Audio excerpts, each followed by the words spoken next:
hearing last month.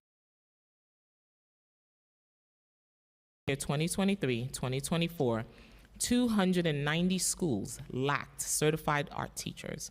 How can New York City Public Schools justify such a substantial investment when so many schools remain without certified arts education? Although New York City Public Schools allocated $41 million in city funds for arts education in FY 2025 to replace expiring stimulus funds, this funding is not yet baseline in FY 2026 budget, creating a significant fiscal cliff that could jeopardize art programming. The Council has called on the administration to fully restore this funding, and we will continue to advocate for sustainable, long-term investments in arts education. At today's hearing, the committee seeking to understand the decision-making process behind current art education policies, the challenges schools face in providing comprehensive art education, and what steps can be taken to ensure that all students have equitable access to the arts. This hearing will also provide an opportunity to explore innovative art programs, long-term solutions that prioritize arts education as an essential part of every student's experience. Finally, we will hear testimony on Intro 1125, a local law to amend the Administrative Code of City of New York in relation to requiring Department of Education to report on school librarians and library access in New York City Public Schools. Resolution 741, designating May 10th annually as Judith Jamison Day in New York City, to honor her life, her legacy as a dancer, choreographer, and longtime artistic director of the groundbreaking Alvin Ailey American Dance Theater. Preconsidered Reso T-225-3318, recognizing May 10th annually as Chinese American Railroad Workers Memorial Day in New York City. Thank you to all the members of the Education Committee and the Committee on Cultural Affairs, Libraries, International Intergroup Relations who have joined us today. I would like to also thank committee staff Nadia Jean-Francois, Chloe Rivera, Andrew Lane Lawless, Grace Amato, as well as my own staff, Giovanni Piquant and Joel Desouve, for their work today. I also want to acknowledge my other colleagues who have joined us here, Councilmember Zhuang, Councilmember Lewis, Councilmember Dinowitz, Councilmember Narcisse, Councilmember Carr, Councilmember Hanks, Councilmember Williams, and Councilmember Hanif, and Councilmember Ressler, and Councilmember Gutierrez on remote, and Ong on Zoom as well. Opening statement. Now I'll turn over to my co-chair, Councilmember Rivera, for her opening statement. Thank you, Chair Joseph. Good morning, everyone. I'm Councilmember Carlina Rivera, Chair of the Committee on Cultural Affairs, Libraries, and International Intergroup Relations. We are pleased to join the Committee on Education today to look at how public school children are engaging with the arts and to make sure that their access to the arts is equitable. And we are here to ensure that the partnership between DOE and DCLA is as strong as possible. Today, 1 in 5 New York City public schools lack a certified arts teacher. To address this, we ask for accurate data and greater transparency in reporting that demonstrates student access and participation. Having the arts in your life should not depend on where you live, your background, or where you go to school. The arts are critical to every child's development. It enhances academic outcomes, fosters creativity, and builds the socio-emotional skills that students need to thrive in school, work, and life. With Create NYC, adopted in 2017, we now have a 10-year comprehensive cultural plan that over 188,000 artists, cultural organization, and agency representatives, experts, and residents of New York City helped to develop. The plan, which was designed as a roadmap to guide the future of arts and culture in our city, spotlights this important issue we're here to talk about today. To address the issue of arts education, Create NYC identified several strategies. Support arts instruction across grades K through 12, coordinate efforts across agencies to provide quality arts and culture education during school and in after-school hours, broker introductions between cultural organizations and DOE public schools and district superintendents to make possible more frequent school field trip and assemblies, Clearly define and provide models for quality arts integration into other subjects for DOE leaders, educators, and arts and/or museum educators, and partner with the city's cultural organizations to support their work in training teachers and administrators and in educating students. We can agree that those are all well worth doing. And it is profoundly important that Create NYC, the city's cultural plan, has so much to say about educating our city's public school students in the arts. Clearly, this is a job for the arts and cultural community, as well as the public schools, and that is why the Committee on Cultural Affairs is co-sponsoring this hearing. We believe we have an important seat at the table, and that 188,000 New Yorkers who participated in putting together Create NYC put us here. I look forward to hearing from DCLA about its CDF grant making in the latest round of funding. 422 of the 1,078 CDF grants awarded, or just about 40%, were identified as having an arts education component. I look forward to hearing from DCLA about its administration of the CASA initiative, which seeks to provide equitable access to the arts for children after school in all boroughs. I know that we will also be hearing about some exciting work being done by cultural organizations to bring arts education to our public school students. We have invited Lincoln Center, the Whitney Museum of American Art, Ailey Dance Kids, the New York City Arts and Education Roundtable, and Damien Bazadona's Situation Project to talk with us about what they do, as well as quite a number of the talented and dedicated organizations that meet with us every week on the famous Culture at 3 Zoom call for arts leaders in New York City. I also want to shout out all the young people that are here to also testify. I am looking forward to hearing from each and every one of you. Today we will be holding a hearing on my proposed resolution celebrating the extraordinary life and contributions of Judith Jamison, an outstanding artist and a towering figure in the world of modern dance, and the former artistic director of the Alvin Ailey American Dance Theater, who passed away on November 9th, 2024, at the age of 81. The resolution designates May 10th annually as Judith Jamison Day in New York City, commemorating her profound influence on dance and culture. Together, we celebrate and reflect on Judith's legacy, whose passion and artistry will continue to resonate within and, of course, beyond the world of dance. I want to thank the committee staff who put together this hearing: Christina Yelamati, the committee's counsel; Regina Paul, the committee's policy analyst; Sandra Gray, the committee's finance analyst. I would like to thank my staff, Katie Loeb and Eddie Amador. I also want to thank all the Sergeant-at-Arms and the City Council staff that work every single day to ensure that this chambers is open to the public and people are able to testify and that their voice matters. With that, I will turn it back over to Chair Joseph. Thank you all for being here. Thank you, Chair Rivera. Before we swear in the administration, we will also hear remarks from other council members sponsoring legislation being considered at this hearing. First, we will hear from Councilmember Ressler, sponsor of Intro 1125. Councilmember Ressler. Thank you so much, Chair Joseph, for your partnership on 1125, and thank you, Chair Rivera. Appreciate you both creating the opportunity to hear this legislation. I'd also I know we've got some students from PS 261 here somewhere. Just want to say how thrilled we are to have all of our students here advocating for librarians and for the arts. It's really special to have you at the council. You know, about 20 plus years ago, essentially every school in New York City had a librarian. Today, 16% of schools have a librarian. 16%. Over 80% of public schools in New York City do not have a librarian. That is disgraceful. A school without a library is like a grocery store without vegetables. We are failing to do our job.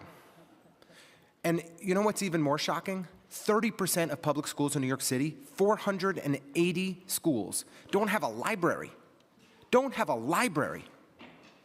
How are we expecting our students to learn? This mayor claims that literacy is his #1 goal and that he cares about it deeply, and 480 schools in New York City don't have a library? It's disgraceful. It is absolutely embarrassing. And Intro 1125, something that we've worked on with library advocates from across the city, would help change that. It's time for us to get the data.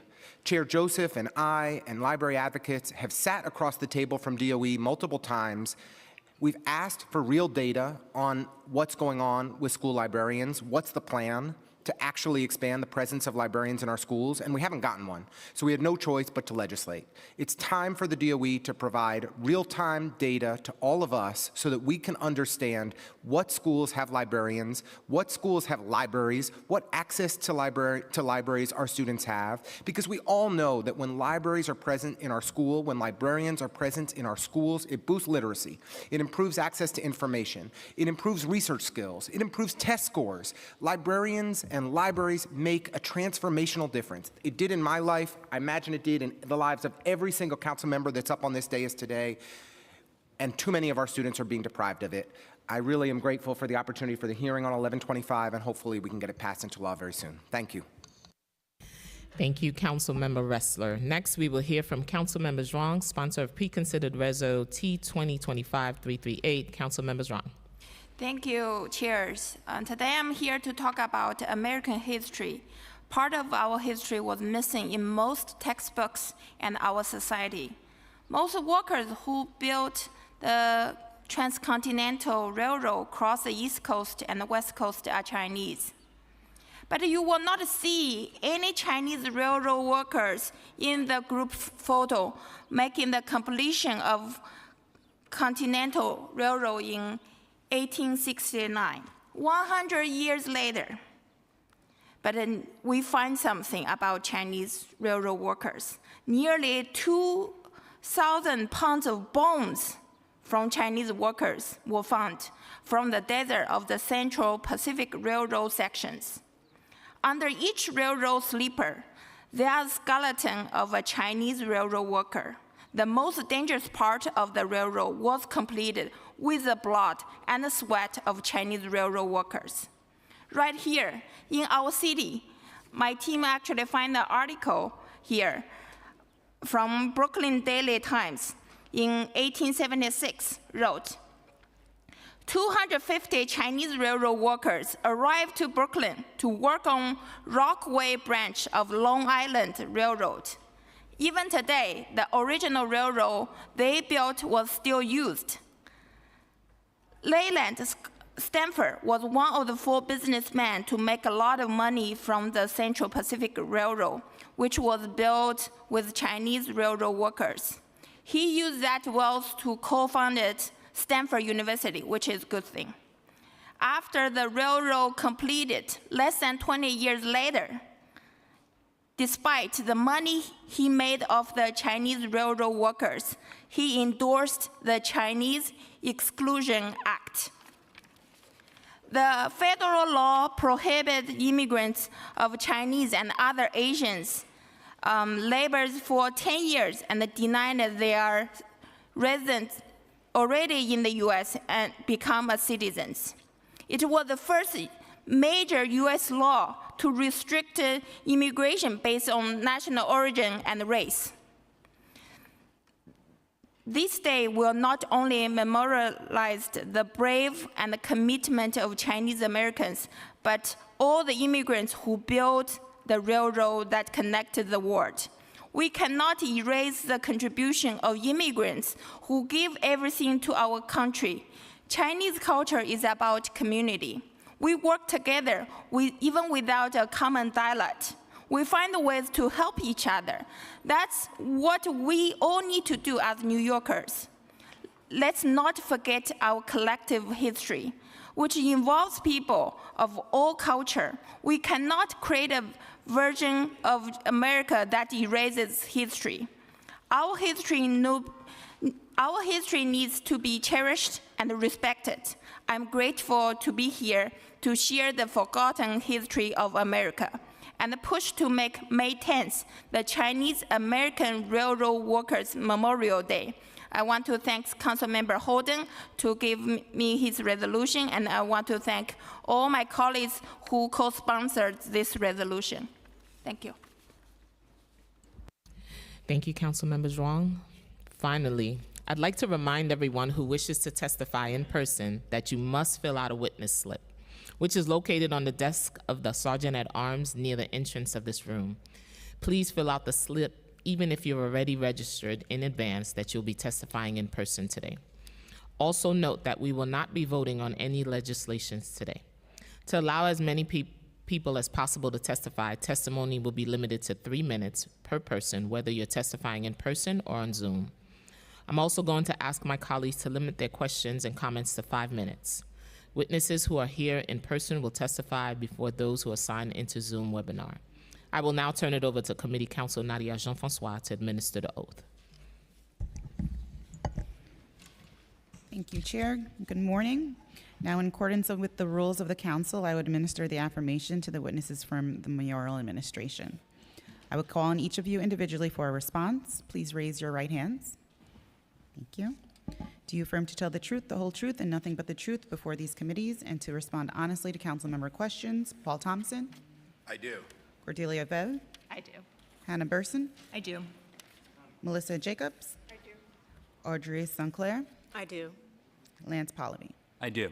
Thank you. You may begin your testimony.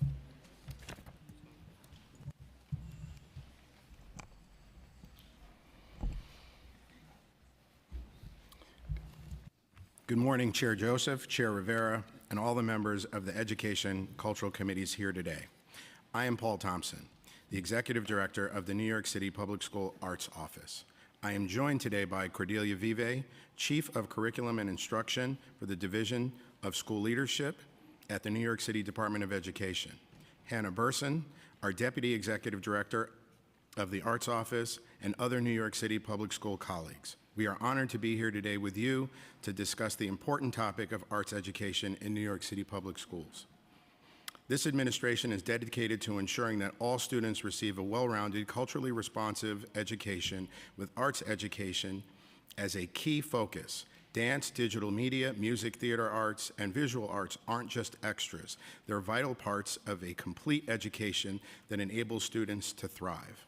When I was appointed Executive Director of the Arts Office in September 2022, I was tasked with ensuring equitable arts support for all schools and was the first building leader and practicing artist to lead the Arts Office in nearly 30 years. The arts have always been personal for me. Growing up as an undiagnosed dyslexic in the Bronx during the 70s and 80s, traditional school wasn't a safe or supportive space, but the arts were a safe space for me.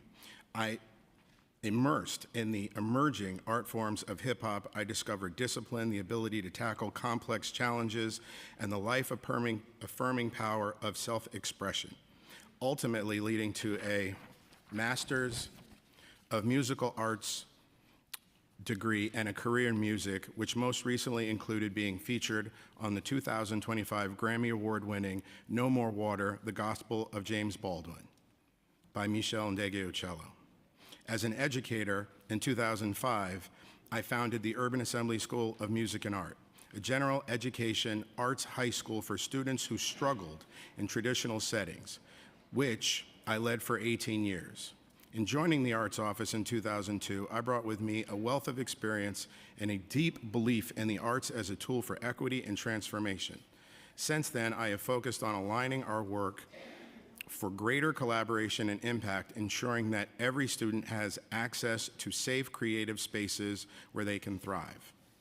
Shifts we have made. After a thoughtful 10-month analysis of the Arts Office staffing and programs, it became clear that while we were effective in supporting audition-based and screen-specialized schools, we were falling short in meeting the needs of schools without resources or expertise of these premier programs.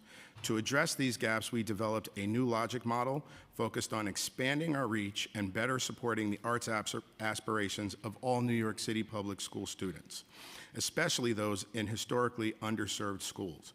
This model reorients our work around 3 core pillars: leadership support, empowering principals and superintendents to integrate the arts into core instruction and SEL practices; teacher support, building teacher capacity in effect blueprint-aligned arts pedagogy to support academic and emotional growth; and pathways, or direct student programming, expanding student pathways to develop artistic talent, showcase work, and access college and career-ready opportunities in the arts. By centering our work on these pillars, we are strengthening arts education citywide and ensuring that all students, regardless of background, have access to meaningful, high-quality arts learning experiences. The state of New York City Public School arts. To access the state of the arts across New York City schools, the 2023-24 City Council Public Arts Reporting Local Law 123 provides key data on arts access and instructional requirements. Some of the most important findings include 94.8% of schools serving grades 1 to 5, serving grades 1 to 5 offer at least one arts discipline in each grade, though only 24.4 provide all 4 disciplines. For the 6th grade, 94.8% of schools offered at least one arts discipline, while just 10.1% provided all 4. Amongst 8th graders, 91.2% received 2 half units of arts instruction, but only 31.1% did so in 2 different disciplines as required, with just 21% of schools meeting the benchmark for 90% or more of their students. At the high school level, 99.8% of graduates met the arts instructional requirements. However, 73 of the 831 schools serving grades 7 through 12, or 8.8%, lacked a certified arts teacher. We are proud that over 90% of students participate in some art form instruction within our schools, a reflection of the dedication and passion of our teachers, teaching artists, and school leaders across the city. However, we recognize this is still not enough and there's much work to be done. The Arts Office is committed to reaching every student, ensuring that all young people have access to meaningful, high-quality arts education that amplifies their voices, honors their identities, and supports their dreams. Key new initiatives. Since taking leadership of the Arts Office, a key part of reimagining our work has been the creation of the Arts Hub, a professional-grade facility in downtown Brooklyn featuring a black box theater, 2 dance studios with sprung dance floors, a sound recording studio. Launched in the spring of 2003, the Arts Hubs brings our strategies to life by serving as a space where students, educators, and artists can collaborate, create, and learn. It has energized our office by centering New York City's world-class artistic talent, including resident curator Michelle Ndegeocello as our first artist resident, and artists like Jason Moran, Sanford Biggers, and the Labyrinth Theater Company as artist residents. The Arts Hub enables student engagement, offers top-tier professional learning for educators, and strengthens cultural partners. By scaling programs, piloting new initiatives, and fostering collaboration, it ensures arts education is accessible, sustainable, deeply embedded in New York City public schools. Full-scale operations are planned for spring 25-26. Additional innovations include leadership and teacher support. Utilizing the Arts Hub as a launch pad, the Arts Hub has developed several new avenues to support school leaders and teachers. The Principal's Fellow program equips school leaders with the tools and knowledge to integrate arts into their school's core instructional mission. To date, we have supported 4 cohorts of Principal Fellows totaling 170 principals citywide. We've significantly expanded teacher support, providing ongoing professional development and resources to almost 3,000 licensed arts teachers, and have enhanced teacher leadership through the creation of Arts Office Leaders, our AOLs, who champion arts initiatives and offer peer support within the districts and boroughs they work in. Additionally, we have fostered a vibrant model for teacher community building, providing collaborative space where educators can share best practices and be reminded of the importance of continuing to practice their craft as artists. Pathways, direct student programming. The Arts Office's new Arts Pathway Pilot Initiative aims to ensure that students and families have consistent, meaningful access to arts education from early childhood through high school. This work focuses on aligning arts programs across school levels, early childhood to elementary, elementary to middle, and middle to high school, by identifying gaps and collaborating with school and district leaders to create entry points for students all along the way. The goal is to remove barriers such as inconsistent programming, lack of multilingual information, geographic challenges, and high material costs. While longstanding summer programs like Middle School Arts Boot Camp and Summer Arts Institute remain key to this framework, we've launched several new initiatives to expand access. In the summer of 2024, district and borough-based programs brought arts instruction directly to communities with limited access, like an All Bronx Strings program for middle and high school students and a Dance Bridge program in East Flatbush connecting elementary and middle schools. We also launched an early childhood Springs program in 3 schools serving 3K and pre-K, providing free in-school violin instruction comparable to private offerings, including both group and individual lessons. In the spring 2024, we piloted work-based learning at the Arts Hub, offering high school students project-based arts experience, mentorship from educators and artists, and stipends. Following its success, the program will expand in the spring to sites in East Williamsburg and Far Rockaway. Additionally, we've continued to offer partnership grants to help schools bring in trusted arts partners. In 2025, we awarded $4.7 million to 289 schools citywide. This includes the Multilingual Learners Students with Disabilities grant, up to $15,000 per school, which expands inclusive in-school arts instruction for multilingual learners and students with disabilities, and the Early Learners Grant, up to $10,000, which supports arts engagement in 3K kindergarten and strengthens family and community connections through the arts. The grant programs this year benefited from a thorough inventory of reflection. Key staff members created rigorous logic models for both programs, identifying the specific outcomes each grant should help schools recipients achieve. We then reworked the grants process and protocols, including the application materials, scoring rubrics, and grant timelines, to be aligned with the logic models, and even more rooted in schools' real-world needs. No longer do schools and arts partners have to guess as to why they may or may not have been awarded a grant. The rigor of our program and processes are now clear. We must also express our deep gratitude to the City Council for its unwavering commitment to arts education, now in its 3rd year of extraordinary support. This year, the Council has generously increased its support by providing $4 million to the Support for Arts Instruction Grants, reinforcing its dedication to ensuring equitable access to arts for all students. In partnership with Arts in Education Roundtable, the Arts Office worked to organize the distribution of this critical funding, which has expanded arts learning opportunities to an additional 239 schools, enriching educational experiences for over 53,000 students across every City Council district.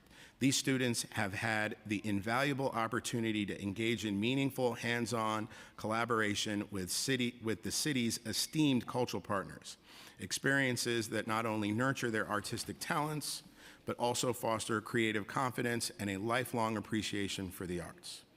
I now would like to turn to Intro 1125, which would require New York City Public Schools to report on school libraries and library access. The proposed legislation will provide essential data to identify and address shortage areas.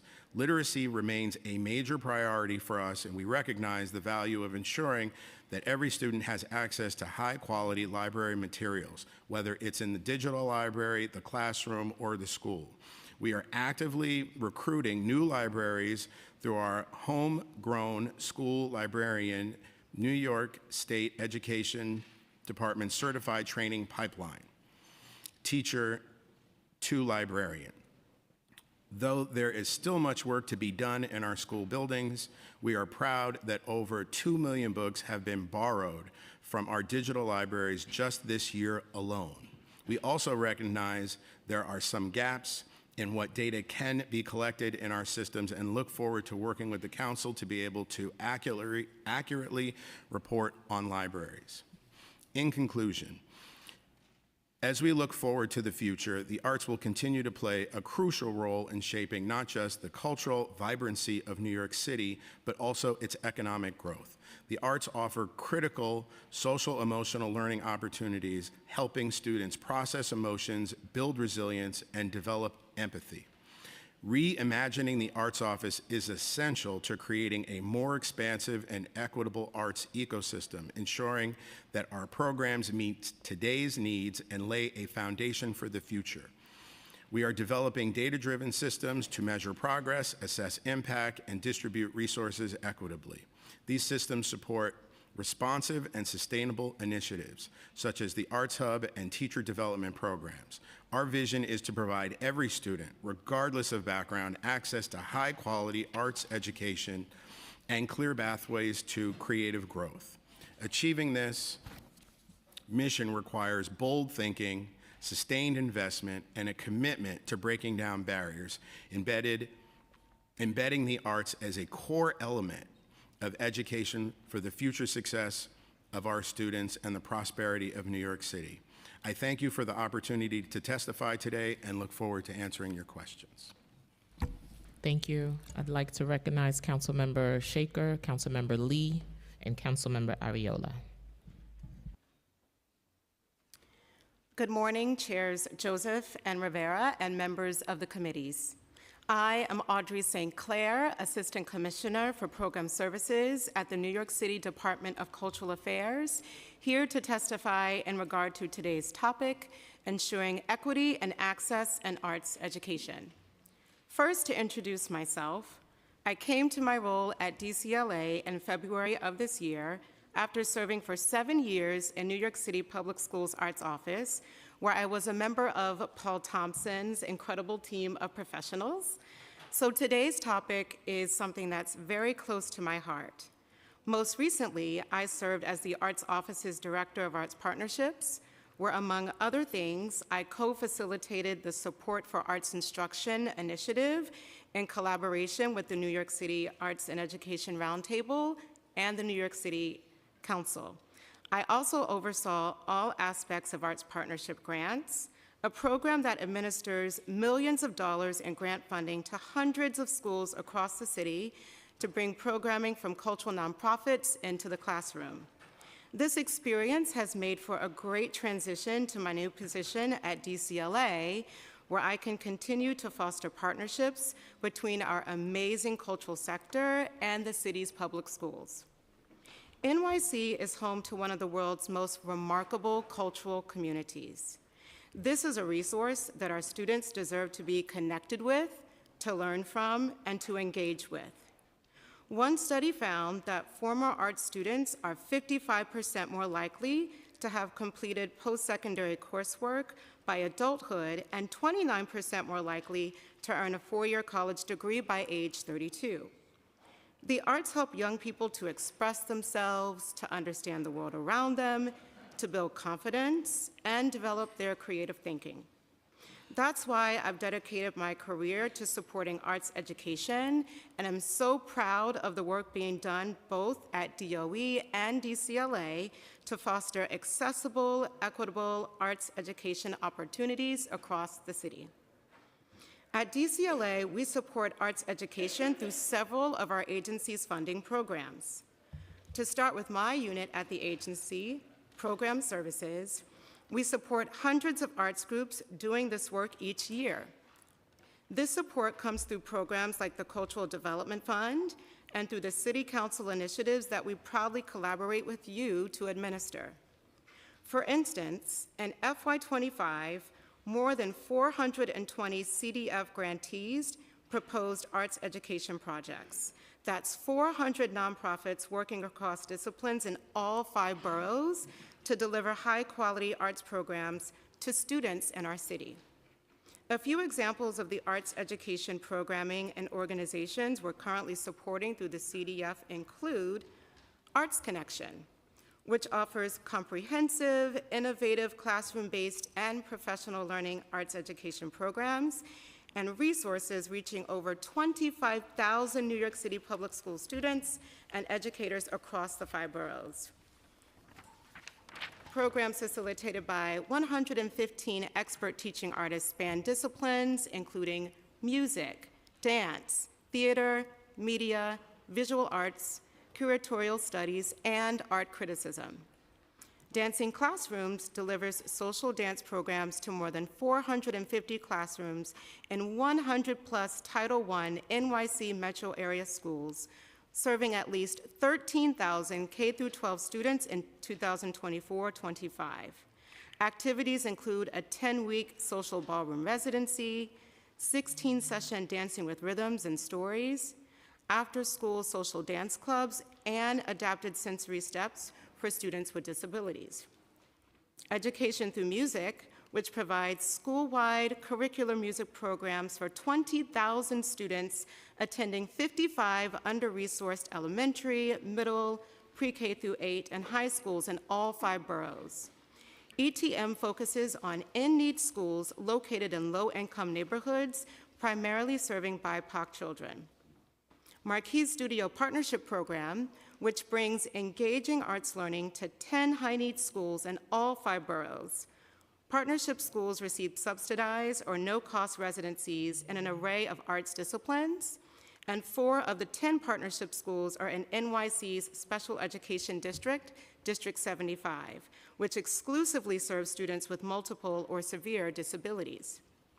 Midori and Friends, which works with 11 school partners in the Bronx, Brooklyn, Manhattan, and Queens to serve 980 K-12 students. The Play to Learn program provides instrumental instruction at 8 schools, teaching students to sing and play ukulele, harp, violin, and woodwinds. Midori and Friends teaching artists can provide services in English, Spanish, and Japanese. Public Color, whose year-round design studio programs engage low-income NYC middle and high school students in project-based learning and creative problem-solving. This year, over 600 students will participate in Public Color's school year and summer design studio programs. Studio in a School, whose in-school visual arts education residencies are providing more than 9,000 students and 730 teachers across the 5 boroughs with high-quality arts education in the current school year, and Midtown Management Group, whose engaging emotions through theater utilizes hands-on experiential musical theater workshops to promote social emotional learning using music, dance, acting, improvisation, theater games, and pre-selected books and themes. Groups offering arts education programming are receiving $27.1 million in support through the CDF in FY25. And as the programs I mentioned above, equity is woven tightly into how we distribute CDF support. This year, we were proud to introduce a new equity fund as part of the CDF. The Equity Fund provided 264 organizations operating in areas of New York City with the lowest median incomes and highest poverty rates with $2 million in additional funding. This initiative helps to ensure that public resources are directed to areas of the city where they are needed most, and makes a major investment in the overall well-being and vibrancy of some of New York's most vulnerable communities. In addition to these hundreds of programs DCLA supports through the CDF, we also work with you to administer the council-funded Cultural After Schools Adventures, or CASA program. CASA provides a wide array of high-quality arts and cultural experiences to students enrolled in after-school activities in grades pre-K through 12. For FY25, DCLA's Program Services Unit distributed more than $14 million in CASA awards to 139 arts and cultural organizations in partnership with 704 schools. In collaboration with their designated arts organization, schools participating in CASA programs engage in arts and cultural activities that aim to provide arts-rich experiences for students, staff, and families. Another council initiative we're proud to partner with you on is Art, a Catalyst for Change. For FY25, this program is providing more than $400,000 to pair arts groups with 19 schools, empowering students to use their voices to raise awareness and ultimately end gun violence through art. This innovative program shows how the arts can be a driver, not just of our city's economy, but of strong, healthy, safe communities across the 5 boroughs. DCLA's Materials for the Arts program is another amazing one-of-a-kind source of support for arts education in our city's schools.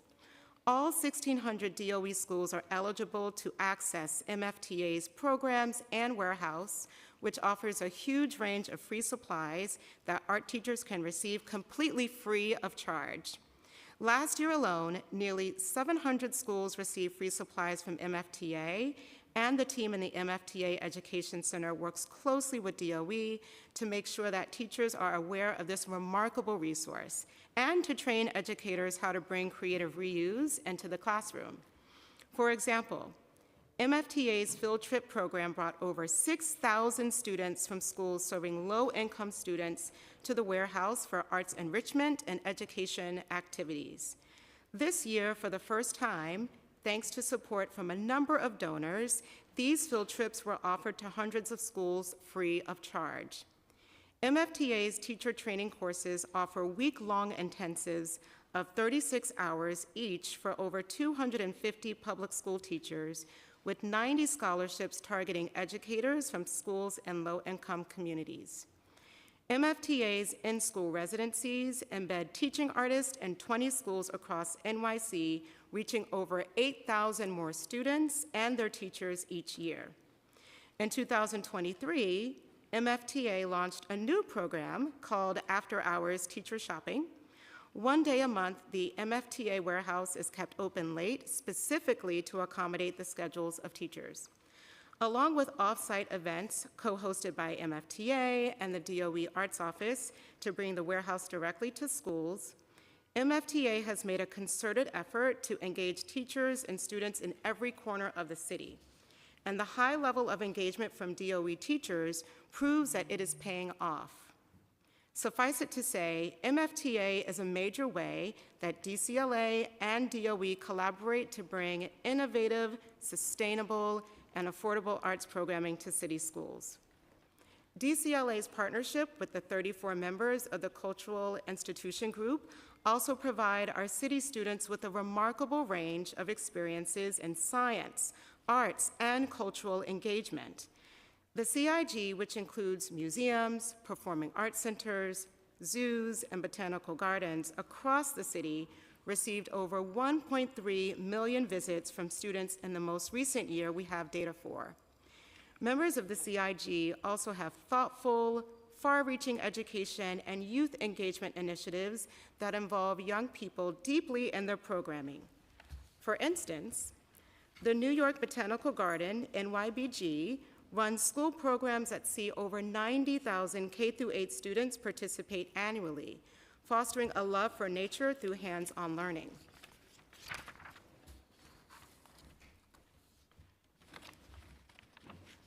Through hands-on learning experiences, the garden also offers family programming, such as the Edible Academy, where families can explore plant science, healthy eating, and sustainability through interactive activities.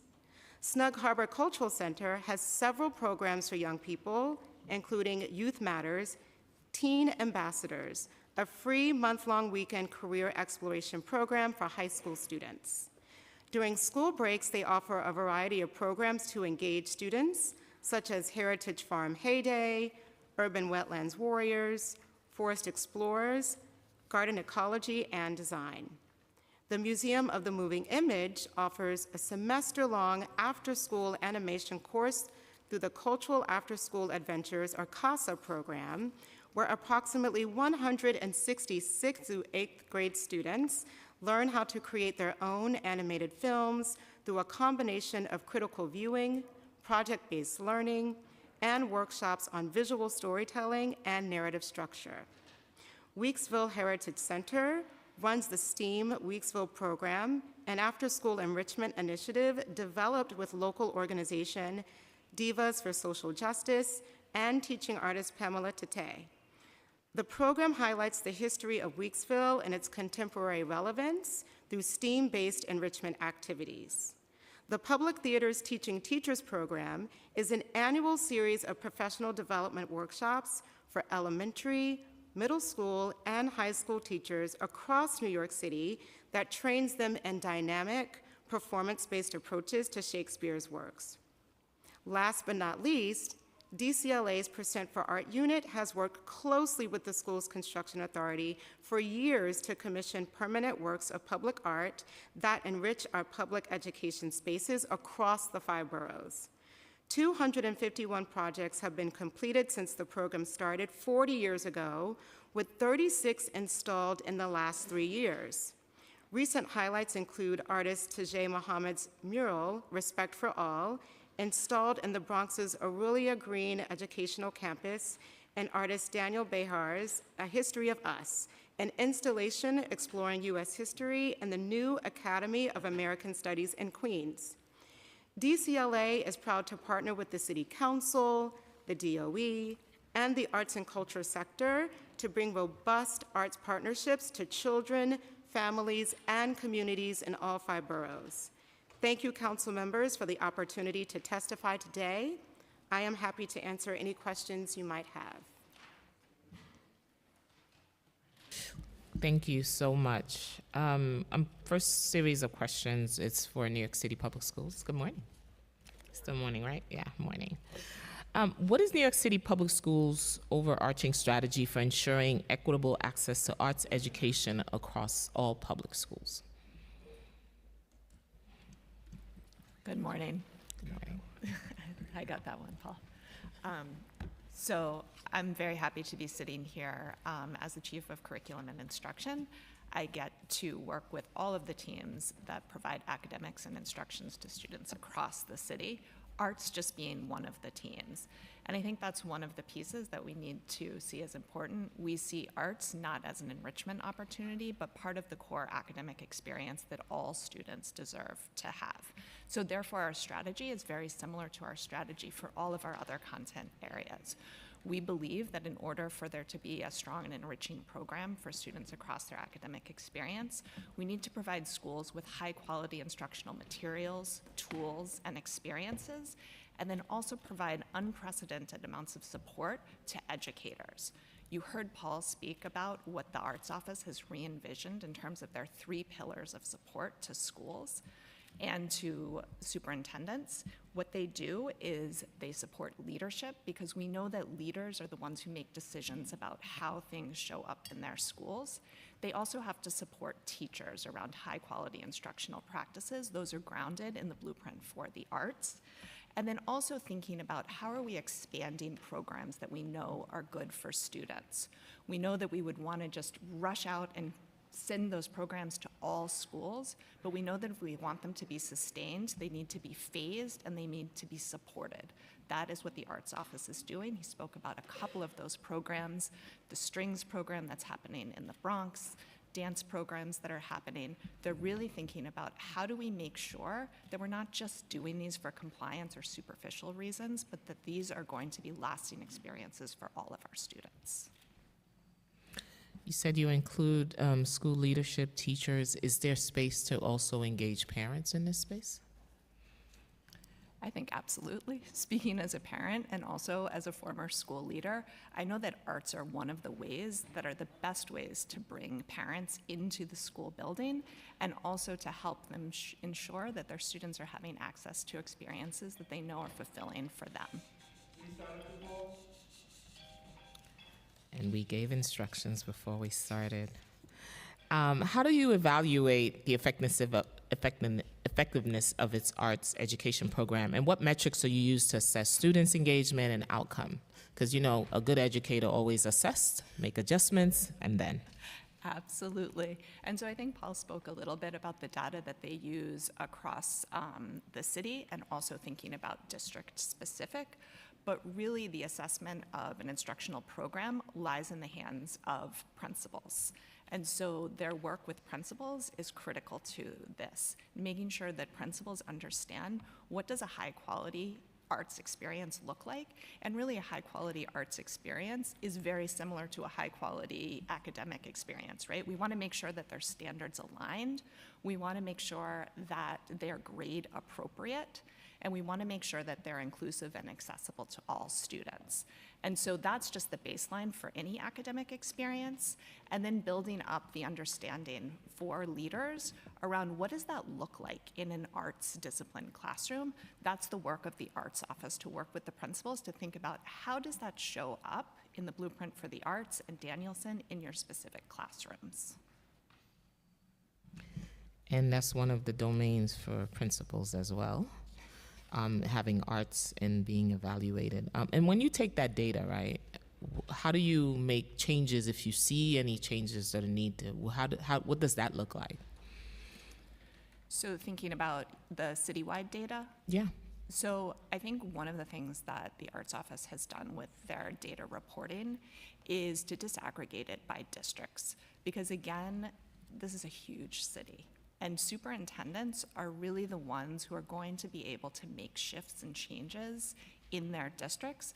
Actually, I was just meeting with Council Member Denowitz, right, talking about if we wanted to see a change in the way that reading is happening across a district, that a superintendent really has to take that on and believe that that is a priority and communicate that to their principals. And so by disaggregating the data by districts and then sharing that with superintendents and having distinct conversations with superintendents about the data from their district, then we can really think about what is the approach that is appropriate for your district and reflects the needs of your specific district. As we know, each district across this city is very, very different, and we have to address the specific needs of those districts.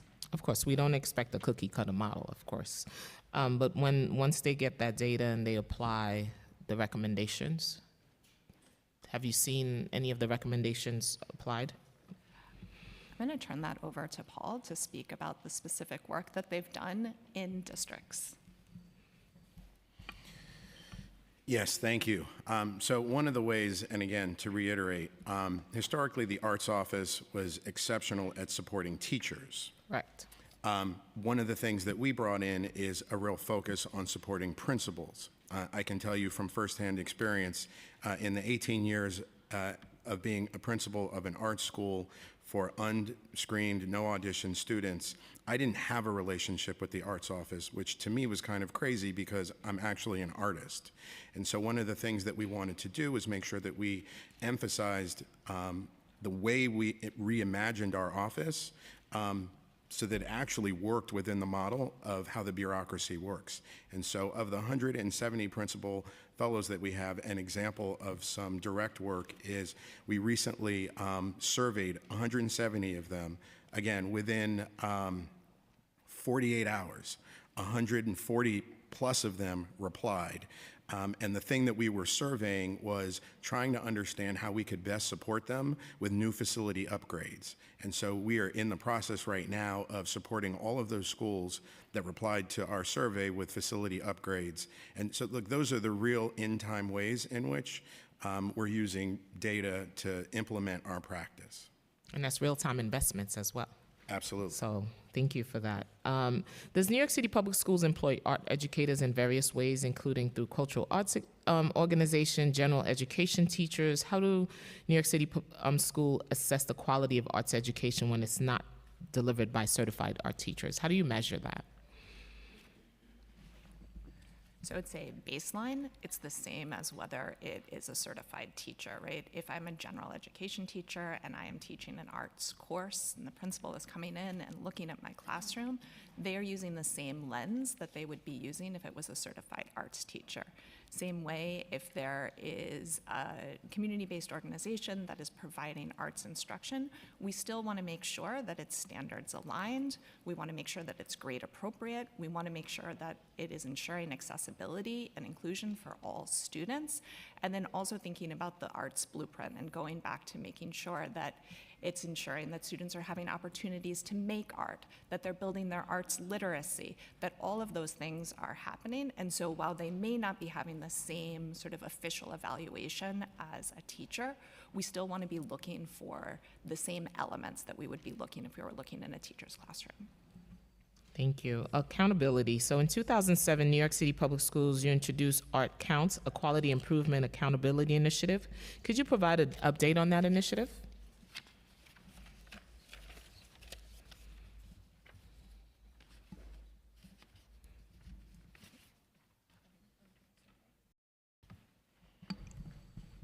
Are you referring to the survey? We just want to make sure we answer the right question. Yes, sir. Thank you.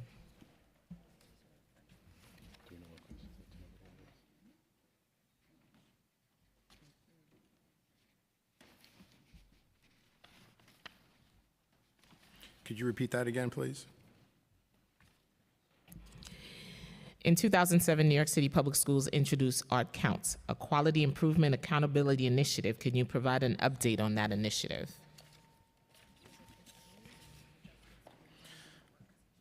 Right, so the survey continues. We continue to make adjustments to how it aligns with the present work that we're doing. Again, one of the things that I have found truly remarkable in this position is all of the different forms of data that come into our office that loosely speak to each other as we try to create an accurate understanding of how the arts are living in schools. So presently we use the survey as part of collecting supplemental data from hard data, quantifiable data from either STARS or DHR.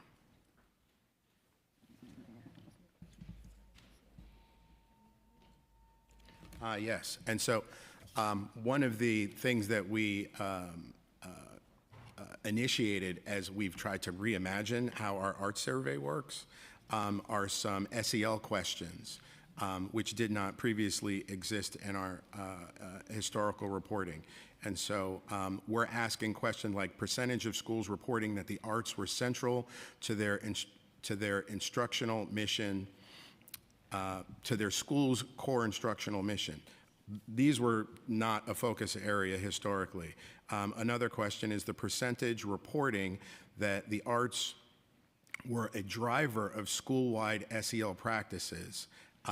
Again, this is data that we're getting from the survey, and it gives us some grounding in how we think about working with principals, because not all principals have the luxury of also having a life as an artist.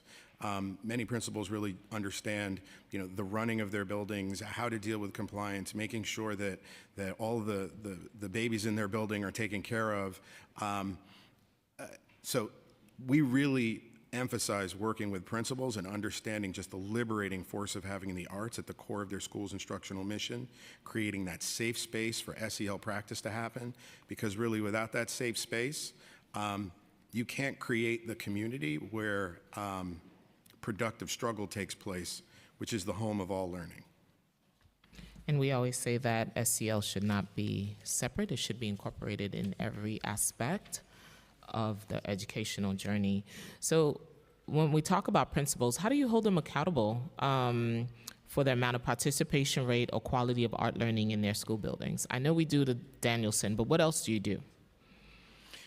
You want to take that one? I like the debate. So it depends, right, on the grade level, because reporting happens in different ways at different grade levels. Also, the recommendations from the state differ by grade level, right? So when we're talking about the K through 6 experience, that doesn't have a hard and fast reporting into STARS in the same way that our 7 to 8 and 9 through 12 reporting happens. And so the arts survey really does serve as our way of understanding the participation rates of students by school and also by district for K through 6. You can look at STARS data to see the participation rates for students in the 7 through 12 range, because those are graduation requirements and assigned to credits. Have you ever had to visit a school to go and make some adjustments to the programming? Well, again, I think it's important that the nuance of this is that accountability for principals falls under the superintendent. And so one of the things that we've tried to highlight, again, to wrap our office around the ways in which the system actually works, is to ensure we're partnering with superintendents so that they get the information that they need to help support and, if necessary, hold principals accountable to the work that they're doing. So one of the ways we've done that, again, we're going to keep coming back to the ways that we've tried to reimagine the office. We've created in the arts report a new, literally, it's a pullout. We thought we were making the report shorter. We actually doubled the size of it, because what we did was create a pullout for each superintendent, each district, so that they have a raw snapshot of what the data is for the schools in their district.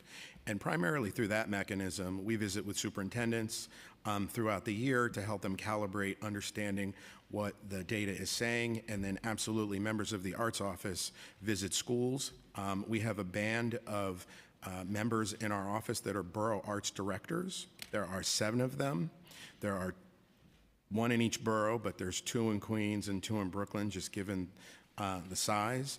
And the thing that's important about the borough arts directors to understand in our reorganization is that since we've come on board, we've designated that borough arts directors work with principals. Their primary responsibility is to work with principals, and so they are going out and working with schools regularly around calibrating around this type of work.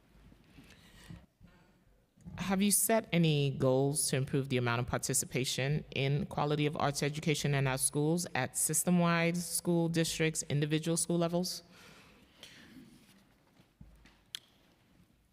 So I want to just be clear.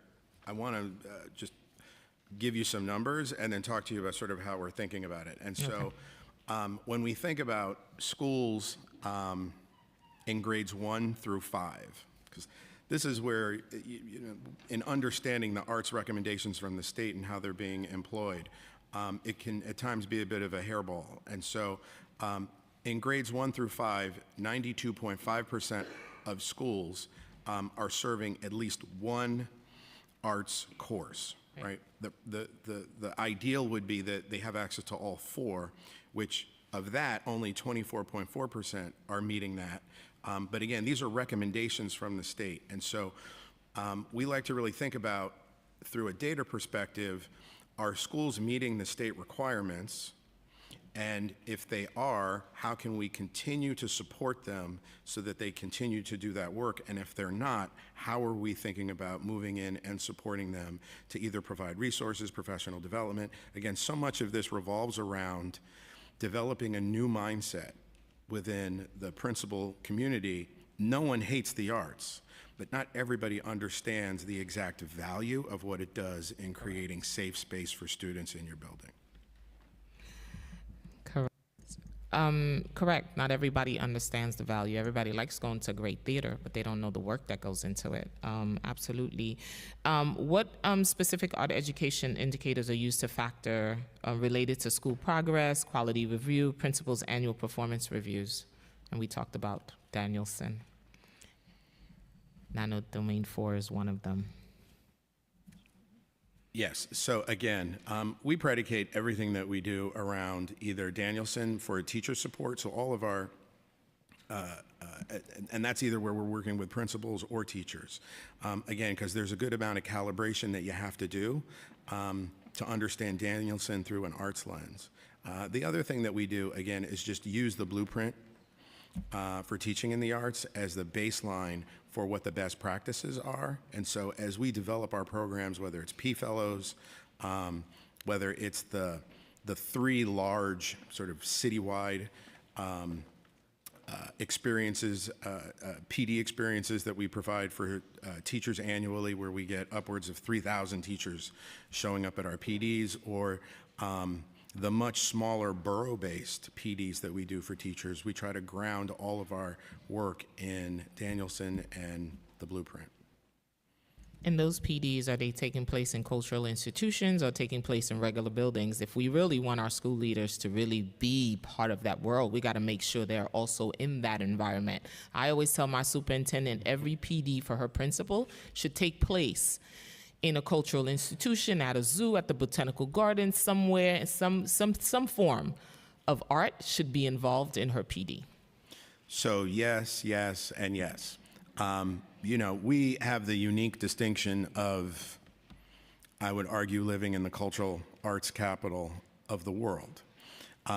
We have, as I think is represented here today and will be represented later, incredible arts partners that we work extremely closely with. So whether PDs are happening that are centrally generated or that come from teachers and the teacher communities that we help to foster and develop, or whether they're being provided by arts partners, we absolutely not only do them in schools, school buildings, because we think that's important, but we also think, yes, getting out and seeing these institutions is super important.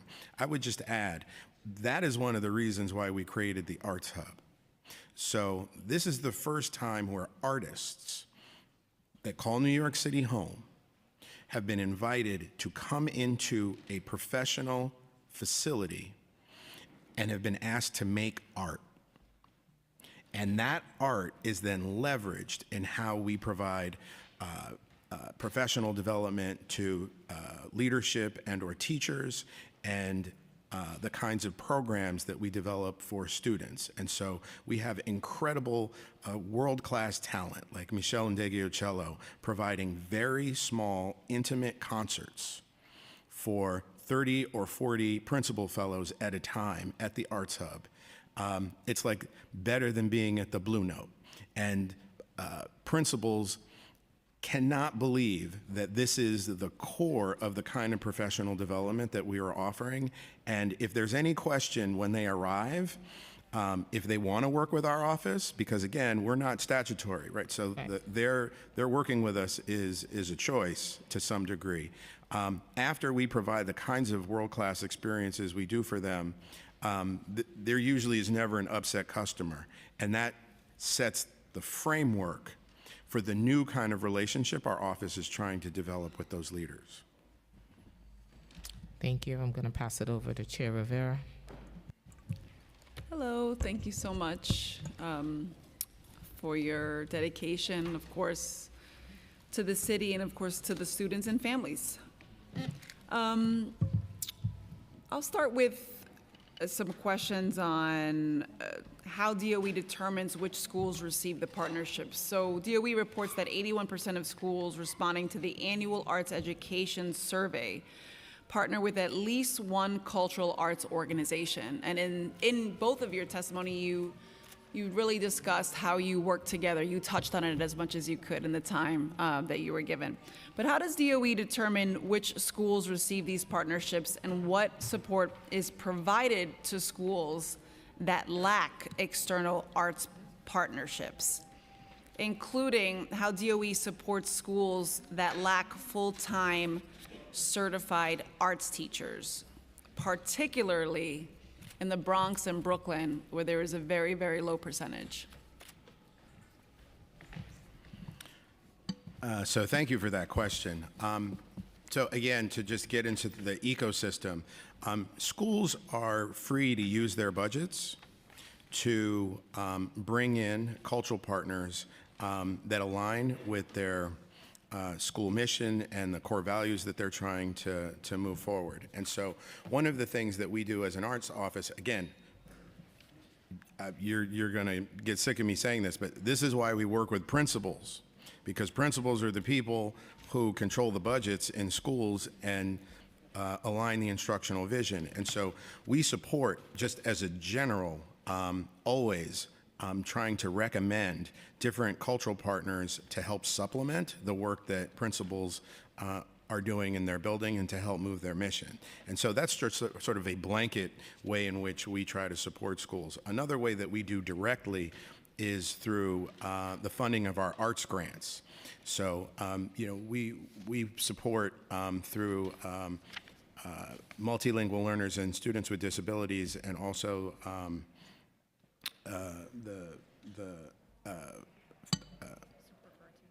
Supports for Arts Instruction grant. We're supporting almost 300 schools in helping to provide them with the resources, and the majority of those schools are bringing in these cultural partners. And so there's a real marriage in how the Arts Office works with the arts and cultural community to make this happen. I have to also just say again, the support that the council provided with the $4 million was instrumental in helping us really think about and export more resource for schools that didn't get the funding from our other grants programs, and was spread throughout the city. And again, the majority of those grants are used to bring in cultural partners into their building. So it's a main strategy that we use. Well, we know that grants are absolutely critical. In the latest round of CDF grant making, which is for fiscal year 2025, 422 of the 1,078 CDF grants awarded, or just about 40%, were identified as having an arts education component.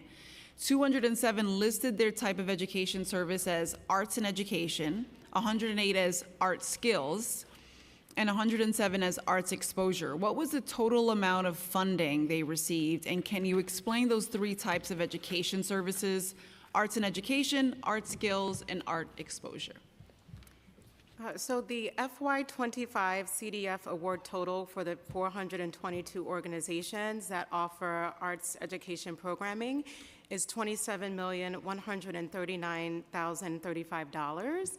And the education program categories that we track are arts exposure. These are projects that define a specific number of performances, lectures, demonstrations, installations, exhibitions.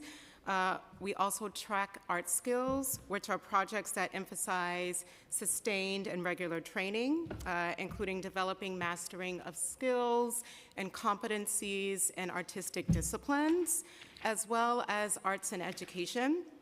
These are projects that schedule regular cultural activities to promote intellectual awareness and growth. This can look like hiring a teaching artist or a community-based organization, coming into the school to collaborate with classroom teachers and the staff to provide high-quality and robust arts educational experiences to students. Would you say the 40% is a fairly consistent percentage from year to year, that is, of the number of CDF grants that include an arts education component?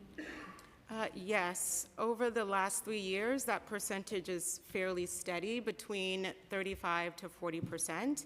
And just to note that we do not dictate what organizations submit in their applications, but yes, that percentage is fairly the same.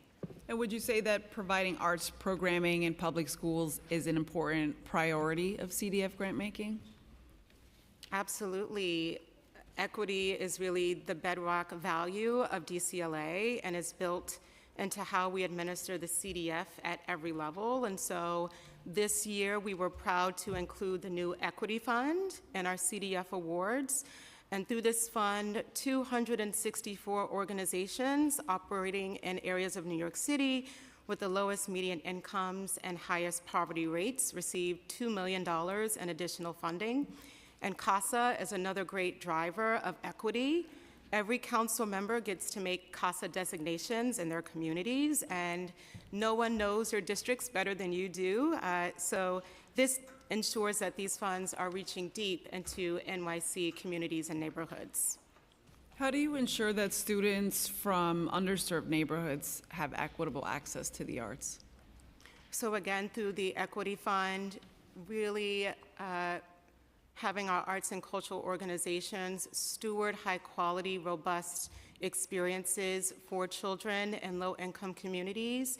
It is a great way that we enable and steward our arts and cultural partners to really be experts in terms of what their target audience needs, including the students, families, and communities in their own neighborhoods.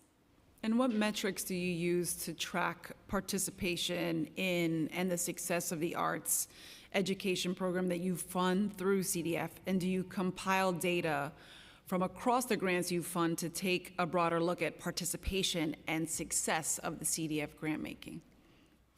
Yes, so every year we do collect final reports from our grantees to evaluate the overall success and effectiveness of their programming, particularly with the audiences that they serve. And because we rely on our arts and educational partners to best know their constituents in education, we certainly rely on that data to provide insight to the CDF for the following application cycle. And how do you track school partnerships funded by the cultural institutions group allocations, CDF grant making, and any other DCLA funded or DCLA administered initiatives? And also, have you considered an arts and education grant making stream? So we continue to rely on our end-of-year reports to glean data in terms of the effectiveness of arts educational experiences through the CDF. And in terms of an arts and education program funneled through the CDF, that is certainly something that we'd be happy to discuss and partner with you, as well as our friends and colleagues at the DOE in order to explore in the future. And as for CIGs, we've been so proud to partner with you, Councilmember Rivera, on what reporting looks like for our CIGs in terms of their CASA and initiative funding. And so those final reports come into our CIG unit as well. Right, I know we're working on how to ensure we don't overly burden any organization with additional administrative responsibilities. They work so hard to put together these important reports. Our goal here really is the equity piece. I know it's a word that we use quite a bit. It's really important, and I think the messaging that we all recognize that all boroughs are not equal right now, and there is real data that proves that. Many of the people in this room, including the people at the dais, you all are so committed to this work. You realize that you can walk into a Manhattan school, likelier see more arts taking place than maybe in certain parts of Queens, the Bronx, or Brooklyn, or even Staten Island.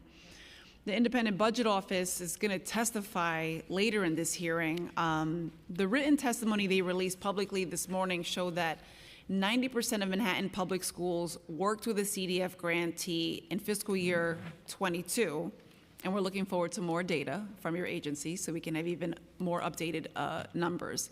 But only 56% of Queens schools and 66% of Staten Island schools did.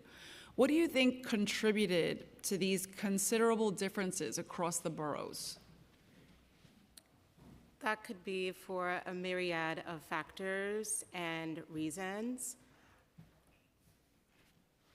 And so I think it's important for us to continue to analyze the data and understand specifically what the contributing factors are to those outcomes, and being really intentional in partnership with the arts and culture sector, with the DOE, with City Council, in order to address those gaps as quickly and as soundly as possible. And we've heard in DCLA's past hearings, your testimony, that the one way to increase the number of CDF grantees from outside of Manhattan is to encourage organizations in the outer boroughs to apply for CDF grants. But we also know that where organizations are based is different from where programs occur. I understand you do collect program location data from CDF grantees. Do you know the percentage of CDF programs that actually take place in each of the boroughs? So thank you for that question. That is a data point that I don't have directly with me, but I'm happy to follow up with the team and get back to you as soon as I have more information. So we'd love to work on that and hopefully have annual reporting. We think that that's a really, really important piece in figuring out programs that are actually taking place in the schools. And given that most CDF awards go to organizations located in Manhattan by number of awards and amount awarded, what are you doing to ensure that the programs are equitably distributed? You have the reporting, You're encouraging organizations from outside of Manhattan to apply. What else are we doing to make sure that there's equitable distribution across the boroughs? One of the things that we're doing is we're partnering closely with the council this year.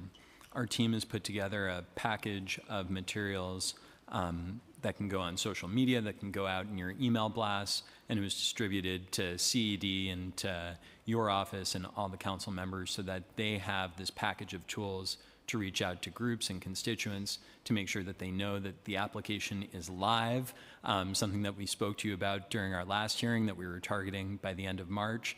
And we're thrilled to share with you today that the application went live on March 31st, putting us well ahead of pace from last year. And we would be thrilled to help with that. I mean, we would love to use whatever resources we have in our platforms to reach as many individuals as possible. I'd say this room is a pretty good place to start.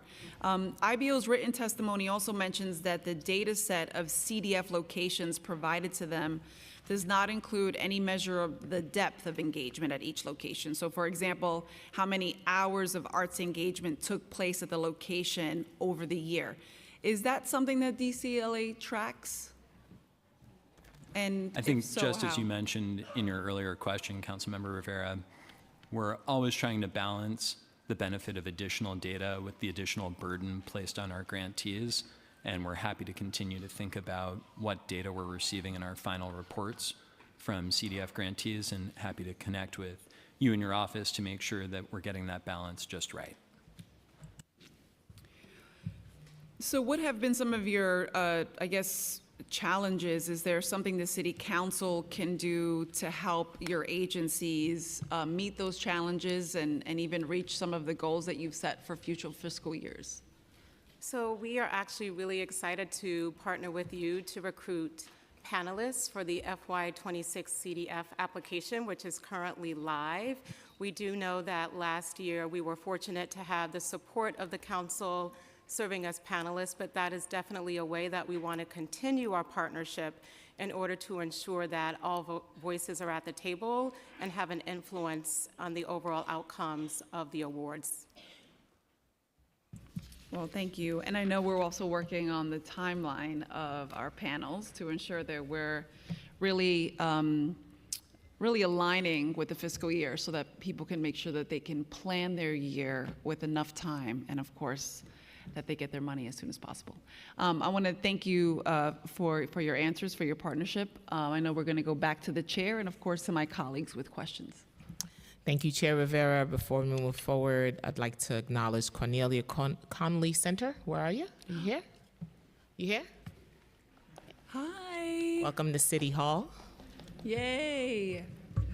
I'd like to recognize Councilmember Stevens, who've joined us, and Councilmember Sanchez on Zoom. I have a couple of follow-ups. How have delays with DCLA have affected CDF and CASA each year? Schools usually complain that they do not receive programming until February or March. Can you tell me why there's a delay? If school starts in September, why are we starting in February and March? There were significant reforms that were put in place in order to ensure a more robust distribution of arts experiences for New Yorkers in all 5 boroughs. And so because of those reforms and other additional priorities, there were delays in the overall notification of awards. But because we have released the FY26 CDF application as of March 31st, we are excited about the opportunity to accelerate the timeline to ensure that arts education organizations, as well as students benefiting from those opportunities, will be able to have programming sooner rather than later. Full year programming versus we cut our students short when we start later on in the year. And remember, sometimes this is the only access they have to art education is in our school building. So I'm looking forward for you guys to do better for our New York City students. What you said the delay, how do they impact the quality of this programming if there's a delay? And what causes the delays in the first place? I know you said because you're reforming, but what overall causes delays? The schedule of the Cultural Development Fund process remains fairly standard year to year. And so the biggest driver of when awards are going to come out is when the application is launched. And that's why we keep emphasizing how proud we are that the application launched this year on March 31st, putting us well ahead of the pace of when the application launched last year. Knowing that it launched in late March, that means that we can backtrack from there to ensure that awards are going to go out much earlier in the year. As we discussed in our last hearing with the council, this will be a progressive process where we make up several weeks each year to keep getting the timeline earlier and earlier so that it's as close to budget adoption as possible. And we're confident that by continuing to partner with the council and by continuing to work as hard as we can on our dedicated team, that we will be able to get this timeline much closer to your expectations. So with this new system in place, the timeline would not be February and March. What does that timeline look like now with your improvements being made? So we anticipate having panels in the summertime. The application will close May 8th, in which we will begin the panel process in June through August or September. We anticipate announcing the award notifications late fall, early winter. Okay, we still got work to do on that. And we're here to work with you, as Chair Rivera said. Before I move on to Council Member Narcisse, I'd like to recognize the students from IS 93. They were here, they played the percussions early at our rally. Where are you? Art in the City Council in real time. Council Member Narcisse. Good morning still. Thank you, Chair. Can you give me an overview of how an organization can participate in CASA? What criteria does DCLA use to determine whether a cultural organization is eligible to participate in CASA? CASA is our Cultural After-School Adventures program, which is eligible through students and schools in all 5 boroughs. And the beauty of CASA is that city council members are able to designate the schools and the arts organizations that do this incredibly important work in the after-school space. And so we rely on city council to make those determinations in terms of the best fit for organizations as well as schools that can benefit from the wonderful opportunity that CASA provides. So any organization that the council member. Any organization that Any submits organization.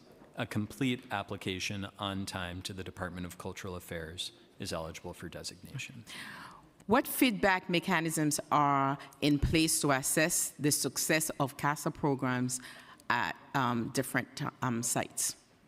So we do have an end-of-year survey in order to assess the overall success of the CASA grants and the impact that they've been able to make in that school community. Mm-hmm. Thanks. And I have to say thank you to everyone that was at the rally to fight for arts in our school. And from your statement, to understand the world, I mean, the arts help young people to express themselves, to understand the world around them, to build confidence and develop their creative thinking. I believe in all that. So we should say that every school building should have arts in them, right? So how many schools that we have in New York City? 1,600 public schools. All right.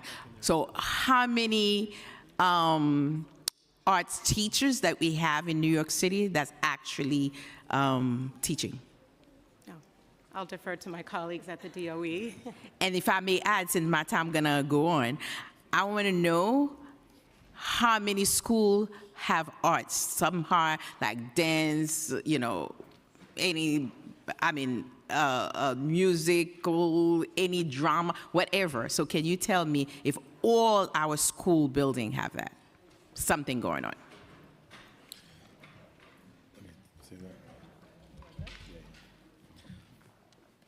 So I'm going to read some numbers out to you. So the total number of arts teachers that we presently have in the system is 3,558. And for the schools? So Is all the schools have art teacher right now? So, no.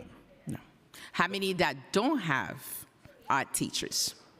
So this is one of the things that we prepared. Chair Joseph, I feared having to say to you, because I know how serious you are about your data, but in all seriousness, especially in the elementary school grades where Common Branch teachers can teach arts courses. So it makes it difficult to disaggregate this data. And so we're working with the data office on our end. We just couldn't turn some of this data around in time, but we are more than happy to follow up with an answer to this question. Okay. My point is all stated from your statement, all statement here, how important it is to have arts. Because myself personally, from the little country where I came from, we had arts. So New York City is the leading city, is the capital of the world. The reason that we're so excited, people love the city, I can tell you, because of artists. So therefore, let's work harder. I know how difficult it is. I'm not, I'm a dreamer somehow, but I'm a realist. So we're gonna have to just push a little harder to make sure our kids are exposed to art somehow, from pre-K kindergarten to where they're supposed to go in college. So thank you, because I live it, and I'm benefiting from artists in my home, and I know how important that is. So thank you so much for your time. Thank you, Councilmember Narcisse. Now we're going to turn over to Councilmember Dinowitz, who's going to ask what is happening with the Bronx and arts education. Thank you, Chair Joseph. My question is, what is happening in the Bronx with arts education? I can say what happens in Brooklyn too. She fed me my lines. It was That's great. art. I could say I was a theater kid who never knew his lines. So again, I think my being here is a representation of the administration's desire to really address the inequities that are inherent in our system. And it really can't be not stressed enough that embedded in our system, whether we like it or not, are massive inequities. And so one of the things that really gets in the way of equitable arts instruction is just looking at the formula for funding for individual schools. And so audition schools, screened programs, these are programs that get an extra per pupil allocation to execute arts instruction in the ways in which everyone sort of recognizes. And I hear that. I just want to pause you because I don't think the audition schools and the screen schools account for the vast inequity between the Bronx and the other boroughs. Is that fair? Is that fair that those numbers don't add up? Well, this is all I was going to say, is that the rest of the majority of schools are dealing with a funding formula that is very different. And so depending on where you are, you're just dealing with a different level of funding and access. And so to answer your question directly, the decisions around how principals use their budgets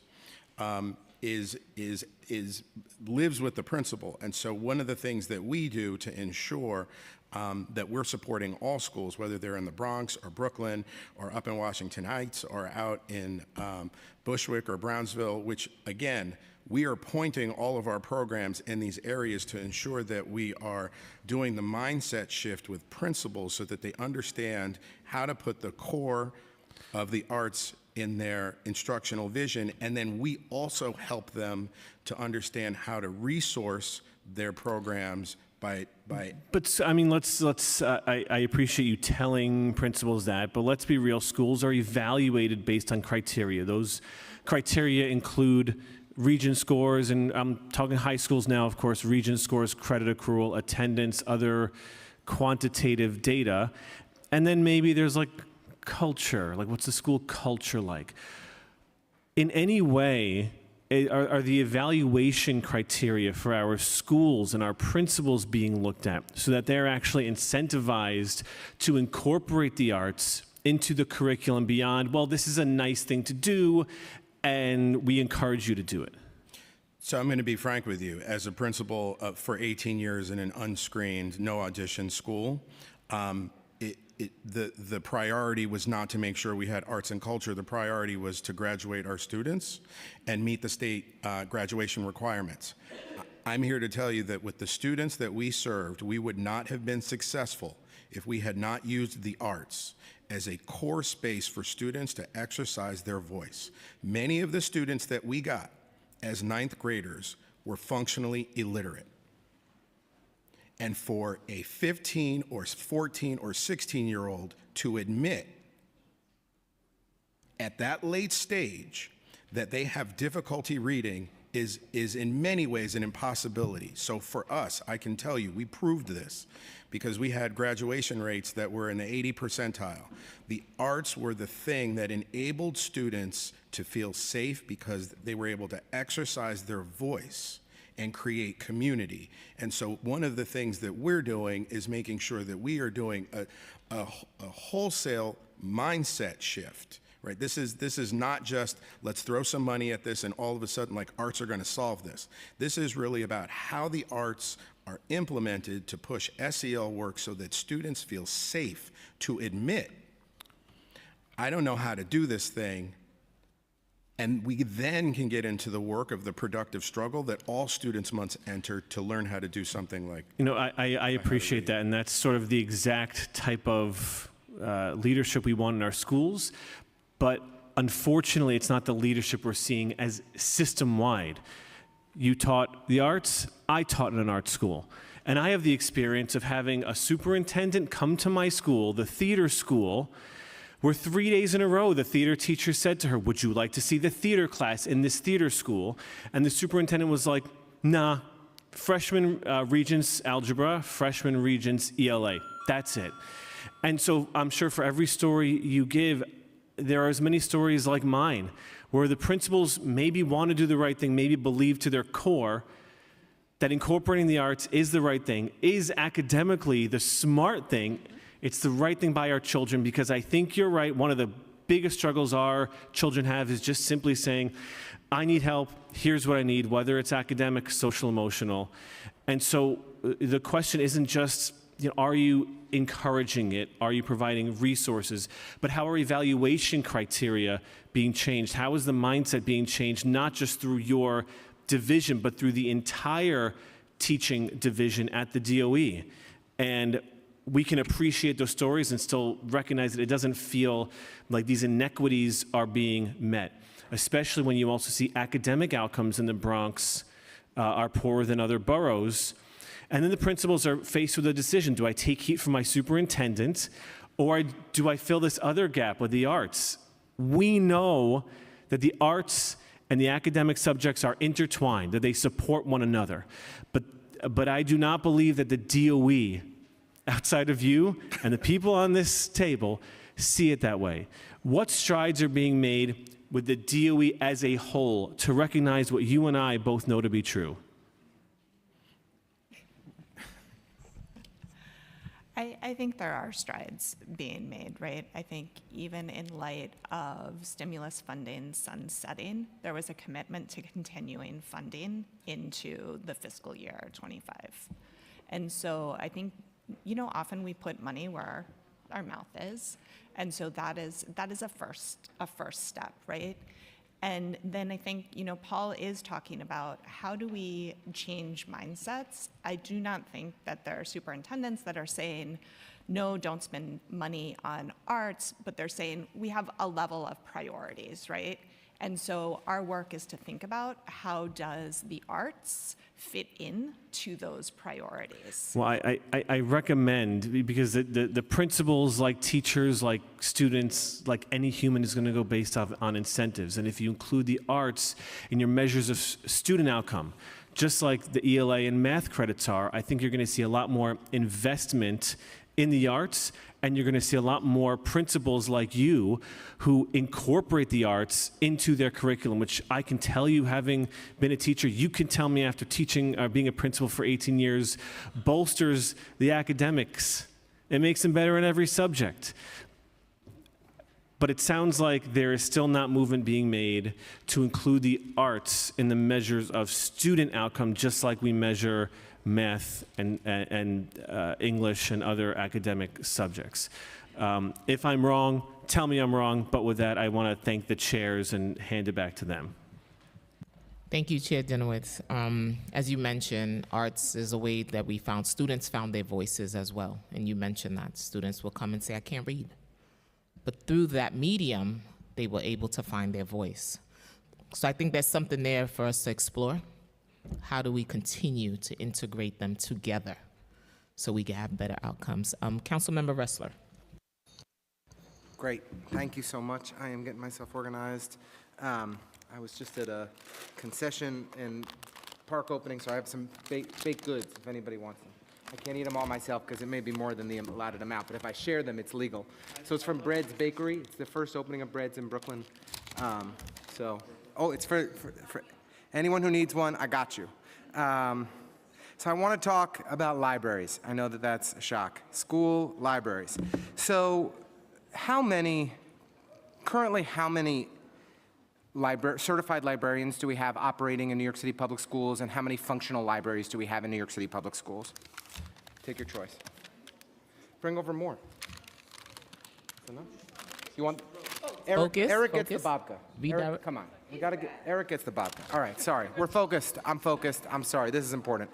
Arts and education libraries. Okay. How many certified librarians do we currently have operating in New York City Public Schools today? How many functional libraries do we have in functional school libraries do we have today? Turn on the mic, please. We currently have about 250 certified school librarians. The number might be a little bit bigger. Some of them came from our Teacher to Librarian program, where we've recruited certified teachers and have helped them gain their school librarian certification. Okay. So, and how many functional libraries do we have currently in New York City Public Schools?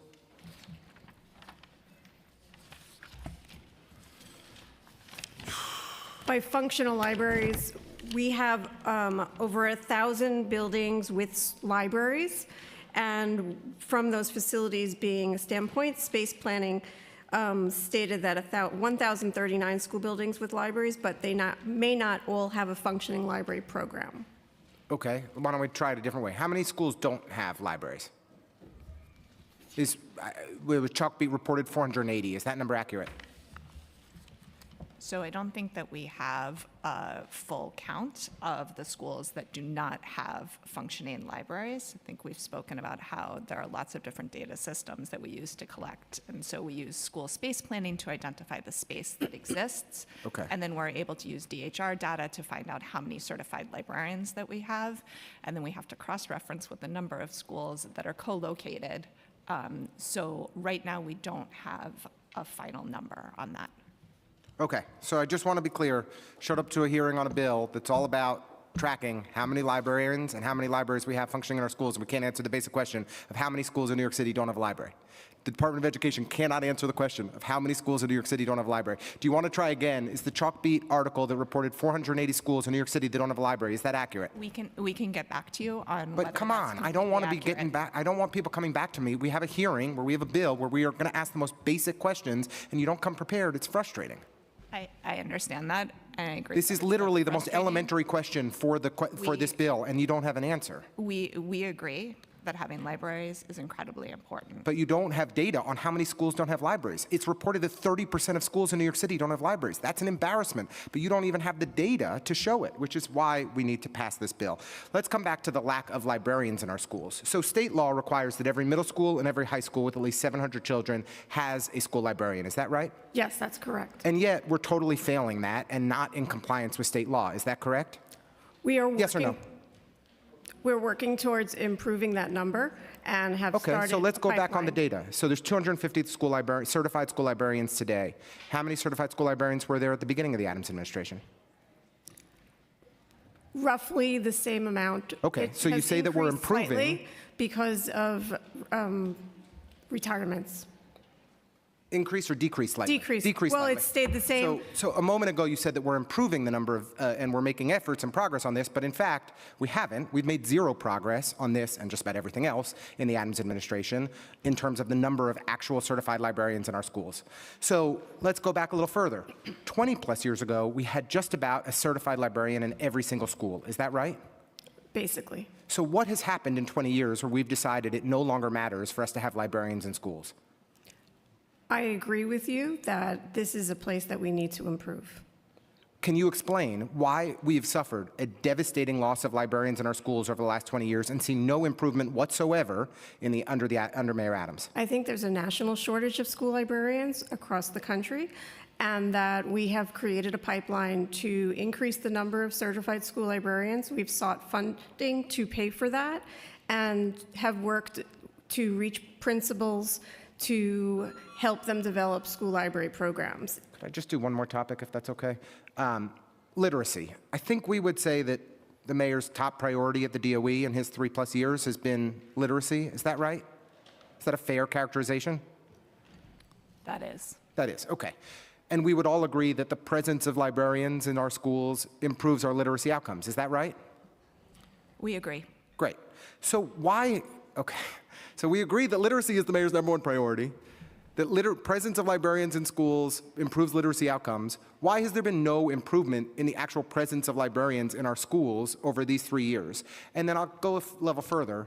Do you all analyze the presence, what schools have librarians based on the literacy data in those school districts and in those schools? Are we sending our certified school librarians on a needs basis to the 250 schools that are struggling the most around literacy goals and prioritizing those places for where we're deploying our librarians? How are we making those decisions? Is there a correlation between our inadequate literacy outcomes and where we're deploying our very limited school librarians? Well, so I think first off, again, budgetary decisions are at the hands of the principal, and so principals make decisions about whether they're hiring a librarian or not. And so when we're talking about those 250 certified librarians, they may already be in place in libraries. We can't at will redisperse them to other schools. What we can do is, as we think about the teacher to librarian pipeline, is where we think about where do those graduating librarians go, and think about, do we send those to the schools that are most in need? So May I add to that?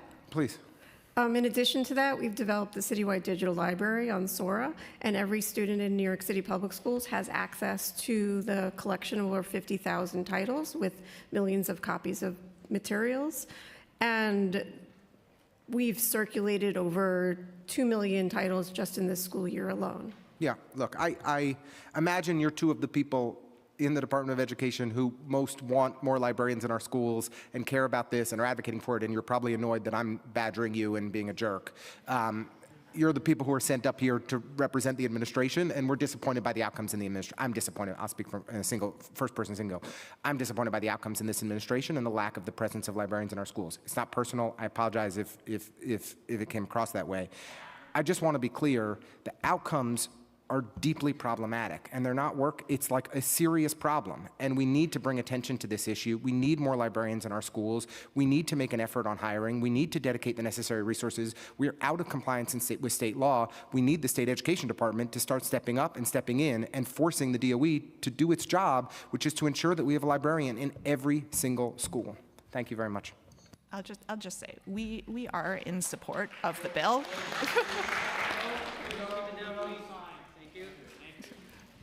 We are in support of the bill. We want to have further conversations about how we can ensure that the data is appropriately gathered and reported. And so I think we need to have more conversations about how we can do that. All right. We'd be happy to follow up to work that out and make sure we have the right language in the bill, and appreciate your support. Thank you very much, chairs. Thank you, Councilmember Ressler. Just want a quick follow-up. So in your pipeline, how many librarians do you have in the pipeline that will be ready and to be dispersed in New York City Public Schools? After cohort 4, we'll have about 100 librarians. We've just about put through 90 teachers and have impacted 115 schools with over 77,000 students now having access to school librarians and a school library program. How do you prioritize where you're going to place those librarians? As we stated before, the principals are still are empowered to make the hiring decisions. So we encourage principals and work with them to build out a school library program and provide as much support to develop that program. We have developed a program called Vital Libraries, where we are able to provide a grant to schools to build out that program and develop a library advisory committee, and hopefully make it a sustainable part of the school community. And what is the goal to grow that workforce, the librarian workforce? This year it's 100. What's the year for the next? What's the goal for the next 5 years? I would love to have a number for you, but it's all based on funding. All based on funding. Quick question for learning. Is there, as Councilmember Ressler said, is there a correlation between schools who have librarians, who don't have librarians? What do those reading scores look like? Do they tend to do better? What are we looking at in order to know what we're prioritizing in terms of academics and having librarians in schools? I know my librarian, Ms. Pratt, was everything to our school building in writing and reading and making the love of books. And this is where you get your book talk from, right? This is where you get all of your writing skills. And teachers can't do everything as much as we wanted to, but in that library, magic was happening. And we got to continue to bring that magic across the city. I think that Well, I was just going to say I agree, as a daughter of a librarian. However, as we mentioned before, with Councilmember Ressler, we don't have the exact numbers of the schools with librarians. That's something that we can definitely work at, and I agree with you that it makes a strong argument for us to take a look at how the literacy rates are aligned with librarians, and then also what happens when a librarian is added to a school building. Yeah, that would be really amazing for our New York City kids, because we want to get that data, because as school leaders and school principals and a forever educator, data drives our instruction. So I don't want to, New York City Public Schools, and that's something I complain about all the time. Your data is never dating, never. So we want to make sure you have data so we can better be partners, right? So if you have data, that's how funding come in place. We'll know where to plug in the gaps. If I don't know what you need, I can't fund you. Huh? Yeah, sure. I have a follow-up. I just have a data ask as well. Can DCLA make the data from year-end reports available? I know that some of the information is available. Some information we're discussing as potentially adding to this reporting in terms of aggregation. Some of the reporting and information is not available to the Council of Arts Advocates. So we just want to, in the spirit of transparency. Of course, we'll look into that and get back to you. Okay, I'm asking for your commitment. So I hope to have it as soon as possible. And thank you, Chair Joseph. Of course, Chair Rivera, anytime. Cultural competency. How does New York City Public School ensure arts education is accessible to diverse linguistic and cultural backgrounds of New York City Public Schools? As I mentioned in my opening, we have about 180 languages spoken in New York City.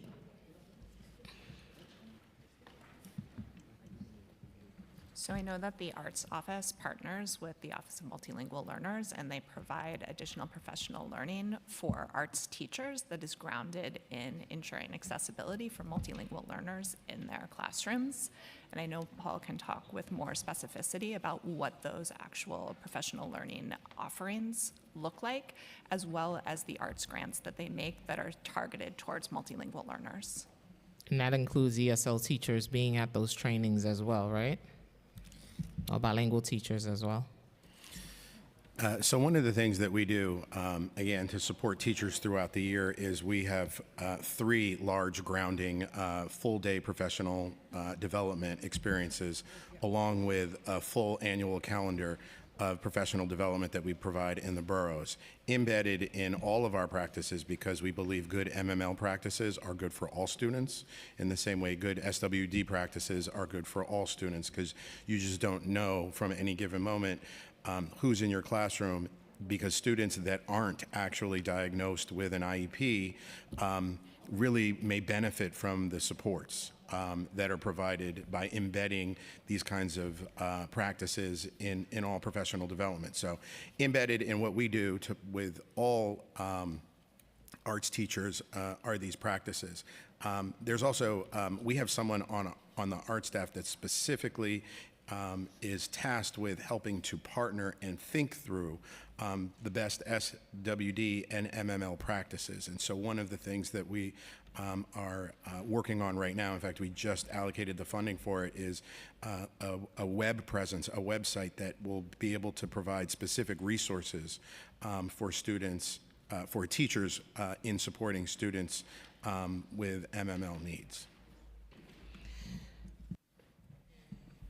And another population of our students that are always left behind in programming, special education. Are students in special education being removed for art classes to receive mandated services?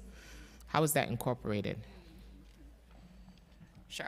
So, students having mandated services, usually in terms of related services versus an ICT or SE model, obviously not are recommended to pull students from arts, but we also know that schools are making decisions and they have a lot of conflicting priorities, and so they have to think about the resources that they have available. I think one of the ways that we're thinking about how can we reduce the amount of times that this has to happen, because I don't think that we will ever be able to eliminate it fully, because of very specific unique needs that a student has, is really thinking about how can related services be integrated into core content classes inclusive of the arts. And that's something that we talk about with our colleagues in Dial, to think about how might speech be integrated into the core classes so that students do not have to be pulled out of their core content classes inclusive of arts. Are you thinking of a push-in model that might work? Yeah, exactly. And that there are models that exist already. And so just thinking about how that happens, but I do think we have to be cognizant of the fact that based on the needs of a variety of students, based on very specific needs, we may not be able to eliminate that completely. For ICT model, how would that look? Because then you can do a push-in because you have both educators there, you have your gen ed, you have a special ed right there. How can you do a push-in for ICT model? So are you talking about a push-in for related services? Related services that can also incorporate arts in it. Because one of the things I'm seeing as the chair and even when I was an educator, our students with special needs get left behind for everything. Even summarizing, they can't stay till full day because there's no bus to bring them home. There's so many different barriers. How do we remove some of those barriers and allow students to also enjoy arts education?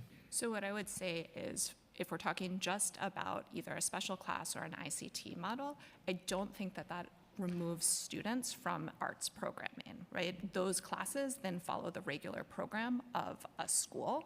And so the arts office then does work on thinking about how are we making sure that arts instruction is inclusive to all within those models. I think when we're talking about students being pulled out of an arts class to receive services, we're talking about related services that might be counseling, hearing services, PT, OT, so on and so forth. And so thinking about what are some models that exist for those to be integrated, whether it's into their English class or to their arts class, so that they don't have to be pulled from core content. That would make a lot of sense. How are these students being tracked? The students are special education students. How do you track to make sure they're getting their services and getting a little bit of art, a little bit of something? Well, students so I think they're getting art, right? Because they are part of the general population within the schools that are receiving art. And so special classes are not eliminated from receiving arts in that school. And then we talk about the percentage of students within a school that are getting arts education. That's inclusive of all. I think we're talking about unique cases where a student is pulled out, and that really has to live within the school, right? Because those service recommendations are reported in CSIS. That would just be for specific students and not sort of a school-wide view. And so schools have to be cognizant, and going back to Paul's thing about that this is really a mind shift thing. And so principals, when they're making programming decisions, have to believe that the arts are important and the arts are important for all students. And as they're making programming decisions, keep that in the forefront of their minds. School leaders. How does New York City Public School assess whether students with disabilities are receiving equitable arts, both in inclusion settings and also in District 75? I think earlier DCLA talked about their programming in D75. I remember. So I think with the new reporting structure of disaggregating the arts and schools report by district, we do have reporting distinctly for District 75 in thinking about how D75 students are being included in arts education. And Paul can talk to you about the specific numbers, but I know that the D75 actually has somebody who is in charge of arts and coordinates with the arts office to ensure that they are giving equal access to the arts that all other districts are providing. Yes, so I just want to add also the unique nature of District 75. They actually have a full-time dedicated arts director that is embedded in their district office. And so they work with us in collaboration. And I have to tell you, we learn a tremendous amount from them in helping us push our programming. So we work very closely together. And according, just for some data points, according to the 23-24 Arts and Schools report, arts across District 75, we had 93% of District 75 schools reporting providing visual arts instruction, and 84% offered music, 66% offered theater, and 59% offered dance. And so again, while there's far more work to be done, there is a baseline of dedicated professionals who believe in this work, who can continue to help us do what is the mind shift that systemically we're trying to affect. How about our D79 school sites and D75 have certified art teachers? How often that teacher is covering 3 to 4 sites? So this is another one of those opportunities where, unfortunately, I get to say to you, we'll have to get back to you with that specific data. One of the things I will just say anecdotally is that one of the things that we find in tracking is that D79 sites in particular are one of the places where we find where there might not be an arts teacher. And so this is something that we deeply have to look at and continue to support in the work that we're doing. D79 also covers our justice-involved students. How, are we meeting their needs also with arts education? Again, we support all of the superintendents in our work, and again, this is something that we and specifically with this population, the arts, and this is not hyperbole, could potentially help save some of these kids' lives. And so this is ongoing work that we are navigating around. And again, in our 2 years of working in reimagining how we do this work, it's something that we're dedicated to focusing on and get back into you with more data. Okay. How is arts education being used in D75 and other school settings to advance IEP goals?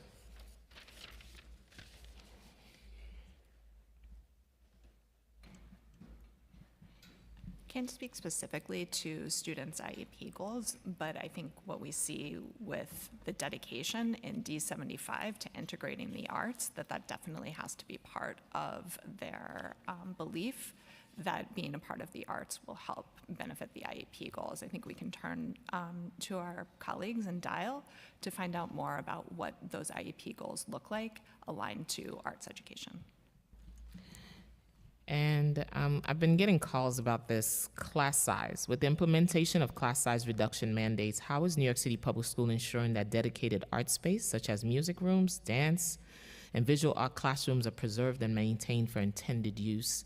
And my art teachers are not arts on wheels, pushing carts around, but they have a dedicated space for students to really enjoy art. So Of course, here representing the Arts Office, we believe that the arts, having a dedicated facility is the ideal. What is being done around the class size mandate is that principals have been asked to submit plans about how they're going to address that, specifically around space, and only those plans where there is not a reduction in programs are being approved by the city. You wanted to say something? Chair Rivera.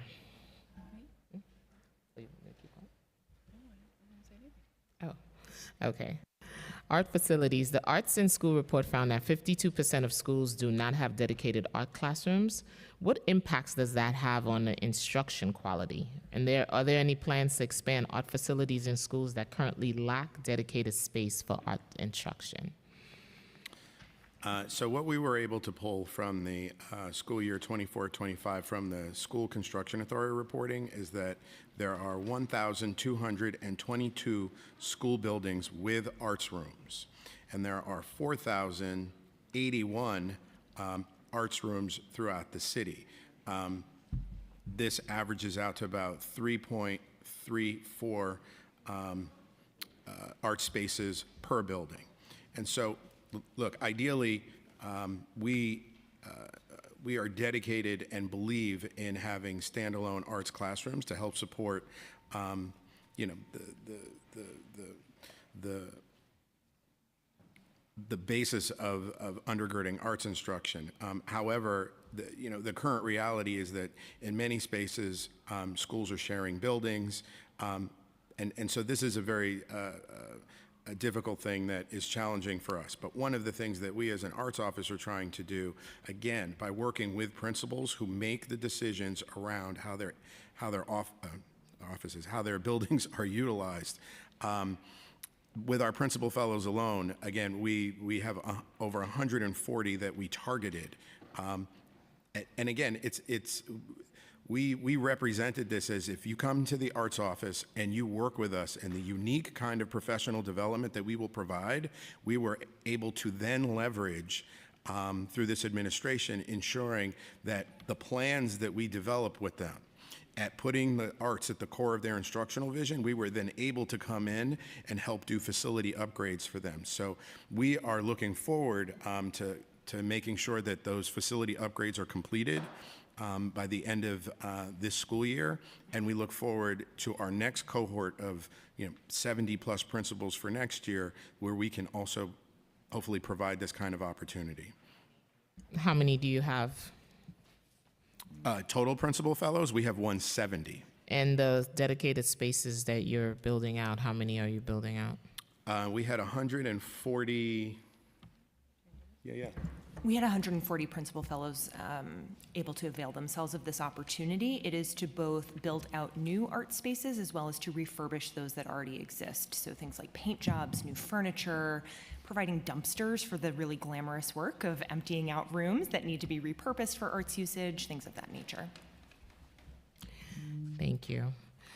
What is New York City Public Schools doing to hold schools accountable until it achieves its 100% compliance with state regulations? I know you're going to say it's the school leader again, but what are we doing? You got me. You got me. Yeah. So again, this lives with school leaders, and so one of the things that we're trying to do is make sure that we're working with superintendents and principals to do this mind shift work. To ensure that they understand the importance of having the arts and really move their instructional visions. Because in 2023, the data arts report found that only 31% of 8th grade students met New York State required for 2 semesters of arts instruction in 2 disciplines. What challenges are middle schools facing in meeting their requirements, and how does New York City Public School plan to address that? So this is a thorny subject I've loved to embrace. in my time at the Arts Office now. So first, it is important to clarify that the state requirements. So under New York State ed regulations, students in grades 7 and 8 must receive 2 half units of study in the arts, equaling about 108 hours. The instruction is to occur across 2 different disciplines, right? So it is the first time in a student's trajectory where there is actually a specific designation that you experience 2 different disciplines and get credits in those disciplines. The struggle here is there's a few, but I would argue one of the biggest ones is just the larger staffing, right? So just the teacher pool size, right? Because in a middle school, in those 2 grades, a principal is making a decision around who they staff. And so you're making decisions around, do I have 2 arts teachers to ensure that I'm making sure that these students are getting 2 different ones? And what we're finding in most instances is that schools really struggle to do that. But with that said, it is true, 31% of students are receiving the 2 units, but 91.2 are receiving the 2 units in 1 discipline. So it is not, certainly doesn't meet the state mandate, but it is also to say that students aren't going without art. And so one of the things that we do, again, is to put our hands in the dirt and really get in there with principals so that they understand, like, hey, this is a state, like, not only is this a state mandate, right, that is very important, but also let us really think about, like, what does your data look like? How is your literacy looking like? What are some of the problems that you think the arts might help mitigate or solve? How do you get more parents in the building? How do you fix a problem with students showing up late for first period? Is there a way in which we can work with you that the arts can be embedded in your core instructional mission to help move these things along? And so this is just one byproduct of really how we're working to mitigate this problem. But it is a real one. The data is saying it's a real problem, and that's why we're talking and seeing how we can fix it. And middle school is important. I don't know, Miss Joyce Bradford was my music teacher in middle school, and I still remember that. I can't draw, so I didn't remember my art teacher, but I do remember Miss Joyce Bradford. As you mentioned, you just mentioned that you had to put your hand in the dirt and get down with the teachers. Are we doing that across the city to, like, roll up our sleeves and be like, listen, we have to do this. This is mandatory. It's not an option. And we keep saying that, right? The arts should not be an option, just like social emotional learning should not be just on the side. It should be embedded in everything that New York City students do. The arts is everything that can change the trajectory of a young person. And that's why I even asked you if you are involved in D79, our students who are criminal justice involved, because art could change.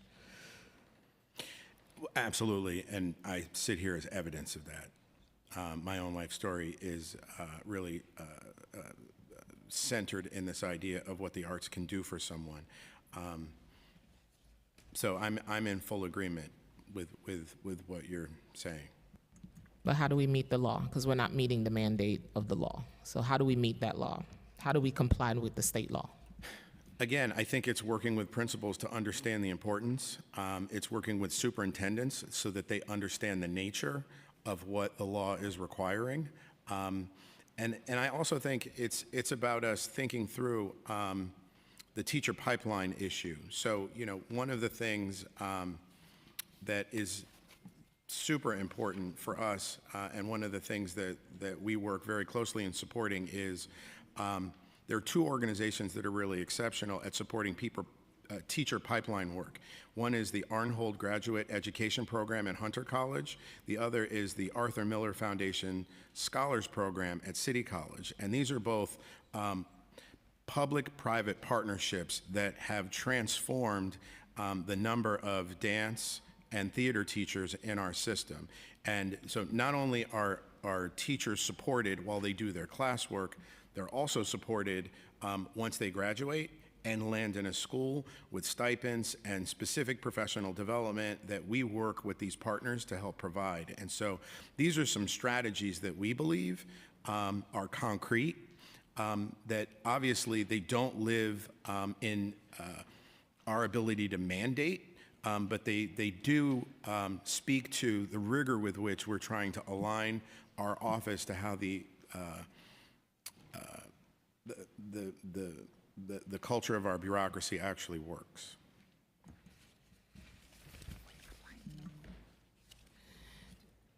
Thank you. For the funding, in $41 million in 2024, $41 million in federal stimulus dollars were used for art programming. $25 million of this funding was distributed through school allocations. How was the other $16 million spent? In FY24, the other $16 million was also allocated to schools through a SAM. And in in fiscal 2025, how much of the $41 million in city dollars that replaced the federal dollars went directly to school, and how is the remaining funding being spent? So again, part of it was allocated through a SAM. And then what we wanted to do was make sure that we were being strategic and aligning the funding streams with the work of the Arts Office. And so the additional funds that were used from the $41 million last year are being put through to schools through the Arts Office to align with some of the facilities upgrades that Paul spoke about, as well as high-quality instructional materials, tools, and experiences for all students. Thank you. The ACE Guide, which lists New York City public school vendors providing programming, field trips, and PD across art discipline, has been experiencing issues. Organizations report they've been unable to update their profile, contact information, or even be added to the platform for at least 6 years. What's being done to address the issue with the platform? We share your frustration. Yay, and I'm sure my advocates feel the same. Yes, we share the frustration of our friends in the arts partner community. We're dedicated to working with DIIT to help rectify some of these issues. I hope I'm also not talking out of school, but we are also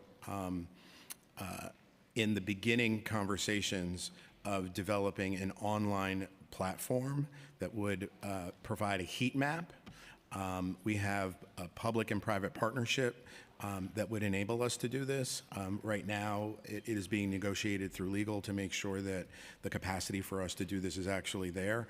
But we are hoping, as part of the reimagining of the office, that this kind of a platform will, again, change the face of how families, teachers, how we all understand what are the arts that are happening in our schools, and how do we make the kinds of decisions that we want to make for our children, in us supporting school leaders and teachers and parents, just making educated decisions around where they want to have their kids.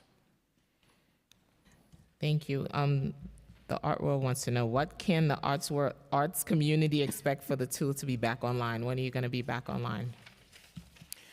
We'll have to get back to you on that after reaching out to DIIT. Okay, and can the arts community update their profile or be added to the platform? The people want to know.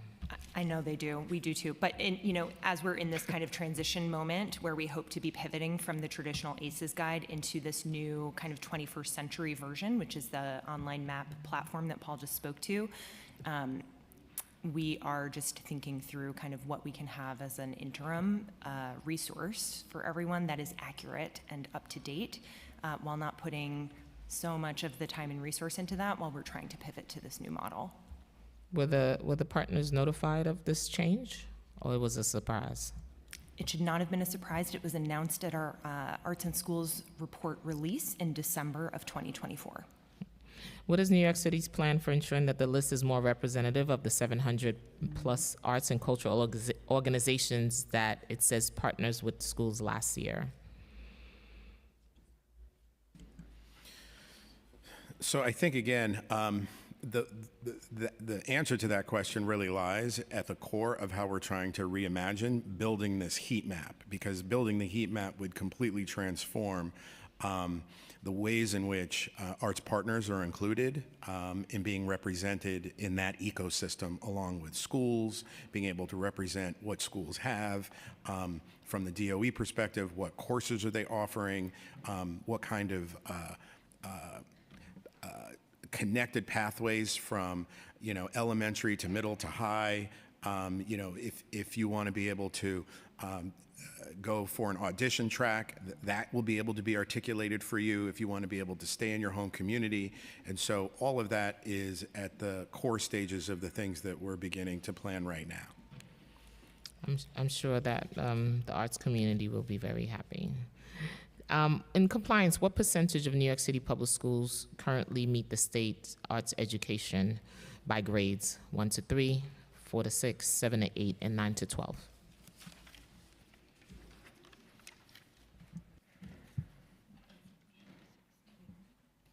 Question 16, right?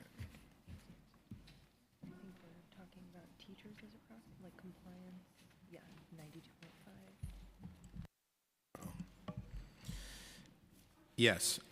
So in elementary school right now, grades 1 through 5, we have 92.5% of schools serving grades 1 through 5 offer at least one arts discipline per grade. However, 24.4% of those schools offered all 4 disciplines to each grade. In 6th grade, 95.1% of schools offered at least one discipline, but only 10.1% offered all 4 disciplines at that grade. Again, we get into the reality of 7 and 8. 91.2 of 8th graders received the required 2 half units in arts instructions, but only 31.1 did so with 2 different disciplines.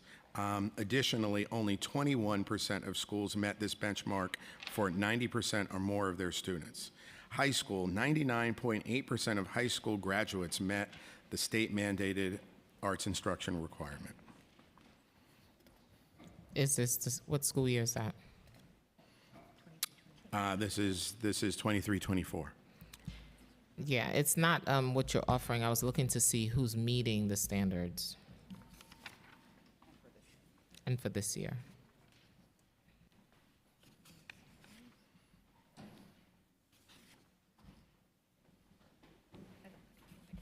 Yeah. You mean current data live for students for this current 24-25 school year?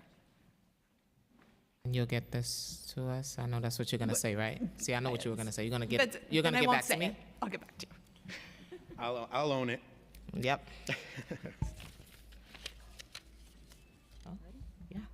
So thank you so much. You'll be getting a follow-up letter from us with lots of questions that you were supposed to answer but didn't have the answers. So thank you for being here. Thank you. Thank you so much.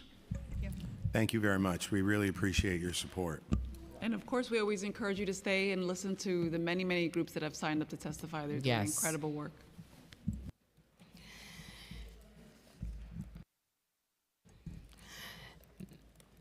I now open the public hearing for public testimony.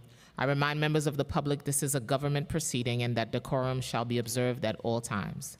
As such, members of the public shall remain silent at all times. The witness table is reserved for people who wish to testify. No video recording or photography is allowed from the witness table. Further, members of the public may not present audio or video recording as testimony, but may submit transcripts of such recording to the sergeants at arms for inclusion in the hearing record. If you wish to speak today, in today's hearing, please fill out an appearance card with the sergeant at arms and wait to be recognized. When recognized, you'll have 3 minutes to speak on today's oversight topic, ensuring equity and access in the arts. If you have written statement or additional written testimony you wish to submit for the record, please provide a copy of that testimony to the sergeants at arms.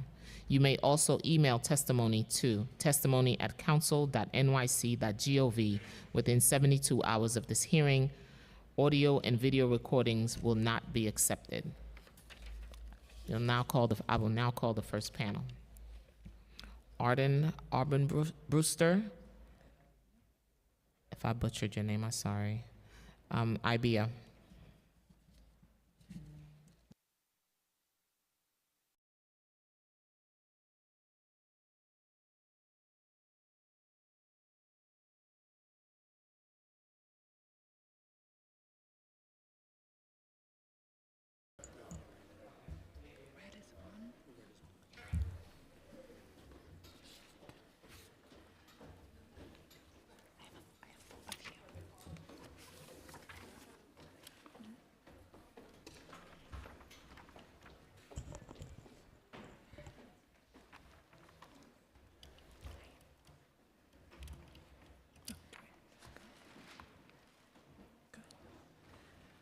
Good afternoon, Chair Joseph, Chair Rivera, and members of the Committees on Education and Cultural Affairs, Libraries, and International Intergroup Relations. My name is Arden Armbruster, and I'm a lead budget and policy analyst at the New York City Independent Budget Office, IBO. We are an independent, nonpartisan city agency that conducts fiscal and policy research for the city. Thank you for the invitation to testify today. I will be speaking about IBO's analysis of school-based programs funded through the Cultural Development Fund, CDF, a competitive grant program administered by the Department of Cultural Affairs, DCLA. I'll be sharing just a few findings from IBO's recent research, but our written testimony includes additional details. We also conducted an analysis by school district, which will be available on our website. IBO looked at CDF-funded programs and arts teacher staffing at traditional public schools, using data from the fiscal year 2022 CDF grant cycle and the 2021-2022 school year. Our research showed that around 3/4 of schools citywide received a CDF program, and a similar share of schools had at least one licensed arts teacher. Just over half of schools had both a CDF program and a licensed arts teacher, but these programs and teachers were not evenly distributed across boroughs. Compared with schools in other boroughs, Manhattan schools were more likely to have at least one licensed arts teacher, and on average, they had the highest share of teachers who were arts teachers. 90% of Manhattan schools received a CDF program. In Queens, schools were about as likely to have an arts teacher on staff as Manhattan schools, but they were the least likely of all of the boroughs to host a CDF program. Only about half of schools received a program in FY22. Staten Island schools were the second least likely to receive a CDF program, and they had the fewest arts teachers as a percentage of all teachers. Nearly 1 in 10 schools in Staten Island and in the Bronx had neither a licensed arts teacher nor a CDF program. Otherwise, Bronx and Brooklyn schools were fairly similar in our research, with the Bronx having a slightly larger share of schools with a CDF program than Brooklyn, and Brooklyn schools more likely to have an arts teacher than schools in the Bronx. Manhattan-based CDF grantees provided the vast majority of CDF programs in schools, about 4 out of 5 programs. However, they were more likely to partner with schools outside of Manhattan than within the borough. CDF grantees from other boroughs typically worked in schools in their borough, particularly organizations from the Bronx and Staten Island. The data IBO used for this research have some limitations. In a small number of instances, programs that appeared to be school-based were excluded because they could not be definitively matched to a known school address. Additionally, the CDF data don't quantify depth of engagement, as Chair Rivera mentioned earlier, such as the number or length of visits. The data do not include the timing of visits, so some of these programs may be after school. Accordingly, the intention of this analysis is not to equate CDF-funded programs to instruction by a licensed teacher. Rather, our hope is that this can shed light on the distribution of services to help plan and coordinate the many programs through which the city provides access to arts education. Thank you again for the opportunity to testify, and I'm happy to answer any questions. Thank you so much for your testimony, and we saw some of the tables in the actual physical copy that you've presented. If Manhattan-based organizations are primarily working with schools outside of Manhattan, do you have a breakdown of which boroughs they're working in? Yes, we do. So as I said, 65% of school programs conducted by Manhattan-based CDF grantees occurred outside of the borough of Manhattan, leaving 35% in Manhattan. So if we break down the 65%, we get 24% in Brooklyn, so the next most likely borough for them to work in, 20% in the Bronx, 17% in Queens, and 3% in Staten Island. Yeah, you mentioned that Queens schools were the least likely to host a CDF program, followed by Staten Island. I know you shared some of the percentages for each borough and citywide, but some of the data you used, well, the data is from fiscal year 2022 CDF grant cycle. Why not use more recent data? So at the time of the analysis, 2022 was the most recent data set provided to us by DCLA. Did you request more data from DCLA? We did. We first requested the data in October of 2024 for FY23, and FY24 was not available at that moment, but we put in the request then. Okay. And can you remind the committee about IBO's charter mandated powers as they relate to data access? I would be happy to. So the charter states that IBO's director shall be authorized to secure such information, data, estimates, and statistics from the agencies of the city as the director determines to be necessary for the performance and functions and duties of the office, and such agencies shall provide such information to the extent that it is available in a timely fashion.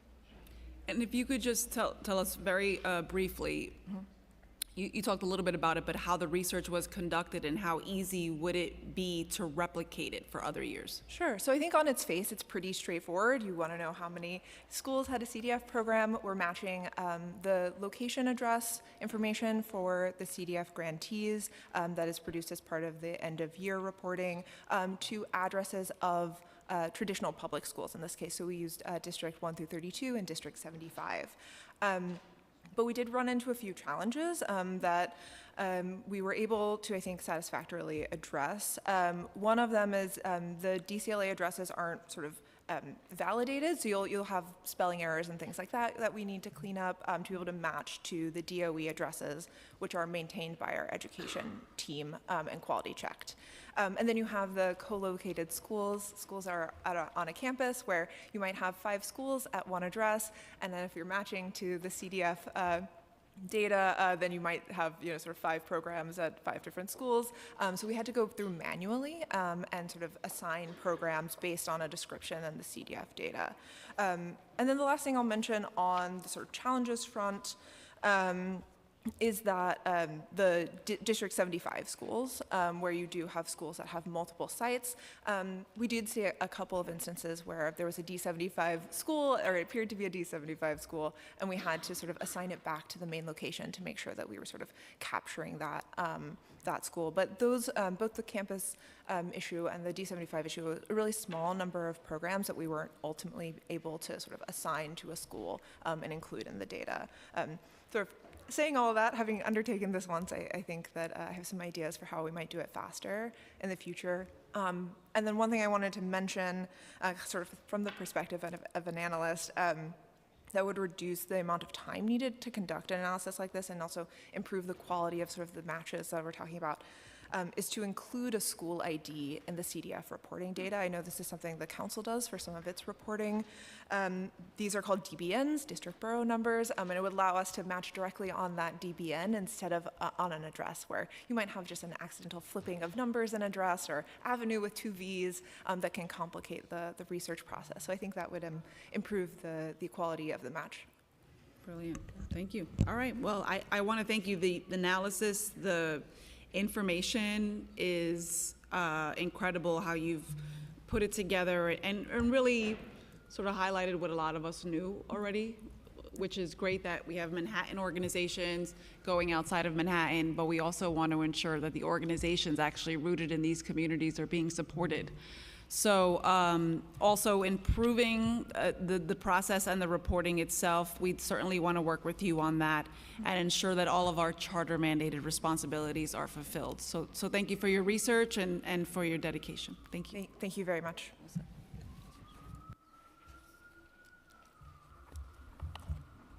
Thank you. Melody Emerson Simpson?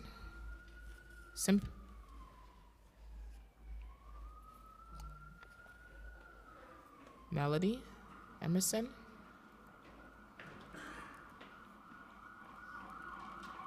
No. Nabira Zanab?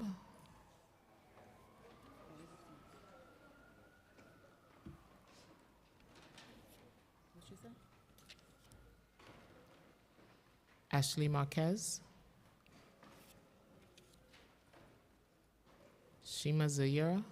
I think it's Sarah Stone?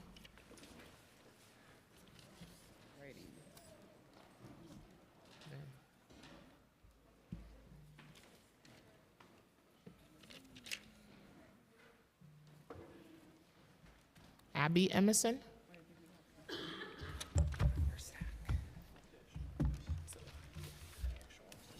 I know that's these are just, oh wait, that's me, sorry.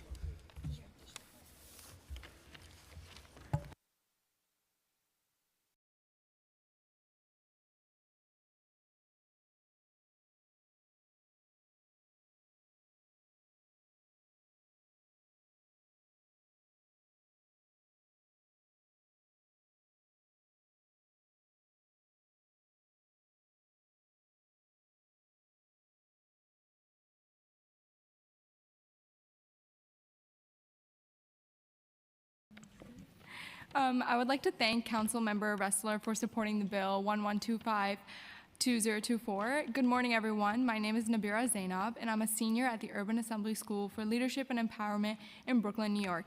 I live in District 45, represented by Councilmember Farah Lewis. Today, I'm here to testify in support of Bill 1125-2024, which mandates the Department of Education to report annually on school libraries and library access in DOE schools. During our research, we constantly thought about how the lack of library resources might impact us in various ways. In conducting research for our civic action project in our government class, we uncovered a significant finding. Schools with certified librarians experience notably higher graduation rates. For example, according to the article, study finds that high poverty schools with a certified teacher librarian achieve a 5-year graduation rate of 79%, stating that low-income schools that employ accredited librarians report a graduation rate of 76% over 5 years.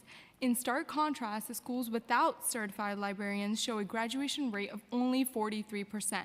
This gap is especially troubling for our Title I school, UASLE, where the absence of certified librarians places my peers and me at a disadvantage.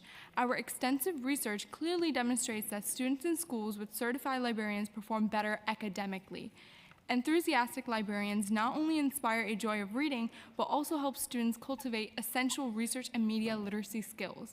By requiring the Department of Education to provide detailed information on the number of certified and non-certified librarians, the time students spend with them, and the operational status of school libraries, Bill 1125-2024 will illuminate the critical resources available to students. It is essential for Councilmember Farah Lewis and the committee to support this bill, as it emphasizes the vital role of libraries in education and ensures that all students, regardless of their background, have access to certified librarians for their academic success. Thank you for your attention, and I urge you to support Bill 1125-2024. Next.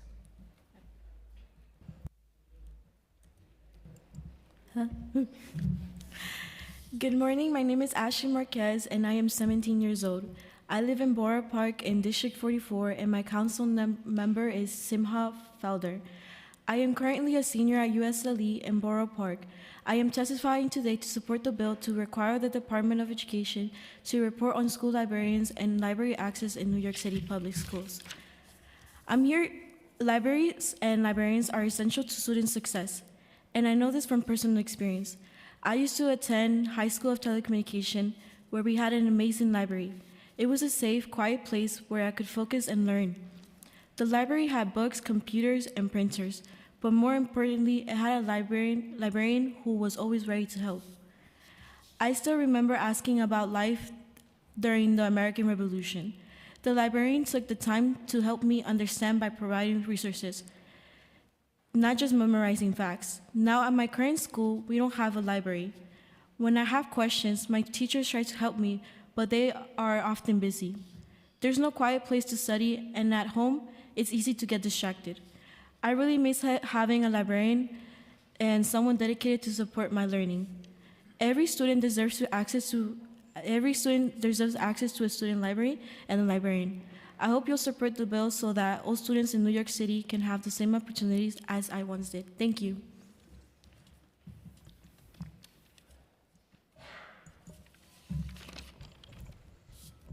Good morning.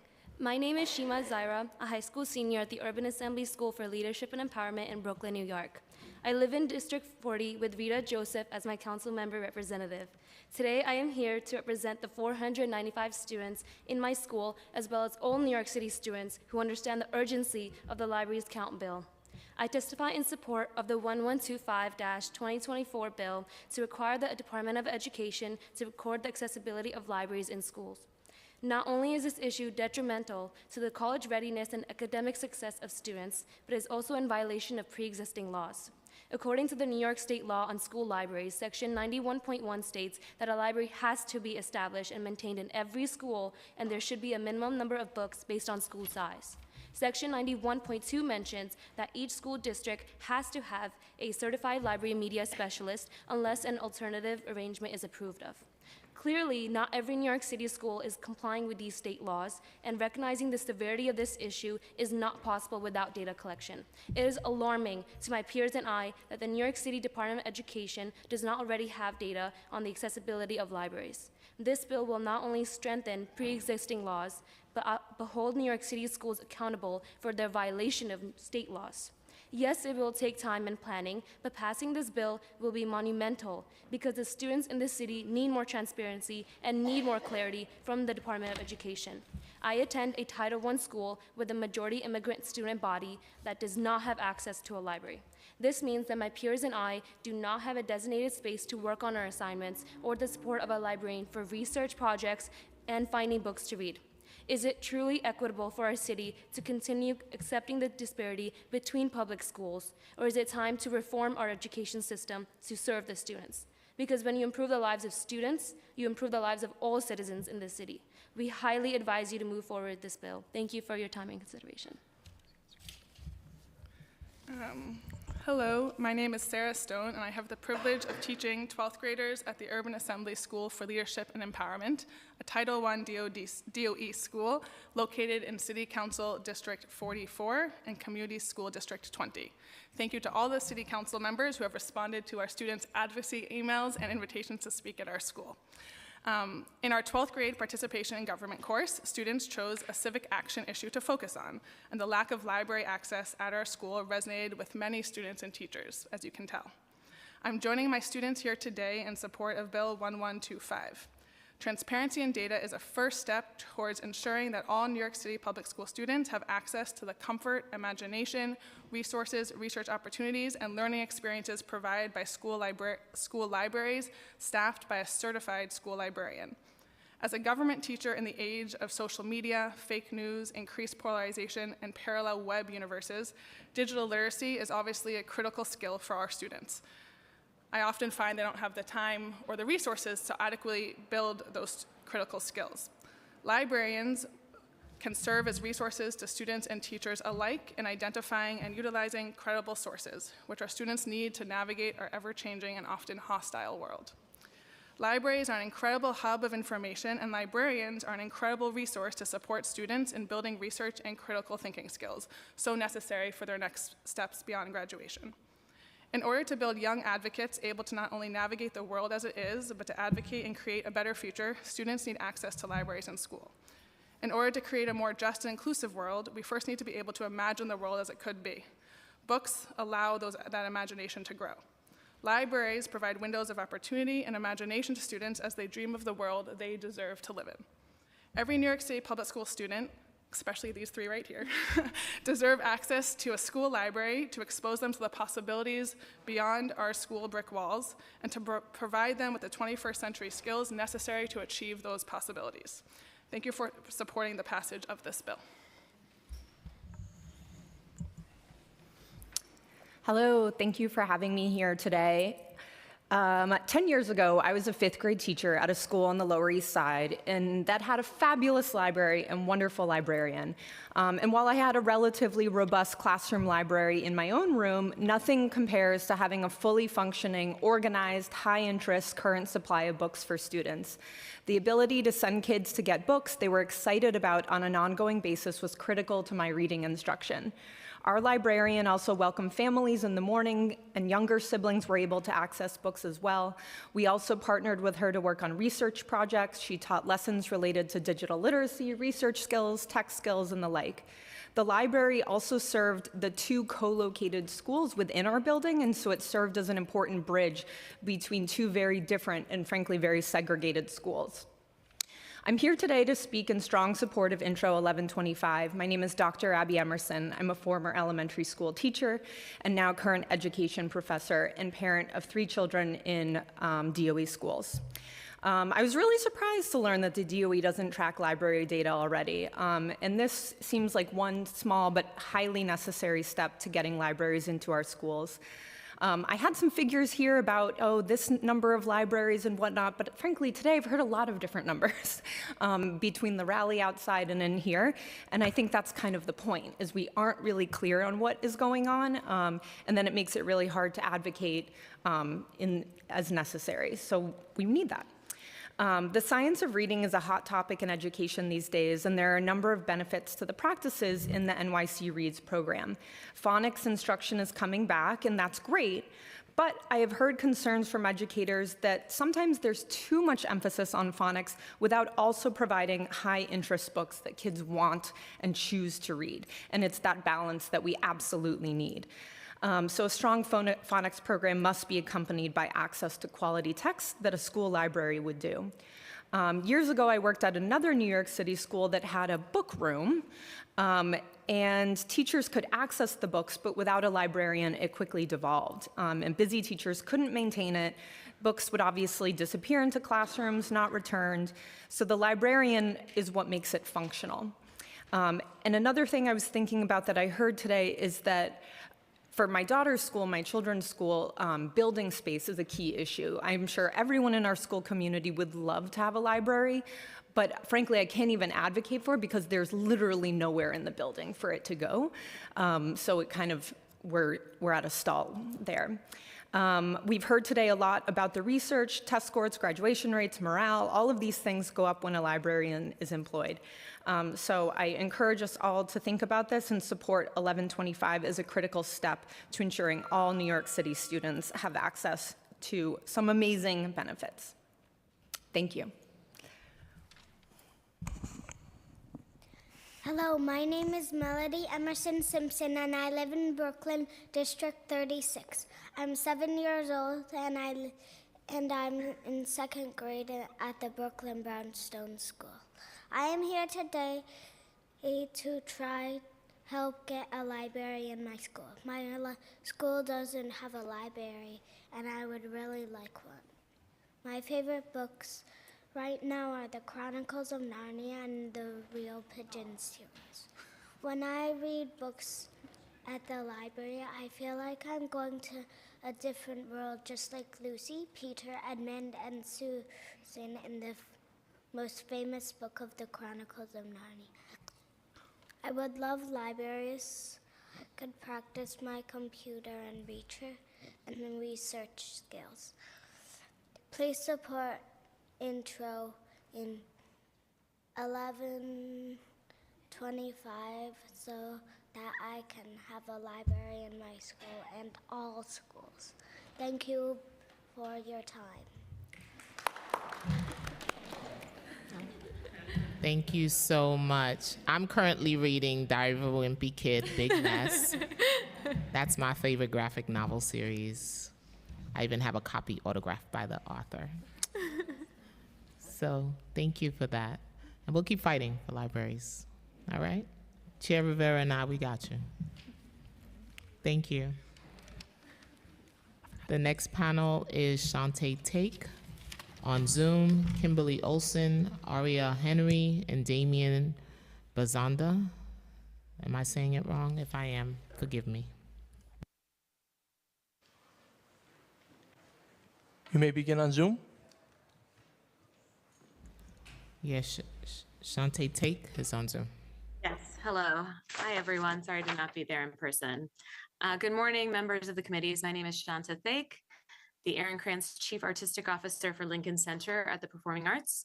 We appreciate you taking the time to emphasize the importance of equitable access to arts education. Today's education landscape is different with the pervasiveness of technology, information overload, and the ongoing impacts of the pandemic on student learning. Yet the need for truly deep arts education experiences for everyone has never been more essential to the social emotional learning of students. This requires an increase in funding for arts education in all public schools, more partnerships with arts educators, and elevating arts education within the core curriculum. We are constantly evolving how our programs can better serve students, including leveraging new technologies. Lincoln Center is considered by many as the birthplace of teaching artistry. We developed a systematic approach to student-centered, discovery-based arts learning, which has since grown nationally and internationally. The Lincoln Center campus is home to 11 resident arts organizations serving the entire life cycle, from infants participating in WeBop at Jazz Lincoln Center to older adults enrolled in the Juilliard School's extension program. Exposure to the arts improves skills like language acquisition, memory, motor coordination, spatial awareness, and supports social emotional learning. A few examples of our work: in collaboration with the NYC Schools Arts Office, Middle School Arts Audition Bootcamp served over 400 students, representing 173 public schools across 5 boroughs last summer. For the inaugural season of the Festival Orchestra of Lincoln Center, nearly 300 Summer Arts Institute students received free coaching, observed a rehearsal of the orchestra, attended a performance, and selected student chamber ensembles performed at Lincoln Center. Building off that success, we launched the free Young Artist Pipeline to serve students as early as 6th grade in developing skills in the arts, with nearly 100 students enrolled from Title I schools. We also recognize visibility as part of creating a culture of belonging. Initiatives like Access Ambassadors and Passport to the Arts recognize that access needs must be integrated in the creative process and not an afterthought. The Legacies of San Juan Hill work with Centro and the Schomburg Center underscores the importance of those whose stories are told. Last summer, we worked with United Way to host the Black Studies Bookmobile and integrate San Juan Hill into New York City's school's Black Studies curriculum, sharing the stories of creative New Yorkers like Thelonious Monk, Josephine Baker, Arturo Schomburg, and many more. And lastly, we invest in teachers and invite educators to imagine the next 50 years of teaching artistry at Summer Forum this July. Participants will leave with new tools, fresh ideas, and an expanded community to propel their creative vision for the arts education forward. Current New York City public school educators will be granted free admission. The resident arts organizations at Lincoln Center share a vision for encouraging an exploration of human creativity. Your time has imagination, expired. and Thank you. Thank you. Can I have just one more second? Yes, And please wonder in the arts. finish your last thought, yes. Okay, great. We look to the arts to bridge divides, celebrate differences, and encourage us to question what is and imagine what can be. Thank you so much. Thank you. Thank you. Thank you so much, Chair Joseph and Chair Rivera, esteemed committee members, and council staff for your championing of arts education. My name is Kim Olson, and I'm proud to be the Executive Director of the New York City Arts and Education Roundtable. I'm here as part of the It Starts with the Arts Coalition, echoing the urgent need to prioritize transparency in arts education across our city's schools and communities. We deeply appreciate the commitment of this council to ensuring equity and access in the arts, and we want to commend the work of New York City Public Schools Arts Office for their ongoing initiatives to support arts education across the 5 boroughs. We also recognize the essential role of the Department of Cultural Affairs in enabling hundreds of organizations to deliver essential arts education services. However, New York City cannot provide equitable access, meaningful participation, or quality arts instruction for all students without greater transparency in terms of how arts funding is being spent and how student engagement is measured. Currently, our understanding is impeded by a reliance on broad reporting that doesn't always accurately reflect the reality on the ground. For example, the most recent Arts in Schools report states that 99% of schools provide arts instruction in at least one discipline. Yet, that statistic doesn't really verify actual access or participation for students. The current reporting methods also lack clarity on how quality arts education is defined and measured in our schools. The insufficient transparency also applies to funding allocations and spending, making it unclear how arts education dollars are distributed and utilized at the school level, and how it compares to recommended per capita spending. Furthermore, the lack of transparency extends to arts partnerships. While over 700 arts organizations partnered with schools last year, delays in award contracts, contract processing, and payments significantly hinder the good work happening. Organizations are waiting years for MTAC contract approvals, leading to lost educational opportunities for students, financial hardships for both organizations, and thousands of dedicated teaching artists who rely on this income to live and work in New York City. Even the months-long delay of CDF award letters can have a devastating impact when you are living paycheck to paycheck like so many teaching artists in our community. The reality is this: what gets measured gets done.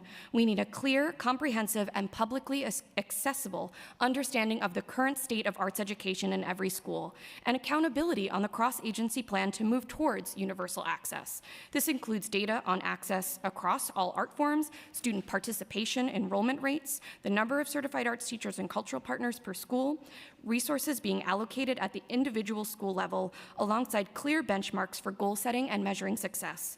Without this, it's impossible to effectively identify and address existing inequities. Let us move beyond broad statistics and reports to gain a clearer understanding of the challenges and successes in arts education across our diverse school system. By prioritizing data transparency and investment in the arts, we can truly begin to build a stronger, more creative, and more equitable future for all of our students. Thank you for your time and consideration.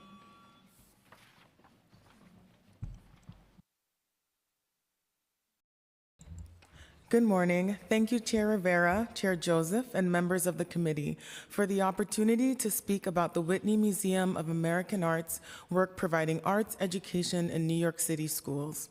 I am Araya Henry, manager of K-12 initiatives and youth learning at the Whitney, and I lead programs that serve youth audiences.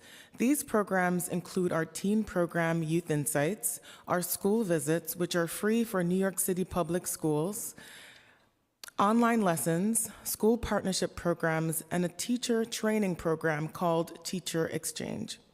Our K-12 initiatives use works of art from our collection and special exhibitions to build critical thinking, enhance curriculum, foster dialogue, and encourage innovative classroom practices. Today, I want to spotlight our school partnership with Gotham Professional Arts Academy, which is a Title I public high school located in Bed-Stuy, Brooklyn. Since 2008, the Whitney has worked with Gotham students and teachers. Each year offers in-depth, multi-session programs connected to classroom curriculum. This past year, we had over 460 touch points with Gotham's community, including in-class programs, museum visits, artist events, and family engagement nights. Students engaged with special Whitney exhibitions, using art to explore themes of inheritance, identity, and social change.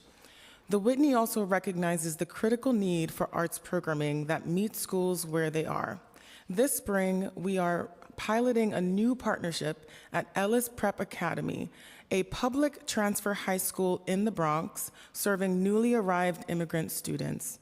Our program brings teaching artists directly into classrooms, helping students engage with contemporary art in ways that support their language development and academic success.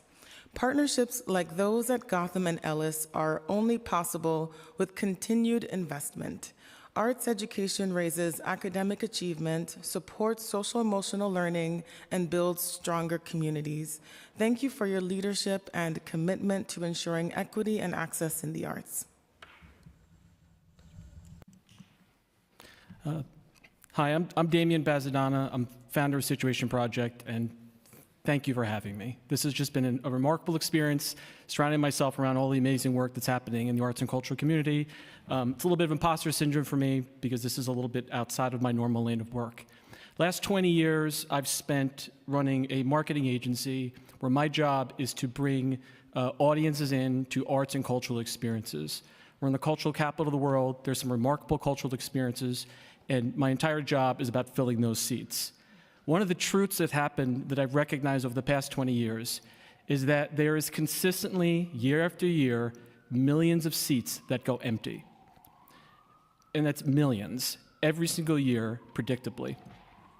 Broadway alone, just for example, these are public numbers, about 1.5 million seats go empty every single year. And at the same time, I think we've learned all today, we've talked about it, kids in the city are not getting adequate access to the arts. Arts exposure, arts education, arts are missing from a significant number of kids' lives. I believe, as I know everyone else in this room does, that arts are important. I look at it, I think of arts as avocado for the soul. It is a nourishment that is critical to the growth and support of our children and our communities.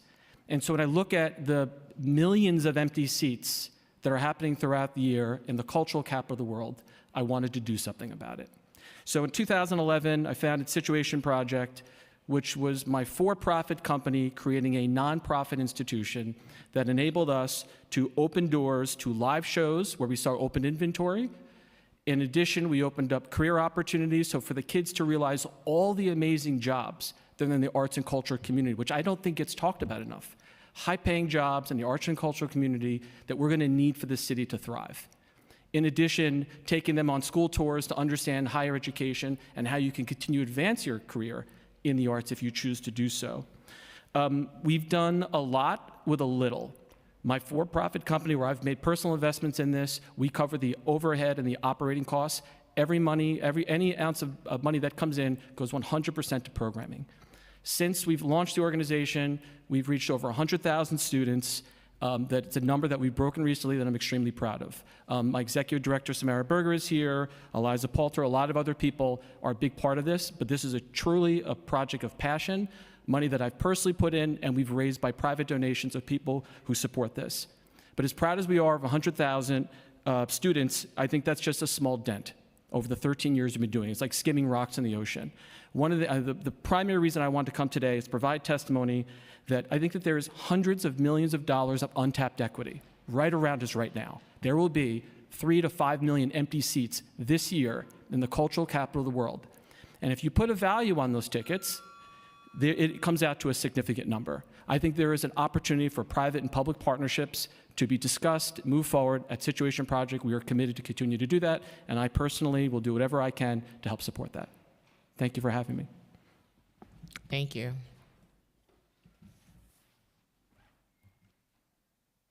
Thank you so much. I used your statistic last night at an event about how many seats are left Oh, thank you. unfilled, and people couldn't believe it. So I appreciate all of you doing the great work that you do.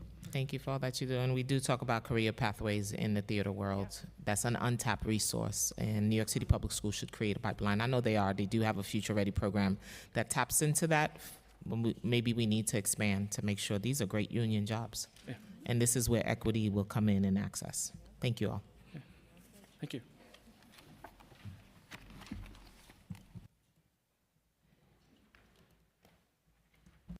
Nico Scarassi. Julian Buenaventura. I couldn't read the handwriting, sorry. Diana Figgins. Aurora Damalo.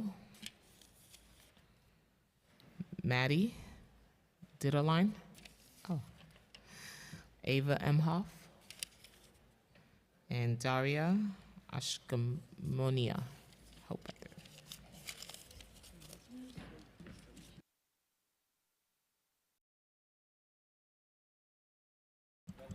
Okay. Hello, everyone. Thank you all so much for having us today. My name is Dion Figgins. I'm a professional performance artist with over 25 years of experience in New York City, and I'm the artistic director of Ballet Tech Foundation. Our mission is to introduce New York City public school children to the beauty, integrity, and joy of dance, which we have been doing since the founding of our school in 1978. We have reached over 950,000 students with our tuition-free programming, giving students from every neighborhood in our city the opportunity to participate. Since 1996, Ballet Tech Foundation has operated the 4th through 8th grade New York City Public School for Dance in partnership with the New York City Department of Education. And because of this, we are uniquely positioned to speak about the importance of the New York City government's support of arts education and the impact it has on the children of our city. Through this private-public partnership, our students receive a robust academic education provided by the Department of Education, integrated with intensive dance training provided by Ballet Tech Foundation. It has been proven that arts integration in education contributes to the development of life and career skills such as critical thinking, creativity, collaboration, and communication that are vital to the cognitive and expressive demands of the 21st century. Because of our school's model, students who may struggle academically but do well in dance have shown the ability to transfer learning in dance to other areas and demonstrate academic improvement over time. Our students' state test scores consistently far exceed citywide averages, and graduating 8th graders are regularly accepted into public arts high schools, distinguished ballet academies, and public high schools with strong academic programs. Under one roof, our students develop the skills to succeed in whatever direction they choose because of their dual dance and academic education. Our alumni, one of which is with us today, have gone on to become professional dancers in renowned companies such as New York City Ballet and Martha Graham, and have also pursued careers as lawyers, EMTs, chefs, and professional soccer players. Investing in arts education is critical to the development of our city's children. The success of our students, many of whom would not have had the opportunity to learn dance without Ballet Tech's tuition-free programs, have been made possible by the city government's support, and we urge the City Council to prioritize universal access to arts education so that all of New York City's children can experience the same benefits of a robust arts education. I'm joined here today by one of our students and one of our alumni who will also give their testimony.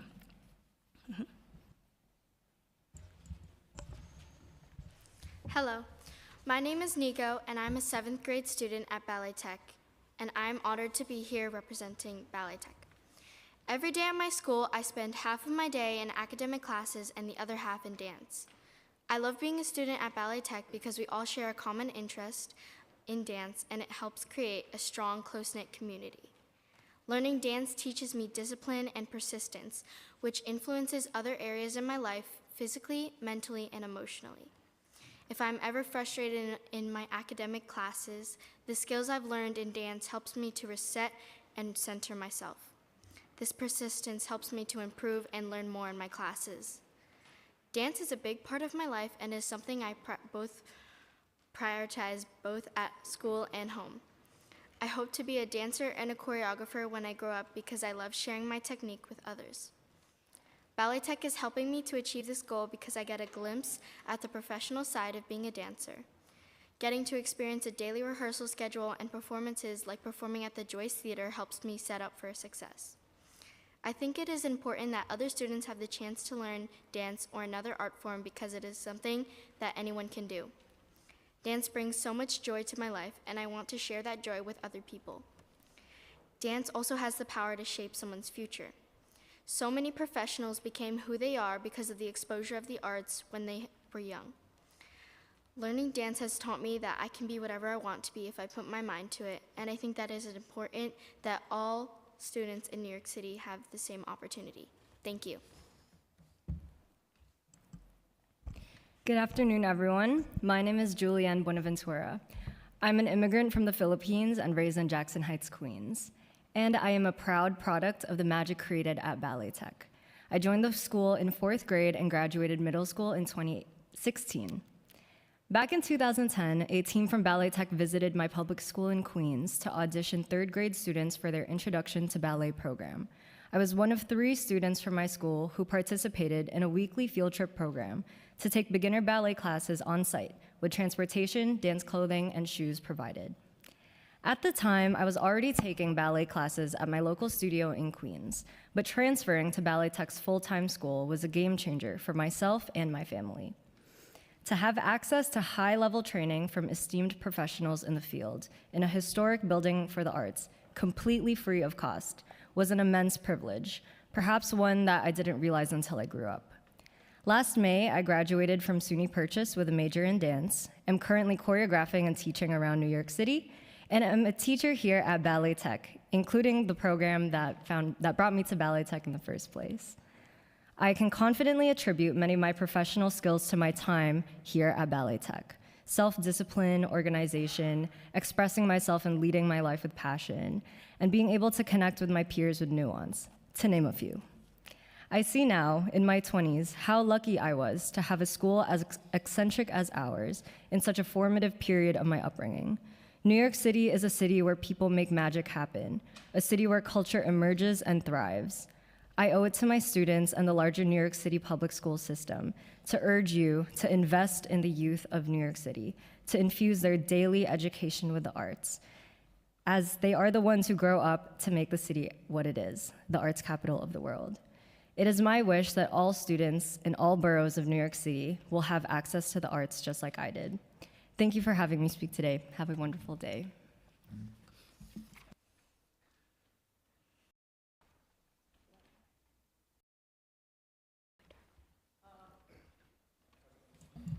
Okay.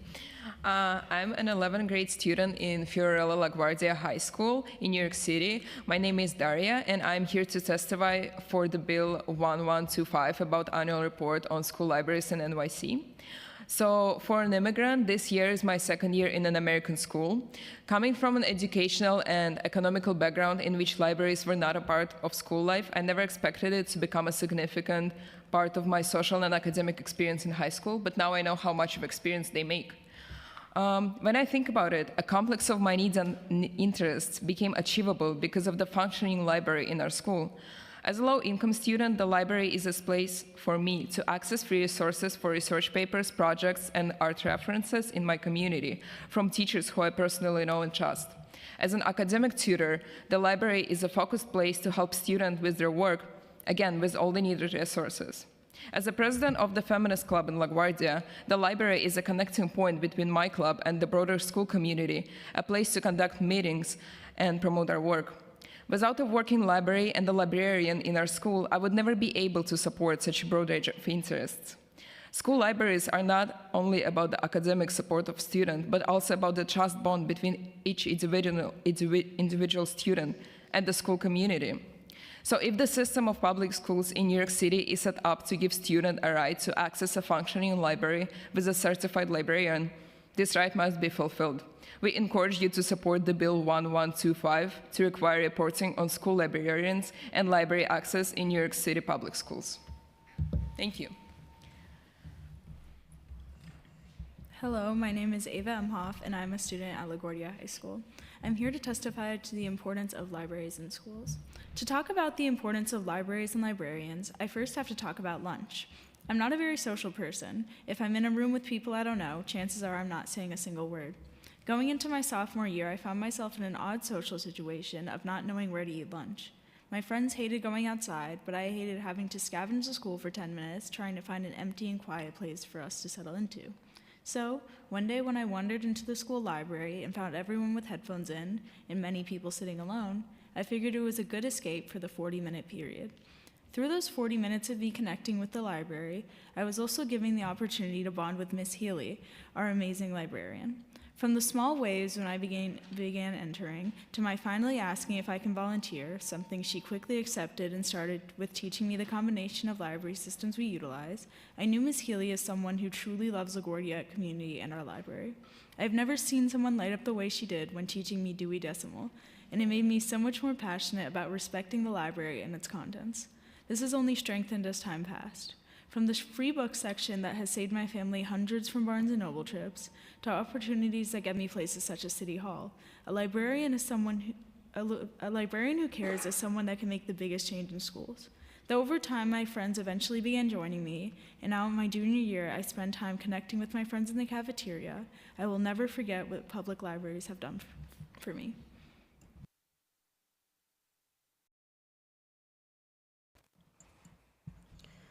Hello, my name is Aurora May Dunlau, and I'm a freshman at Fiorello H. LaGuardia High School. I'm here today to testify to support the bill that the DOE should record the accessibility of libraries and librarians in NYC public schools. To start off, I'm a very avid reader, and I've always loved reading since I was very young.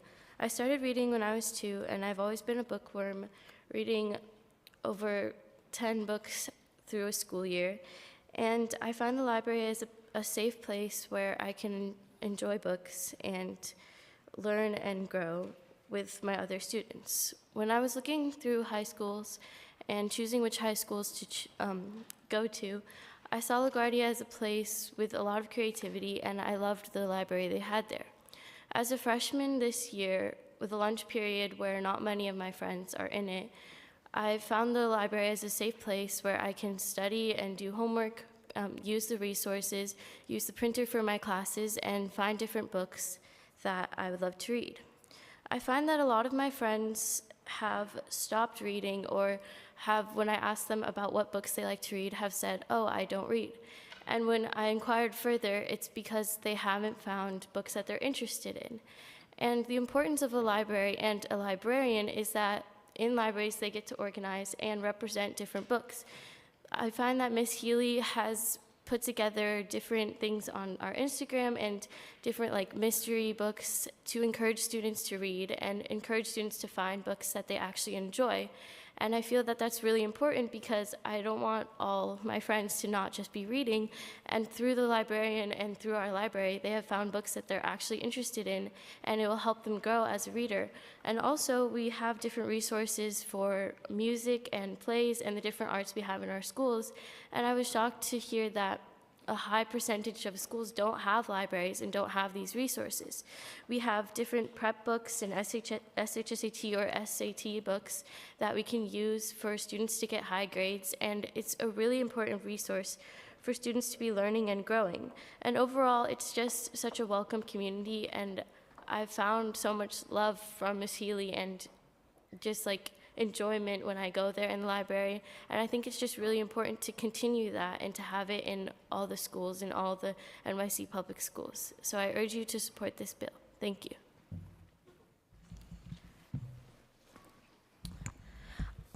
Good afternoon, council and committee members. My name is Maddie Ditterline. I am a 16-year-old student at LaGuardia High School, and I have been a victim of library loss. Don't get me wrong, our school is lucky enough to have a functioning library and a wonderful librarian, Ms. Healy. But we are part of the decreasing number of New York City public high schools that have our own library that is easily accessible to our students. Currently, I am a volunteer helping our librarian, Ms. Healy, keep our shelves in order, and I am considering a potential career in library science. I know firsthand how important libraries can be for students, and I didn't fully realize just how important they were until I lost mine. I didn't start out my life loving to read, but I was not exactly a popular child within my class, and none of my fellow students were particularly shy about the fact that they thought I was weird. I found my first solace from that fact in my small class library, which my teachers always seemed to sit me directly next to. But the best place in that school for me as a child was our school library. Our librarian, Miss Hood, was a kind woman who always helped you find what you were looking for.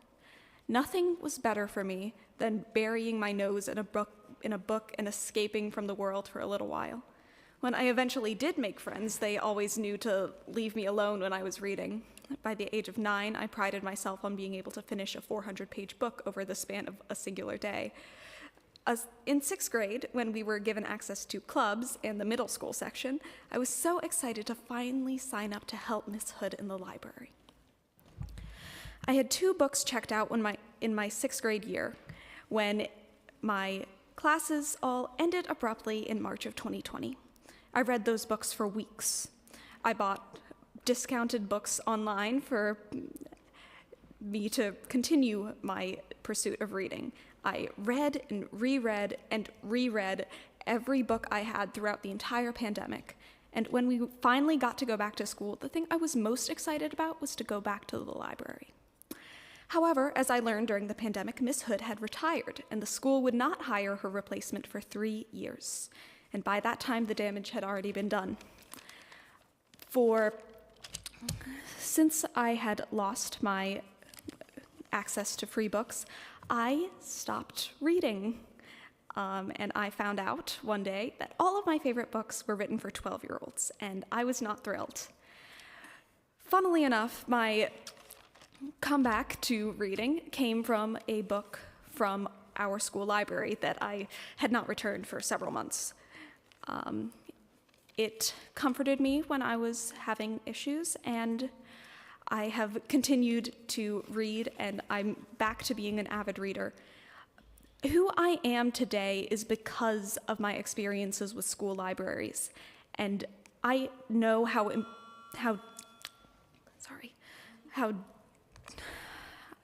difficult it is. Go ahead. I know how difficult it is to lose access to your libraries. And many students need these libraries to be able to thrive, and unless we know exactly which students do not have access to these libraries, we do not know exactly who needs them the most. This is why I think we should, as you should as a council, pass Intro 1125. Thank you for your time. Apologies. Thank you for sharing, and you're not alone in I read kids' books, and I was an educator for 22 years before I became a council member. So keep reading the books you love and enjoy. Whether they're 5-year-old, 12-year-old, keep reading them, because I'm still stuck in Diary of a Wimpy Kid. So, and I'm a big fan of Dan Gutman books. I read all of his series, so it's okay. Thank you for sharing. Ms. Healy? Thank you. Thank you. Thank you. Thank you all. Thank you. Ballotech, I'm coming for classes. I told her. You'll be seeing me. Next panel is Jen Dayton, Parlene Tuberio, if I miss, just forgive me. Claire, no last name, Midori Friends. Vance Krishmayov, Miriam Bundran, Kodira Dunn. Thank you for joining us. Once you sit, you may start.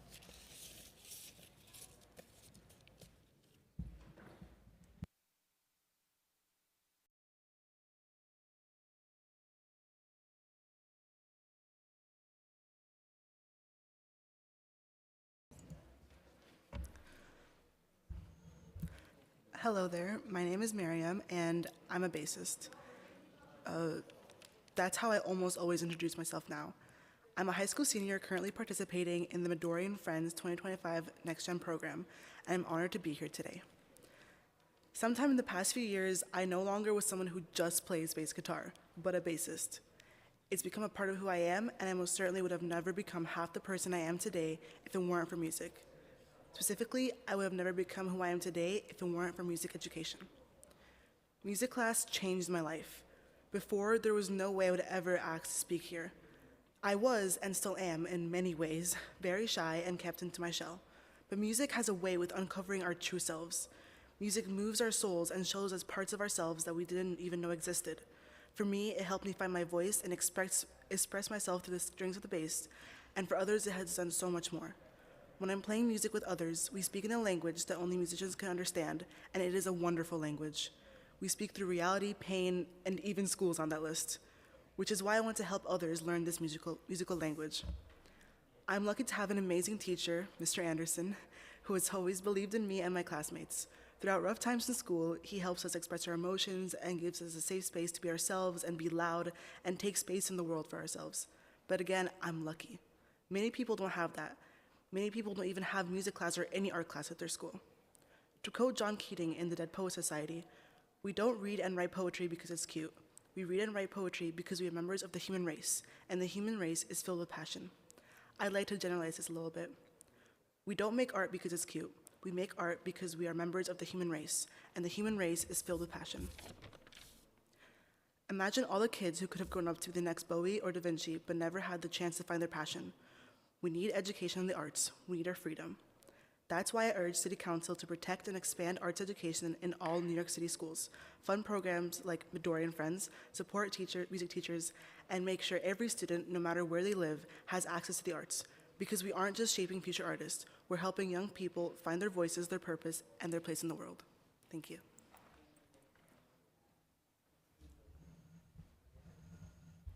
Good morning. My name is Quadir. I'm a 10th grader in special music school in Manhattan. I'm also part of the Next Gen Musician program with Midori and Friends. And I'm here today because I believe music education should be a right and not a privilege. At my school, we're passionate about music, but we don't always have what we need to grow. One of the biggest challenges we face is not having enough venues or spaces to perform. There aren't many platforms where young musicians like us can share our work with the community. Without access to real performance spaces, it's hard to gain experience, build confidence, or feel like our voices are truly being heard. That's why I'm advocating for increased performance opportunities for musicians. Many musicians struggle to find platforms to showcase their talent. By providing more opportunities to perform, we could open real paths to building careers and even change a musician's life. Joining Next Gen has changed the way I think about music. It's not just something I do, it's how I express what matters to me. In this program, I connected with students from all over the city. We talk about the issues we care about, like mental health, safety in our neighborhoods, and access to the arts, and we use music to raise our voices. We don't all come from the same place, but music brings us together. It gives us a safe space, a purpose, a way to lead. We're asking the council to invest in music education, not just for students who already have it, but for students like me who are trying to make the most of every opportunity. That means funding for better access to rehearsal and performance spaces, support for music programs, and making sure every school has certified arts teachers. Thank you for listening and for believing in what arts can do for students like me across New York City.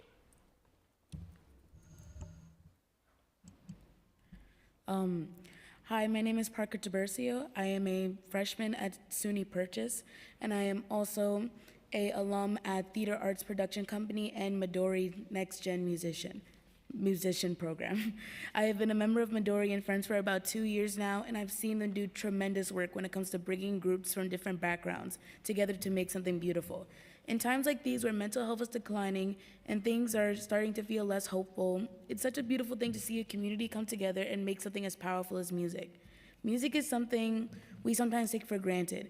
It has helped us through our daily lives and has almost become a necessity. It brings light to dark situations and helps community in a way that few others can. But when we don't have access to things like instruments, because the cost of a piano is the same as 1 month of rent, it can make someone feel trapped, like we don't have an outlet to express their emotions. That's why we need music. We're in an age where the world feels like it's collapsing on itself, and we have no way to stop it. We just have to keep going, but sometimes that feels like the hardest thing to do. So if we could all just have something that brings us joy and gives us a creative outlet, it can lift spirits and make the future feel a little brighter. Music sends a message.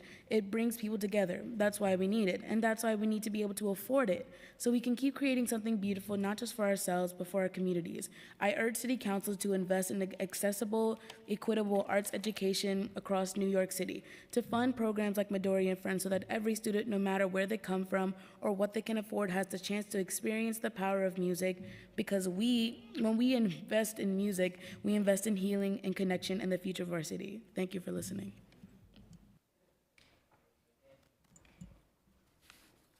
Good afternoon, Chair Rivera, Chair Joseph, and the committee.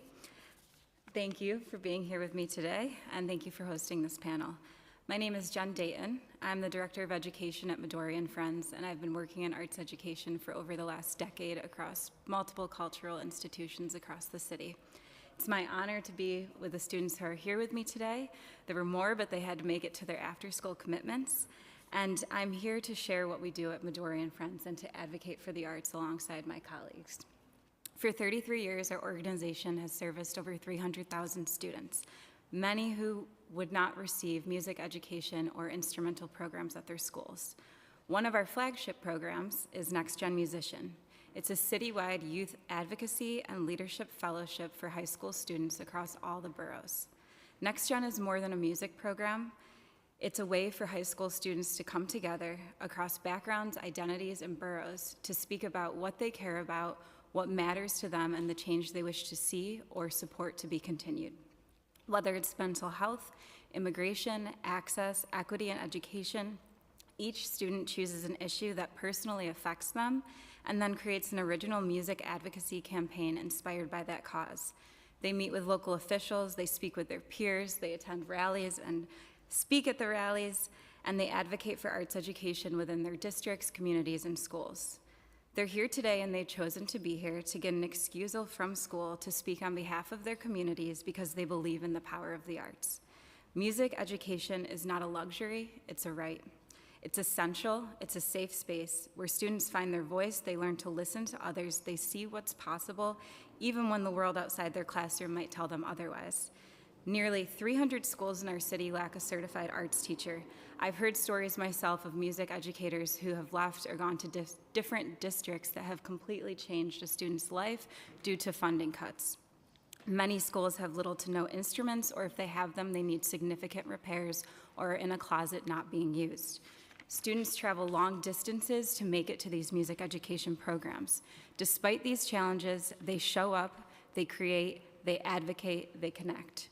Our students shouldn't have to fight for access to the arts. That's why we're asking for your continued commitment to ensure every school has a certified arts teacher. Invest in instruments, equipment, and facilities.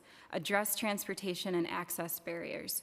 Support Midori and Friends' requests for our new citywide music initiative that will help grow the Next Gen program to bring students together across the boroughs. And most critically, listen to the students. Let their voices guide us where our investments go. To close, I want to share the words of one of our Next Gen musicians. Music gave me a voice when I didn't know how to speak up. It helped me see I wasn't alone, and now I'm helping others to see that too. Thank you for your time today, for standing with us, for my colleagues standing with us as well, and for helping to advocate for the power of the arts. Thank you. Thank you so much.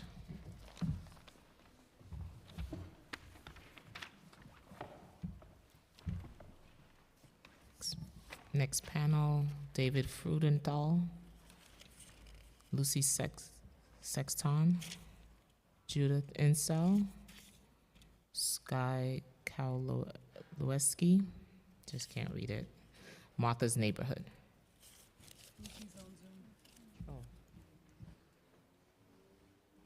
And Lucy's on Zoom.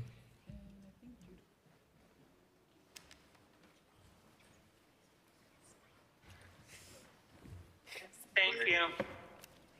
And thanks again for the creative time. I'm going to watch that. Yeah. And Trenton Price.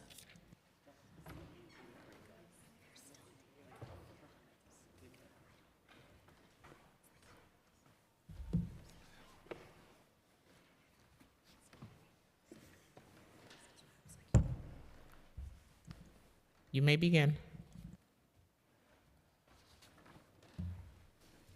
I think I can actually make this.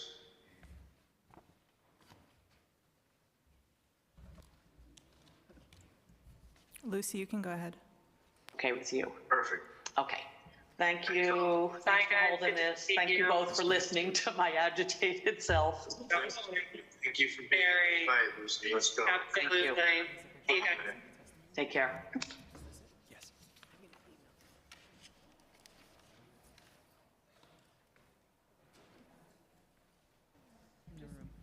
David?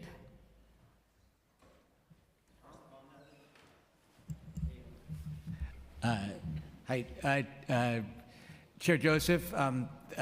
Thank you very much for the opportunity to testify. David Freudenthal from Carnegie Hall. Just by way of context, Carnegie Hall, member of the CIG. As you've heard from me and us before, has a deep commitment to work with the City Council and with the city's many human services agencies. We're deep partnerships with a dozen agencies. None more central to our work than DOE and the office, the Arts Office. I come today really to underscore the testimony that you've heard from these extraordinary colleagues and students and educators. I mean, I got to say, about the importance of arts education in our, to our schools in our city. I just, to your all credit, I could not get in to this hearing. I was waiting outside for a while because you packed the house. So apparently this is a popular issue. A lot of people care about it. So it's good that you're holding it. I guess my testimony captures the asks that are of the field, and I want to underscore Kimberly Alston and the Arts and Education Roundtables call for the ways that the City Council can help to ensure arts teachers in every school and robust arts education in our system. It makes the case very well.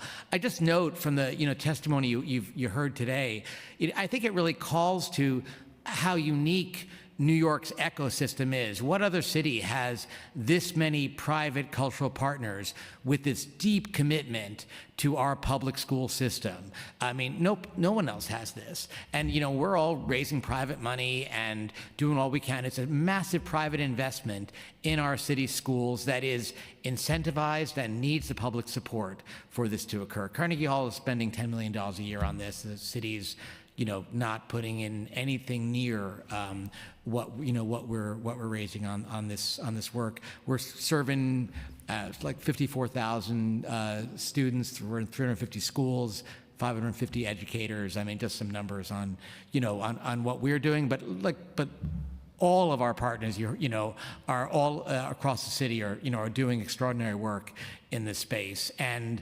I do want to. I appreciate that that in the earlier testimony with city agencies, there was a lot of inquiry about the CIG's role in this work. Carnegie is proud to be a CIG, and to underscore that support for the CIG helps us to do, and to the cultural community, through cultural affairs, also helps us to do this work, and to underscore the request on cultural affairs for $75 million baselined.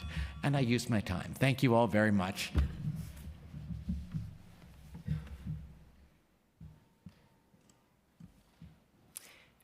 Thank you so much, Chair Joseph and Chair Rivera. I'm really glad to be able to speak here today. I am here to support It Starts with the Arts Coalition, calling on our city to prioritize funding for arts. Can you just say your name for the record? Thanks. Oh, great. My name is Sky Kowaleski. I'm here to call on our city to prioritize funding for the arts in New York City schools. My name is Sky E. Kowaleski. I'm the Director of Artist Programs, Learning, and Engagement at the Brooklyn Arts Council. The Brooklyn Arts Council centers and empowers artists through programs that build and invest in a self-sustaining Brooklyn artist community. We envision Brooklyn in which authentic and diverse creative voices are accessible to all, where artists are supported, thriving, and recognized as fundamental to a healthy and engaged society. And we know that a core piece of realizing this vision is ensuring that every student across Brooklyn has access to quality arts education. We employ 32 teaching artists across 50 residencies in over 80 classes, serving an estimated 2,500 students across Brooklyn each year. We offer a wide variety of programming for students in digital, literary, performing, and visual arts. We're also proud to partner with organizations like the Arts and Education Roundtable to forward equitable labor practices for our teaching artists so that they can ensure that they have the resources they need to continue to deliver responsive arts educations to students across the borough. Approximately 83% of our funding for these programs comes from partnerships with the city through a combination of CASA and Catalyst grants. So we could not operate these programs without the steadfast support of our council members and the Department of Cultural Affairs, and we're really grateful for your support. However, each year, uncertain budgets and delays in funding notifications and city payments mean that we are either fronting the money to deliver our services, or we are significantly delaying our programs, resulting in a loss of arts education for the students. Programming is most effective when it begins at the start of the school year so that students can create routine. The current funding structure does not allow for this. January is usually the earliest that we can start, and we can only do this by taking out a bridge loan to hold us over until we receive city funding, which comes with significant administrative costs. Overarchingly, inflation and rising costs of labor and administration has left us operating these programs with a growing shortfall. Between 2022 and 2024, our operating costs rose 35%, yet the funding stayed stagnant. Cuts and continued stagnation in funding has and will continue to necessitate cuts in our programming. If we cut, for example, just 2 weeks of programming from each of our in-school residencies, that's approximately a loss of 300 hours in arts education programming each year. That's an estimated 300 hours of childcare that each student's caregivers are losing as a result, an estimated 300 hours less investment in the livelihood of our teaching artists, and it's 300 hours that could be spent nurturing students' creativity, innovation, helping them develop self-confidence, critical thinking, improve academic performance, motor skills, problem-solving skills. The list goes on. Thank you so much for your time today. Thank you for your testimony. Next panelist, Lucy Sexton on Zoom. You may begin. Hi, I'm here. Can you hear me? Okay, good. Thanks so much for allowing me to testify. I was there in person at the amazing rally put on by the New York City Arts and Education Roundtable this morning. My name is Lucy Sexton. I'm with New Yorkers for Culture and Arts. I'm here to support the Roundtable's call for transparency. If we do not know the problem, we cannot attempt to solve it. We need to know who are the kids that are not getting arts and education in their schools. It is not enough to say we have this many that are getting it. Where are they and who's not getting it, and how do we fix that problem? But we need the data in order to do that. I want to put forward one other bit of information in terms of where and who. There was an extraordinary update to the Social Impact of the Arts Project report done by the University of Pennsylvania, extremely rigorous research effort. And in the update, which was just done and just released, it said that the robust arts and culture in a neighborhood has the most impact on low wealth neighborhoods. So when you have a low wealth neighborhood that has lots of arts and culture, the kids' test scores are 91% higher than in a comparable low wealth neighborhood that lacks culture and arts. So we may not be able to do everything that is necessary and that those neighborhoods need, but we can do this. We can afford to do this, and in fact, we can't afford not to do it. We need to know where the holes are. We need to make sure those holes are being addressed, and that every kid, particularly in low wealth neighborhoods, has access to robust arts and education in their schools, after school, and in their neighborhood. I support the Roundtable's call for restoration of the $41 million in arts education and the call for transparency. And I also support a call for an additional $75 million added to the baseline of the Department of Cultural Affairs, which supports so many of those cultural organizations which partner with schools and provide services to those kids. Thanks so much for hearing my testimony. Thank you so much to everyone on this panel. Our next panel. Oh, should I? I'm sorry. Oh, Is there someone else on Zoom, or should I go next? go ahead. Sorry. Am I on? Okay. Thank you, Chair Rivera, and Chair Joseph, and members of the Committees on Education and Cultural Affairs and Libraries. I'm Trenton Price. I'm the Executive Director of the Salvadori Center. I'm a former middle school teacher, a school leader, and district leader for arts education in the New York City Public Schools before joining Salvadori 2 years ago. At Salvadori, we provide STEAM education services, that's STEM plus the A, and in our case, arts and architecture, to schools, after-school sites, and NYCHA community centers across the 5 boroughs. For context, last year, Salvadori taught over 12,000 students in 145 different schools and NYCHA community centers across the 5 boroughs. We are grateful to have the support of multiple city council members, including yourself, through CASA and digital inclusion and literacy grants. I want to thank you for hosting this joint hearing and putting a magnifying glass up to arts education and bringing a megaphone to the work that so many of us care so deeply about. As we say, it starts with the arts.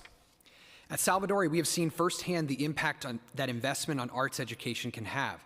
For example, our residencies explore and have kids creating community models that reflect their values or monuments of things that are important to them. Amplifying student voice is one of the most powerful things that creative education can do.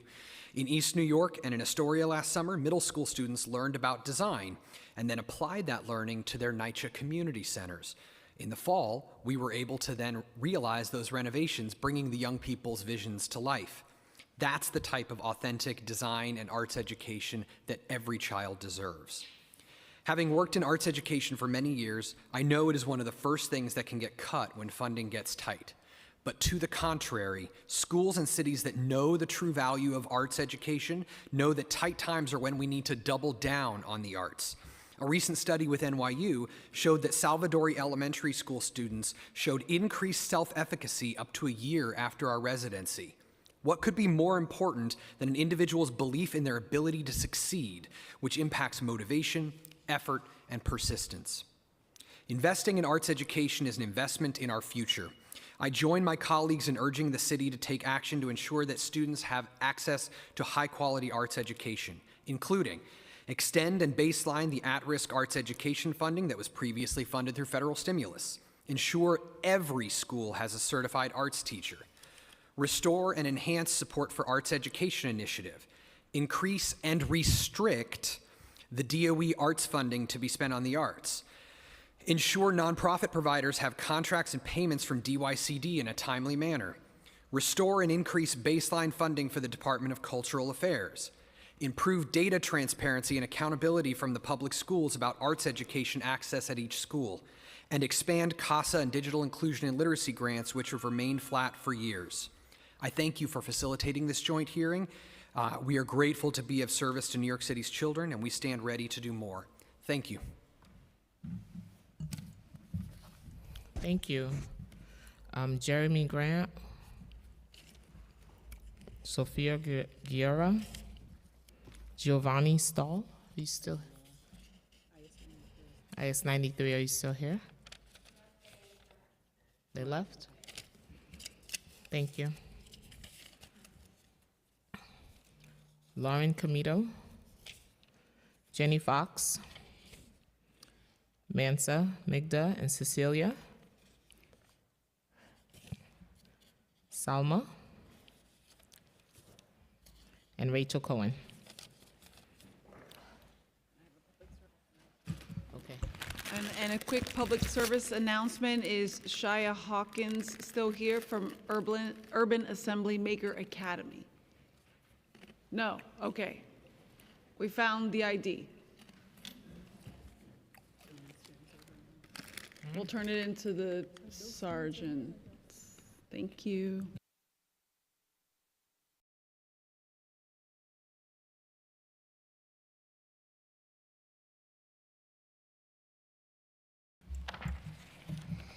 My name is Cecilia Migdal and I am 7 years old. People call me Yaya. But I have a question for you. Why do we need school librarians? Well, what if you wanted a book but you did not have it? That's why we need school librarians. School librarians have so many books. They just might have the book you are looking for. And when I walk past the library, I am so sad when it is closed. I feel so sad that if I was in a cartoon, then I would be in the ocean because I cried so hard. Please bring back school librarians. Thank you.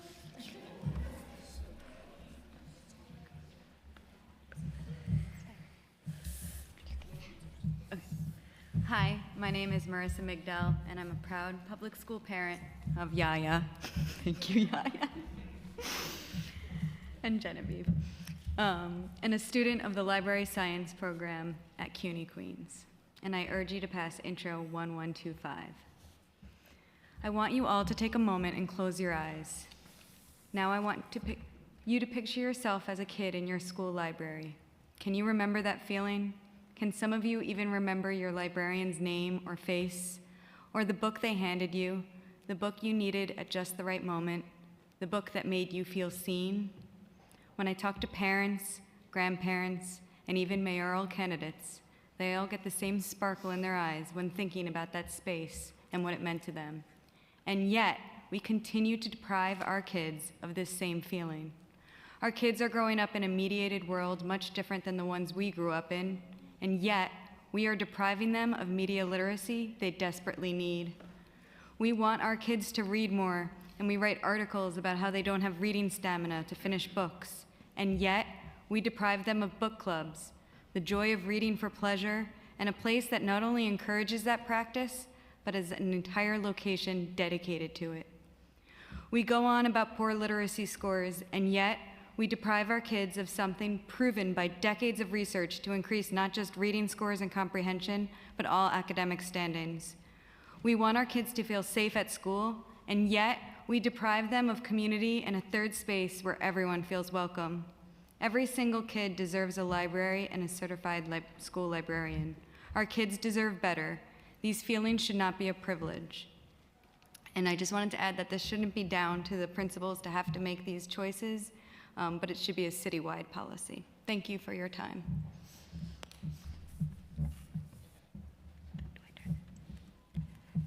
Good afternoon. My name is Rachel Cohen. I'm the parent of a first grader at PS 261 in Boerum Hill, Brooklyn, and an activist with the public school parent campaign, Librarians Equal Literacy, which is fighting to bring back school librarians in all New York City public schools.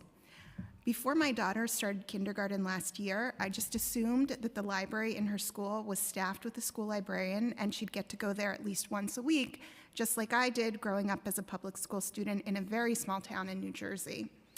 Soon after the school year started, however, I was excited to see there was a Banned Books Week event planned in the library, but it was at that event that I learned our school had not had a librarian for over a year and the library was being used as a meeting room. I also learned that our school was not the exception but the norm. New York City public schools had lost about 80% of their librarians over the last 20 years. Like me, many families often assume a certified librarian is still a given in their child's school, but New York City's 1,600 public schools only have about 260 certified school librarians on staff, or some other small number, as different people have said today, leaving the vast majority of schools lacking librarians. Without certified librarians in place, students miss out on the numerous data-backed educational benefits of an active school library program. Having librarians is proven to boost school-wide literacy, research skills, test scores, and graduation rates. And in this climate of censorship, librarians also safeguard students' freedom to read. Many of the librarian-less schools throughout the city include middle and high schools, which are mandated to have librarians under New York state law, and high-poverty schools are even less likely to have a librarian in their budget. A school library is the best, most equitable opportunity for many students to access and learn to navigate and evaluate an array of books, media, and information technology. The Librarians Count Bill, as we've taken to calling Intro 1125, is a crucial first step. We need to know the size and shape of the librarian loss problem before we can fix it. But we need to go farther. We don't need to just know the problem. We need to really address it. And Librarians Equal Literacy is calling on the mayor, the chancellor, the city council to acknowledge the data-backed school-wide benefits of certified librarians, commit to safeguarding all students' right to access and freely read from a robust collection of diverse books, media, and information technology, and staff and fund certified school librarians in all public schools in all neighborhoods and districts in New York City, not just the wealthiest. Thank you.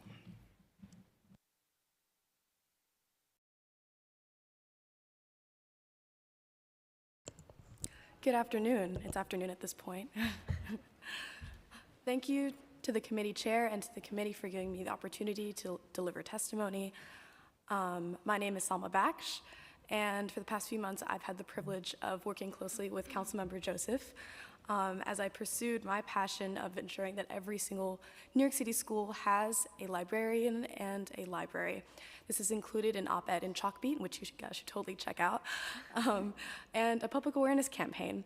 And then I also met Jenny and Rachel, two incredible leaders with Librarians Equals Literacy, and I'm just happy to be supported by so many passionate people. But I'm currently a first year at Smith College, and less than a year ago, I was a student at Forest Hills High School in Queens, one of a few New York City high schools with a comprehensive library program. As a student entering high school after quarantine, I needed a space where I felt connected, welcomed, and supported, and I found that space in my school library. The second time I entered the library, my school librarian, Ms. Clemes, who's here today, Ms. Clemes referred to me by my name.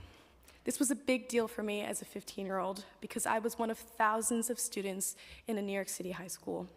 I wondered why she had taken the time to learn my name. This small act of kindness reeled me into the library.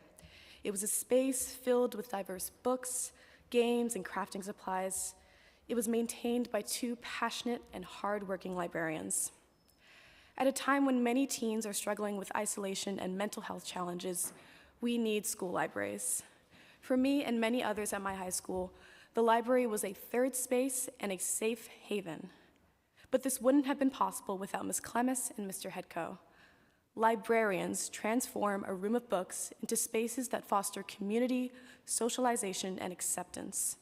Every student needs and deserves access to a school library. Yet Chalkbeat estimates that only 16% of New York City schools has a librarian on budget. When we neglect our school libraries and librarians, students have the most to lose. I was lucky to attend a high school with a well-funded library and 2 incredible librarians, but it shouldn't be up to luck. We must stop leaving school library access, essential education services, up to chance. Inconsistency is inequity. Thank you. Hello, I'm Jenny Fox from Librarians Equal Literacy, a parent-led campaign to get school librarians and libraries back into our New York City schools. I want to start by thanking Council Members Joseph and Ressler, who introduced Bill 1125 and have been fighting alongside us since 2022, as well as Chair Rivera and the other members here today. We're now in 2025 and living in the era of Project 2025, Moms for Liberty, book bans, and the obliteration of DEI initiatives. Make no mistake, there is a reason why school libraries are a part of this playbook, a fact that only confirms how crucial they are for our students and our society. Educating our kids and our future populace is more important than ever. We must do all that we can to protect against those who seek to stifle literacy, those who seek to stifle access to information and the skills to evaluate it, those who seek to erase representation for our most vulnerable student populations. School librarians are on the front lines of protecting our students' rights to access information, to read freely, and to be represented. School librarians are not just a nice to have. They are now more critical than ever.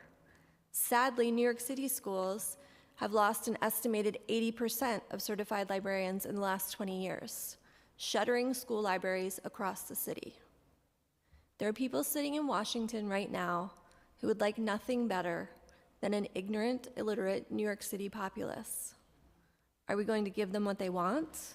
Or are we going to become a beacon for other cities, a bastion of literate, information-savvy, next-generation New Yorkers?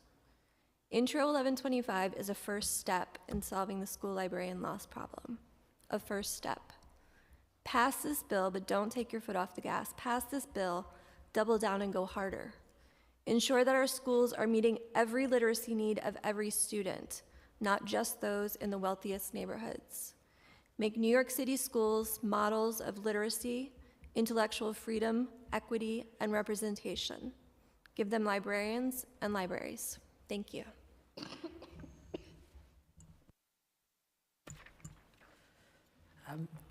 Hello, thank you so much to Speaker Adams, Chairs Joseph and Rivera, and all the committee members for the opportunity to speak today on Intro 1125. My name is Lauren Comito. I'm a librarian, a public librarian here in New York City, and Executive Director of Urban Librarians Unite, a 501c3 library worker organization that advocates for and supports urban library workers across the U.S. I'm also a New York City public school parent and PTA treasurer, because I can't ever say no to signing up for things, and I really need to learn how to do that. As a public librarian, I am so fully and completely unqualified to fill the role of a school librarian, and I have occasionally heard none in this room, elected officials say, well, the public librarians can go do it. No, I can't. You cannot put me in a room with 30 kids for like an entire day. I cannot handle that. I can take them in dribs and drabs with maybe their parents keep taking care of them, and that's my role. School librarians are special. They are, I don't know that I've ever seen one sit still. Somehow they manage to serve the needs of entire school communities, sometimes between 3 schools in one building, meeting the curricular needs of all of the teachers' research needs. They're kind of magical unicorns. With an ever-changing curriculum, the lack of school librarians creates a resource gap that public libraries cannot fill. There is no way for us to do it. If you've ever tried to find a book on a specific topic for a research project with like an 8-year-old, and you've gone a couple days too late, you're just sort of out of luck. We don't have 30 copies of books on Benjamin Franklin. It's just not a thing. But also, as public librarians, I get to see the results of what happens when we don't have a comprehensive library education in New York City schools, and that looks like adults who can't find books alphabetically occasionally. It looks like adults looking for work who are trying to create a resume and aren't able to fully evaluate the validity of the website they're using to do it, spend an hour or 2 hours inputting all of their work information only to get to the end of that website and be told they have to pay $10 for the PDF that they just spent all of that time entering their information for, because they couldn't look at it and say, oh no, not this one. That's what school librarians teach. They teach you how to evaluate information. And what happens when we don't have them is that. So the first step to addressing the school librarian shortage is determining the extent of the problem. And I urge you to support Intro 1125 and require the DOE to provide this information so we can get people what they need to live their lives.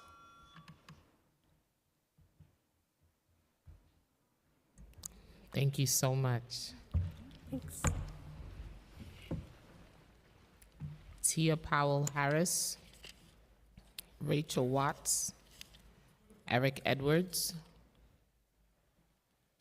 He might have left. I don't see him. John Scadone, Gina Costanza, Ariel Soransky, Courtney Body. Courtney? I don't.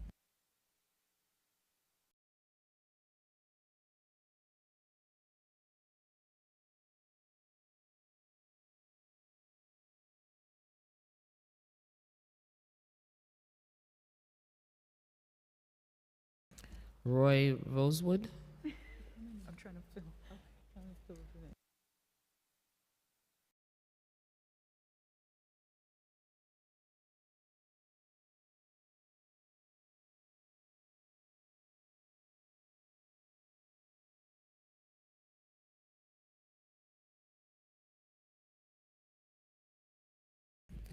Christine Gavin.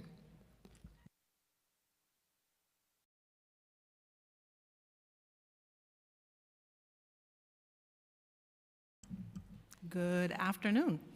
My name is Rachel Watts, and I'm the Executive Director at Arts Connection. We're a nonprofit arts education organization that's been providing arts programming in New York City public schools for 46 years. I've been affiliated with the organization for 27 of those years. And over the years, we've probably served somewhere in the numbers of around 3 million young people. I had a prepared speech that you have there, and I think the questions that came from the council members, from all of you, really inspired me. And I think I want to just focus on 2 elements of the questions that have to do with what do we mean by equity, and what do we mean? Marks that we have are really suggestions, and it's why we're in school where there are schools that don't have art specialists teaching the arts in the schools, because it's not as that those questions that you were asking about, how do we know, how are those things being lived up to, is hard to when you don't have the arts as a core subject in the school system. The other thing is what we mean by equity and access. I've worked Arts Connection works in all 5 boroughs in all art forms, and we have been able to get CASA grants, very, very luckily been able to get those kinds of grants. We have been at a school on the Upper East Side that got 2 CASA grants. When we work in schools in Brooklyn and the Bronx where we know there's a need, it's like, well, what do we mean by equity? And really looking at what that is. I'm also about to say 2 bad words. I'm a Black woman, the first Black woman and the first woman and the first person of color to lead Arts Connection. I started the role in 2020, and in that year, that was the year the DCLA started to cut our funding. Over the last 5 years, we have lost 66% of the funding, which has cut me down at the knees as a leader in terms of being able to sustain the work and really be impactful in the schools. So those are the 2 things that I just wanted to focus on. And then the other thing that has happened for me in 27 years of advocating for the arts is realizing it's not that people don't value the arts. That's what I've always been saying. People don't value the arts. It's actually, they do value it. And they're nervous about young people being able to problem solve. They're nervous about young people being able to think critically. They're nervous about young people being able to ask questions, and that's why it's always something that gets cut right away when there's a difficult moment in our lives. Thank you so much for your questions and the time you're allowing us to speak to all of you today. Thank you. Thank you. Next person.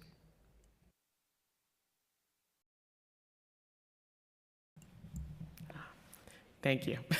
Thank you for the opportunity to give testimony on behalf of the New 42 and the New Victory Theater.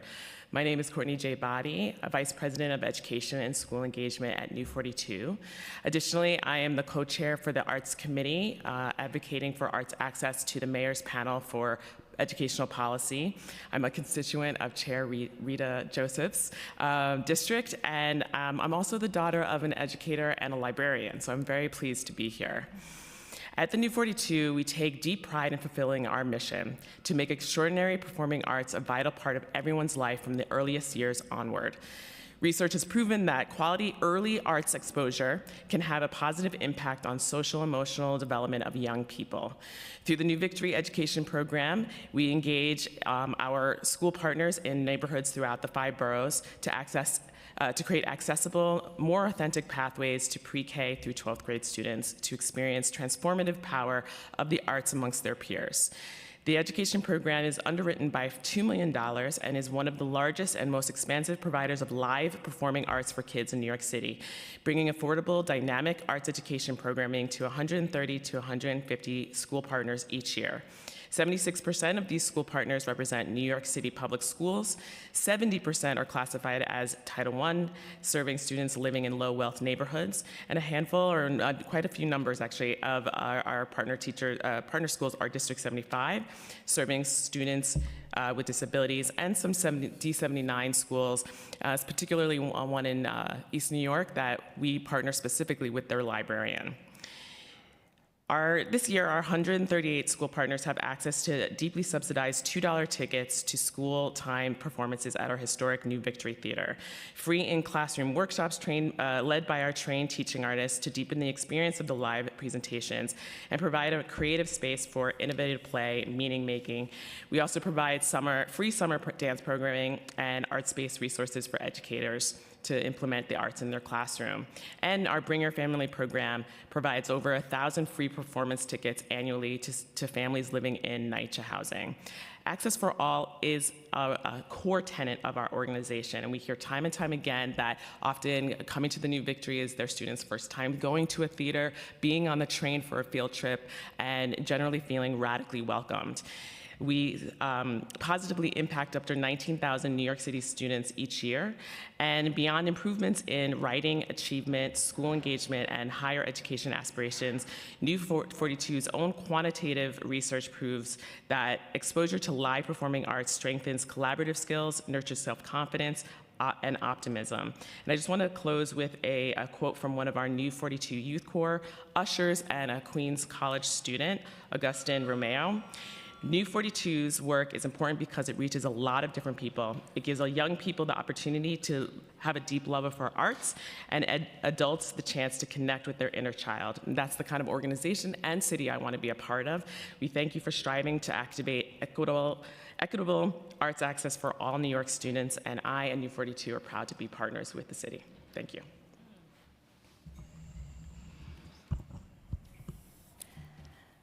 My name is Tia Powell Harris, and I serve as Vice President of Education and Community Engagement at New York City Center. It is an honor to testify today about the work we do to bring high-quality, accessible arts education to New York City public school students. City Center, a CIG, was founded in 1943 by Mayor Fiorello LaGuardia as the People's Theater. And our commitment to that founding vision continues today. Alongside our onstage dance and musical theater productions, our education and community engagement programming. These offerings are designed to meet students where they are in classrooms, in our theater, and in community centers throughout the 5 boroughs. In the 2023-24 school year, our arts education work engaged nearly 7,000 students and educators across 50 schools, and we are on track this year to serve nearly 10,000. These programs include a wide variety of in-school workshops and semester-long residencies in both dance and musical theater. Importantly, our work does not end in the classroom. Each participating student is invited to attend a live performance on our main stage through our Lynn and Richard Pasquilano student matinee series. These matinees, paired with custom study guides and professional development opportunities for educators, are a cornerstone of our approach, helping students connect what they learn in school to the world-class artistry they see on stage. Our production of Ragtime had a particularly profound impact on our students and teachers. As one teacher shared, opportunities like these show students what is possible in theater and reinforce that shows are for them too. The production's historical themes also sparked meaningful dialogue. After Act 1 ended with the death of an unarmed Black woman, one student asked her teacher, "Why did they kill Sarah when she wasn't going to hurt anybody?" Opening the door to critical conversations that extended well beyond the stage. Accessibility is a core value. At City Center, we offer deeply subsidized tickets to ensure our performances are within reach for all schools, with additional discounts for those in our residency programs. I want to thank the City Council for your leadership and your investment in arts and culture across 5 boroughs. As you continue to examine the equitable accessibility of arts education, I urge you to consider the impact of programs like ours and the opportunity that lies in expanding them to reach even more New York City students. Thank you for this opportunity to testify.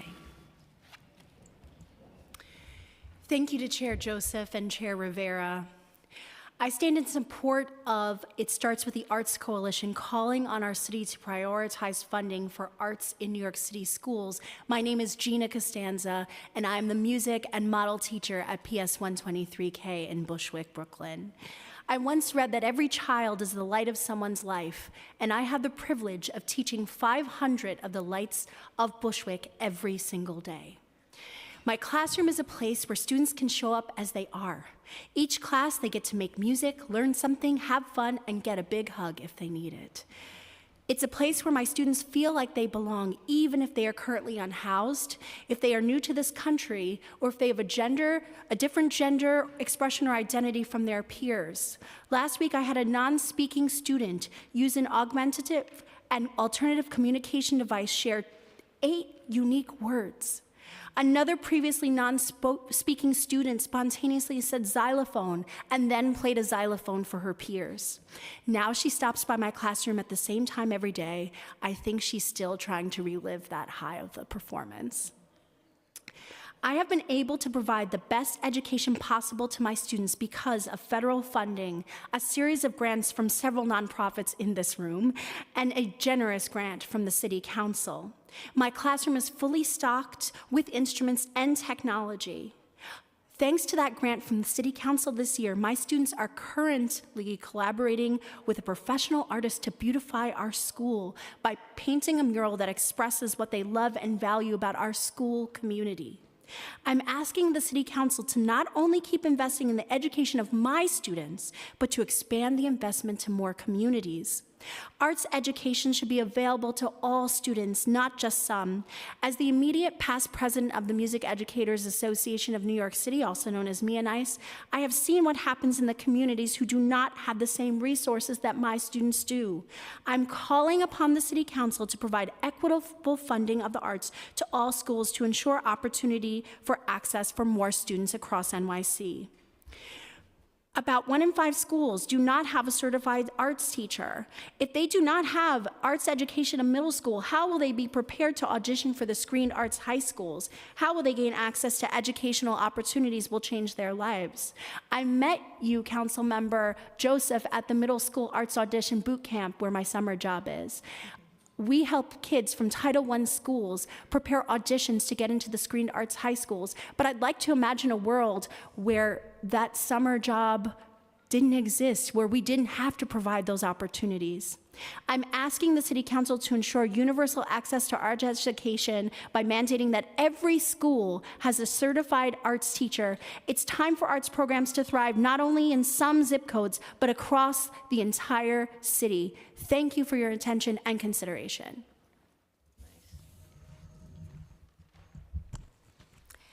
Good afternoon. Thank you, Chairs Rivera and Joseph, for the opportunity to testify today. My name is Ariel Savransky. I'm the Director of Government and Community Relations at the 92nd Street Y. We are a nonprofit cultural and community center in Manhattan.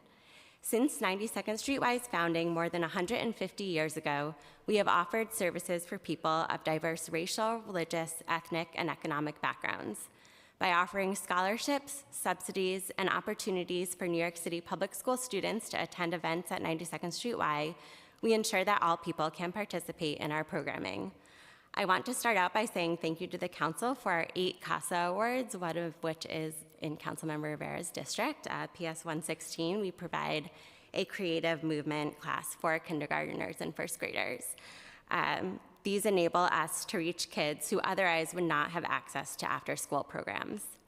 Our arts programs reach over 7,000 public school students and teachers across all 5 boroughs. Programming provides opportunities for in-depth classroom visits from top teaching artists and innovative curriculum design, interaction with 92nd Street Y main stage talent from around the world, and unparalleled access to professional internships and other early career opportunities. Arts programming includes opportunities for elementary school students to explore a variety of dance and music genres, opportunities for high school students to attend live concerts or readings at 92nd Street Y for free and interact with the featured artists, a series of workforce development programs, and Teen Arts Week, which is a citywide annual celebration of the arts created for teens by teens. This past March, so a few weeks ago, we had 45 cultural institutions across all 5 boroughs offer classes, workshops, and performances for over 1,000 teens throughout the city, and some of those organizations were represented here today. 92nd Street Y has built strong collaborations with our schools through proactively engaging with principals, teachers, and arts liaisons, and understands their unique needs. Partial or full subsidies are provided to most participating schools, ensuring that cost is not a barrier to participation. Approximately 80% of the FY25 partner schools have Title I status, and over 70% of students come from families living in poverty. Ensuring equity and access is integral to our mission, and we look forward to continuing to work with the New York City Council to ensure that all New Yorkers can access high-quality arts and culture programming. Thank you for the opportunity to testify.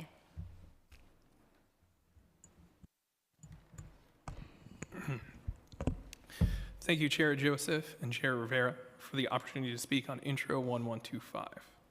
My name is Roy Rosewood, a resident of City Council District 29 and a public school librarian of 11 years in the city of New York. I'd like to begin by sharing with you just what that means. I started in the Lower East Side at New Explorations for Science, Technology, and Mathematics, a public K-12 school. At Nez Placem, I balanced read-alouds for kindergartners with teaching 7th graders how to evaluate websites and high school seniors how to cite their sources, sometimes all in the same day. I also hosted open mics for students to share their talents in a safe space, ran creative writing workshops and gaming clubs for all ages, and always made sure books found their way into the hands of young readers.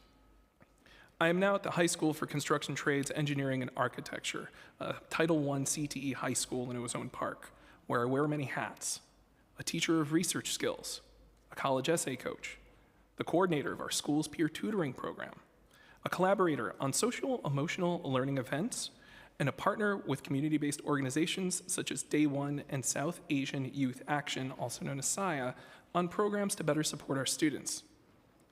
During my time at CTA, I've also connected our students with the Civic Engagement Commission's annual People's Money Project, and with a note of appreciation to Councilmember Schulman, who's unable to join us today, and her staff, on the participatory budgeting ballot initiatives for District 29. Also that our students can make connections between their lives and the power they have as citizens. I share all of this with you to give some context for the great range of services provided by any number of school librarians throughout New York City, running their own school library programs. Some of that number, you know, is constituents. Some of that number have even submitted testimony for today's hearing. Yet, for all that, I cannot tell you just what that number is. That number, the number of school librarians in New York City public schools, as well as the number of school libraries, we do not know how many there are. There is not enough reliable data, as of now, to know how many there are, let alone in what districts and neighborhoods they can be found. That is why this bill is so important. We have to know where we need more school libraries and where we need more certified school librarians so that we can then work to help those neighborhoods and school communities get what they need. With the data gathered from this bill, we will finally know what neighborhoods need the most support in building or renovating libraries in their schools so that students will have dedicated spaces to learn such skills as to how to do research, to fall in love with reading, and to become lifelong learners who give back to their communities. This bill will let us also know which school districts have thriving programs that can be used as models. There's a reason that you can't spell the word accountability without the word count. And for school libraries and school librarians to count in all the ways I have shared with the committee today, in all the ways that make school libraries so invaluable to our communities, we must first all be counted. Thank you.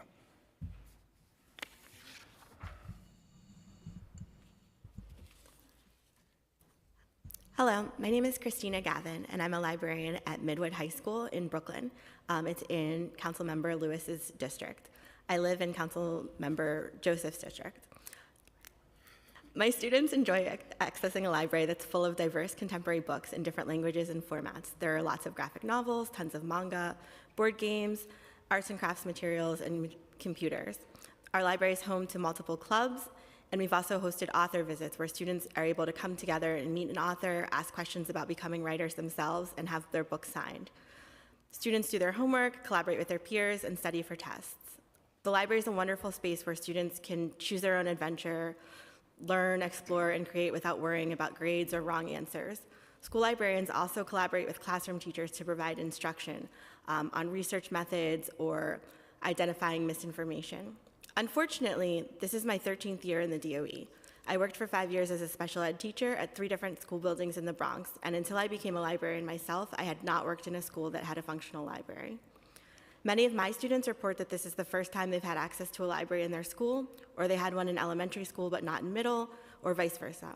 And this is a common refrain across the city. That's unacceptable. New York City public schools are the largest school district in the country, in the city that's the hub of industry, the center of the financial world. In many regards, New York City is the most important city in our country, but we're not leading in school library access. There are about 1,600 public schools, but only about 300 certified school librarians, which works out to about 1 librarian for every 3,000 students.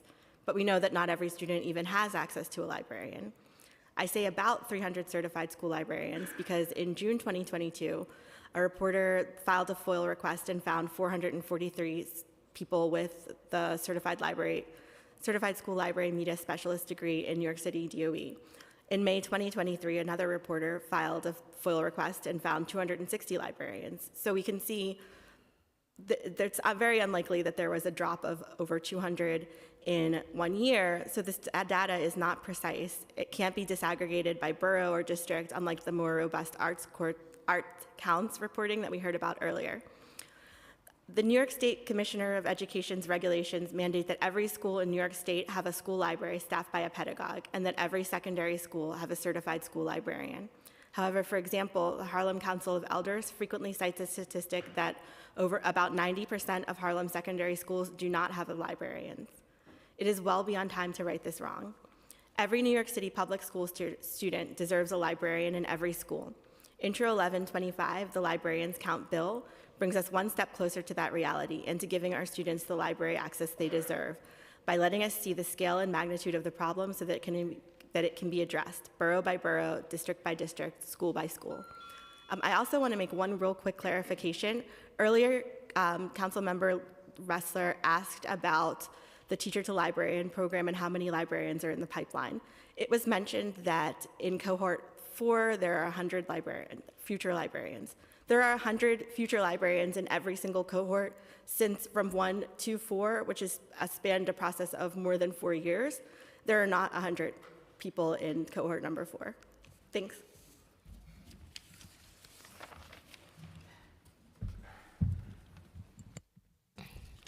Thank you. Shea Buford. Arajan Singh Dogra.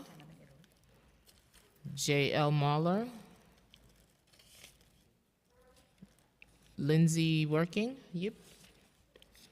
Leslie Arinsa.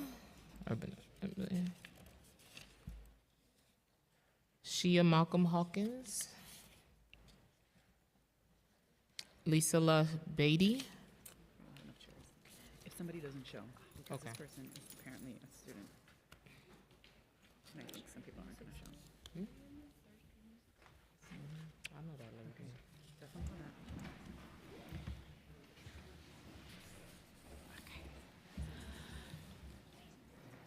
I'm just noting that Che and Arjun had to leave, but I'll mention them briefly, so they're not going to be joining us at the table. Okay, hold on one second. Yes. We want to fill the Okay. Francesca Thomas. This person? Ambreen Gorshi.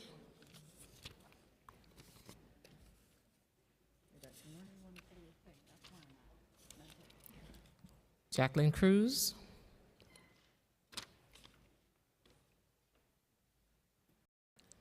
Dr. Tomsey. Oh, Tom Lebinger. He left.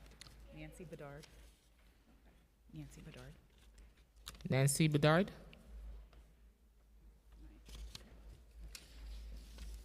So clearing it out. Yes, it's all women. I love that. All women. I love that. Thank you, Chairs Rivera and Joseph, for the opportunity to testify today. It's always a pleasure to be here. My name is Lindsay Working Yip. I am the Director of Development for the American Composers Orchestra. I'm honored to be joined today by my colleague, J.L. Marler. My colleagues, Che Buford and Arjun Singh, had to scoot out. Arjun is teaching, so that is a good reason for him to not be able to stay, and Che had to go to class. For 30 years, ACO's music education programs have positioned music composition as a gateway to creative thinking, problem solving, and self-expression in partnership with New York City Public Schools. Accessibility is a priority. ACO teaching artists like JL and Arjun have dual language skills, extensive experience teaching classes with multi-language learners, and experience working with students with disabilities. Che Buford was introduced to our composition classes in high school, and it put him on a path to a musical career. He wrote his very first works as a junior in high school, and he is now a 24-year-old pursuing his doctorate in composition at the Columbia University, in class as we speak. Our biggest challenge in delivering music education to New York City students is navigating the timing of applications and awards from the Department of Cultural Affairs and the Department of Education. This is the single largest impediment to providing consistent services to our most needy students. I call upon this committee and the New York City Council to address the delays in the funding process and make it easier for organizations to partner with schools. We understand that the council discretionary awards are for a single year only. These are incredibly important resources for arts organizations and schools. The very delayed timing of these awards is problematic, as discretionary awards should be moved out to awardees ASAP after the council makes designations. This year, we waited until February for awards that were made last June. ACO's 2023-24 partnership with M427, whose population consists almost entirely of newly arrived immigrants, was funded by an arts partnership grant for multilingual learners and students with disabilities from the Department of Education. For the current school year, not only was this funding not renewed, the notification came during the final week of September. As a result, M427 told us they could not continue the partnership. This left us little time to seek alternative funding source to keep the 2-year partnership moving forward into a 3rd year. We need awards to be announced at the beginning of the fiscal year in order to provide the sort of consistent year-round, high-quality services that our students deserve. Furthermore, our teaching artists deserve to know what classes they will be teaching and what income they will be receiving with more than a month's, or in extreme cases, a week's notice. Finally, we need to lighten the bureaucratic load on principals and assistant principals so that they have better bandwidth for creating connections between the activities going on within their walls and the larger community. We are grateful that arts grants from the Department of Education exist. However, the department requires that a school staff member submit the grant. Even though our grants writer supports the creation of the grant proposals and materials, they cannot finish the final step. This requirement places an undue burden on the school.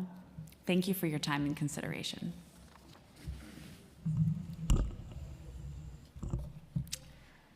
Chairs Rivera and Joseph, thank you for the opportunity to speak today. My name is J.L. Marler. I'm a composer, teaching artist, and the education coordinator at American Composers Orchestra. ACO has partnered with NYU to examine the impacts of music education on mental and behavioral health. Early results show consistent improvements in engagement, mood, anxiety, depression, fatigue, and self-esteem. The research is proof of what I experience every week in the classroom. The work of a teaching artist is powerful. It often feels like social work. I encourage the committee and the City Council to create and expand programs that link and embed arts programming in academic classrooms. At Lenox Academy, ACO provides free weekly musical instruction to students who otherwise would not get this hands-on instruction. ACO is consistently removing barriers. Students who would not self-select music are often the students who benefit the most from these programs. Let me tell you one story of one of these students who I taught at IS 229 in the Bronx. This student had a great personality. She was inquisitive, loud, and expressive, but she was also disruptive. I felt that she was desperate for attention and care. Through the ACO curriculum, we created identity-based original songs. I asked questions like, what did you hear growing up? What songs play in your home? And what kind of music does your family like? She almost always declined participation. I always supported her. Over the course of the year, I checked in with her regularly without judgment. It was powerful for her to be in a playful environment where she could completely be herself without barriers. She began participating more. She ended up writing a song about never giving up, being strong, and the importance of resilience. We performed it together, me playing guitar and her singing in front of the class. During our check-ins, she shared with me that she was in an unsafe environment and was being physically abused by a parent in her home. As she built up self-confidence and esteem, she finally felt comfortable and empowered enough to get help from a school counselor. And over the next few weeks, she was moved into a different home situation, one that she chose. Music education gave her the agency to change her reality. I watched her turn her disruptive habits into action. She very literally found her voice. I must emphasize that this change happened because I was in her classroom 3 times per week, starting at the beginning of the school year. We don't see these kinds of results when our classes happen only once a week or start in the middle of the school year. I echo Lindsay's call to the council to address delays in the funding process and make it easier for organizations to partner with schools. With school budgets and grant notifications confirmed in July, our work would be transformed, and by extension, so too would the lives of thousands of New York City students. Thank you. My name is Nancy Bedell. My name is Nancy Bedard, and I'm a senior staff attorney in the Education Project at Brooklyn Legal Services NYC. Thank you for this opportunity to testify at this hearing and all your efforts to support students in public school. We also deeply appreciate City Council's support of LISNY, which we know provides legal representation to low-income communities throughout New York City, and our mission is to fight and seek racial, social, and economic justice for low-income New Yorkers. For decades, studies have shown that education in arts decreases the odds of school suspension, improves students' academic, their behavior, and their occupational aspirations. While all students benefit from an arts education, students with low socioeconomic status make the most significant gains. Studies have found that low-income students with experience in the arts stay in school longer than their peers, are 3 times more likely to earn a bachelor's degree, and much more likely to work in a professional career. Access in the arts improves academic performance for low-income students and can serve as a potential means to educational reform. Some statistics, unfortunately, about suspensions in New York public schools in 23-24, 27,724 total suspensions, with 38% of all those suspensions went to Black students. 38% of them went to students with disability, although these student groups only make up 20 and 22% of the entire school population. When students are suspended, they're more likely to struggle academically, engage in risky behavior, drop out of school, and end up ultimately with lower paying jobs. New York City is a global cultural capital and one of the most diverse cities in the world. Historically, though, neighborhoods have been segregated based on income and race, and our public education system, unfortunately, has failed to provide arts education in an equitable and sufficient way.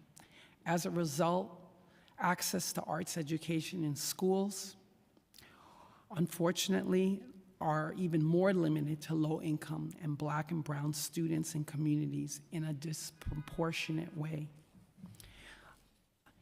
In 2007, the New York City Department of Education aimed to address these inequities, but in practice, the gap has only widened. In 2014, the comptroller released a report indicating that schools in the poorest neighborhoods, including South Bronx and Central Brooklyn, consistently fell shorter in the compliance with these requirements. So what I'd like to say in closing is that we cannot continue discrimination in arts education in New York City, and we ask that we close that gap. Thank you very much for the opportunity to testify. Good afternoon. Thank you to Chairperson Rivera, Joseph, and the committee for this opportunity. My name is Jackie Cruz. I am a retired bilingual art teacher of 30 years in Sunset Park, Brooklyn. I am now the interim acting president of NYCADA, New York City Art Teachers Association, a committee of the UFT. And I just want to speak about the irony of what is going on in this city. New York City is considered the arts capital of the world. We have the Met, MoMA, the Whitney, and many more museums, along with Broadway, Juilliard, Lincoln Center, Carnegie Hall, Dance Theater of Harlem, New York City Ballet, Ballet Hispanico, to name a few. All of these arts places create a very lucrative tourism industry in our city, and yet our New York City students, who should be fully exposed to the plethora of arts around them, are not adequately. If we face the irony of what's going on, we have to do something to improve art education and make it equitable for all. It is when students have the opportunity to be immersed in the arts and to learn to create and forge their own masterpieces that they will truly thrive and understand the human needs for the arts. With every society that our students study from the past, it is through the arts that students learn most. It is how people attain knowledge of culture and history. How can we only teach them to take tests to show their understanding? We must ensure that every school has the funds and certified art teachers to give our children the ability to flourish and grow as artists. Back in 2001, when we were undergoing 9/11, our fifth graders were horrified at what they witnessed out of the windows of our school. And our very next project, starting in October, was I gave them black and white paint, and I taught them about Picasso's Guernica. And they created amazing large pieces that hung on a wall outside our auditorium. And one of those pieces is now on permanent display at the 9/11 Museum. It is with the arts that kids are nurtured to promote social emotional wellness. Studies have shown that art improves academic outcomes, prepares students to enter the workforce, and increases parental involvement and attendance rates. For some kids, it may be an art class that keeps them coming back to school every day. This city must establish a realistic, equitable foundation for arts instruction in every school to support pathways to a bright, bold future for all. That's why we're asking for your support to guarantee arts education for all. Thank you.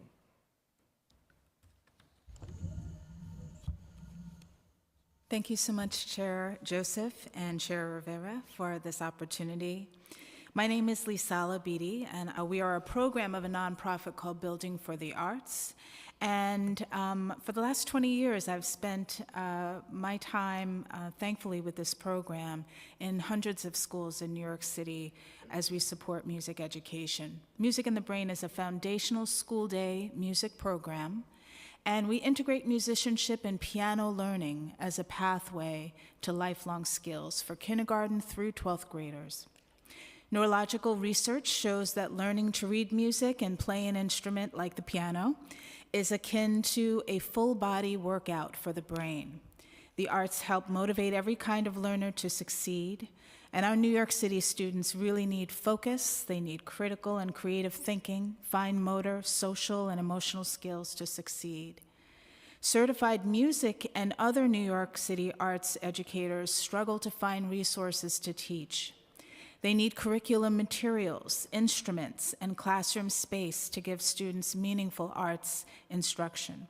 And the arts teachers, of course, have a tremendous opportunity to impact the most students. They see every student in the building.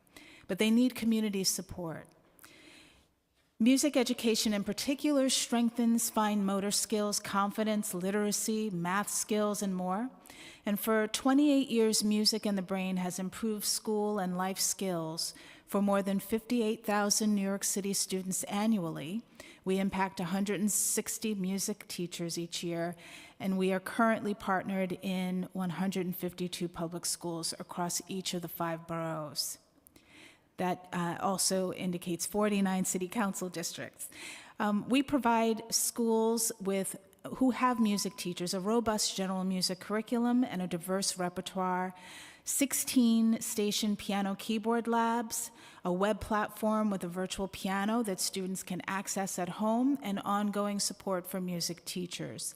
Columbia University research shows a correlation between school partnership with Music and the Brain and higher scores on 3rd grade standardized ELA and math tests, including English language learners, along with dozens of other areas of impact. We never charge New York City schools for our resources, and we haven't done that for now almost 30 years. But we have over 35 New York City school applications on a waiting list, and Building for the Arts, our parent organization, has applied for $50,000 of city council support to maintain and expand our program through 3 citywide initiatives. In closing, I'll just say that I am a proud product of New York City Public Schools. I'm a performing vocalist. I've gotten to travel the world because of music. Everything I've done has been impacted by music education, and I thank you for your time and consideration and support for arts education. Thank you, Chair Joseph and Chair Rivera and the City Council for your steadfast support of arts across New York City. I'm here as a member of the It Starts With the Arts Coalition, calling on our city to prioritize funding for arts education. My name is Ambreen Qureshi, and I'm the Executive Director of EVC, Educational Video Center. EVC's media arts education programming and broader initiatives help young people grow, thrive as learners, leaders, and artists. We build capacity of teachers and public schools to create transformative learning environments and use original media to disrupt systems and narratives harming BIPOC youth and their communities. For the last 41 years, EVC has supported positive life and career pathways for over 30,000 BIPOC and working class young people. We've trained over 1,100 teachers and created 245 highly acclaimed youth-produced documentaries that have gone on to win over 180 awards, including 2 White House honors and an Emmy. Alumni from our programs have gone on to work at the Urban World Film Festival, CNN, and become members of the International Cinematographers Guild. As the economy tightens and more budget cuts loom, financial constraints are already impacting the EVC community and everyone here testifying. Some of our partner schools simply do not have the funds for art teachers, yet their students, already facing barriers to graduation, require arts credits to graduate. These schools increasingly rely on EVC as a provider of credit-bearing arts programming to ensure that their students stay on track to graduate, whilst also exploring possible careers in the media arts. Yet we often have to waitlist schools and students because the demand is so high and funds are so scarce. Over the last 3 years alone, EVC has served almost 1,700 students who have secured over 2,500 credits towards high school graduation and earned over $500,000 in paid internships. Students use their EVC films and portfolios to apply for colleges, including youth like Alexis from Brownsville, who never had made a film before EVC. She received a full scholarship to Ithaca College, graduated from a top film school in New York, became the president of the Black Student Union, and is now working as a production assistant on Marvel's Daredevil. Without access to our free programs, Alexis and the many young people like her might never realize their dreams to become artists and help make our city a more vibrant, creative, and inclusive democracy. Alexis is an inspiration for so many, like our current student, Franny, who, from East Harlem, who will share her testimony shortly. We join everyone testifying here today and asking the city to prioritize funding for arts education programs. We also encourage the City Council to increase the overall allocation to the citywide after-school initiative enrichment. Thank you again for your time and support. Good afternoon, everyone. My name is Francesca Thomas, but you could call me Franny. I prefer to be called Franny, thank you. I am a youth producer at Educational Video Center, or EVC as we like to call it. I am currently a senior at Lower East Side Preparatory High School. I am from East Harlem, born and raised, and I have been in New York City my whole life. I am the daughter of 2 immigrant parents from Honduras. Immigrants deserve to be heard and share their stories, and not to be judged for the color of their skin. My journey at EVC has been a long one. I've been in EVC Youth Documentary Workshop Program for 2 years now, and have made 7 documentaries about stories that me and my peers want to tell from our perspective. All these documentaries I did with a group of students from diverse backgrounds, and I really liked working together with them.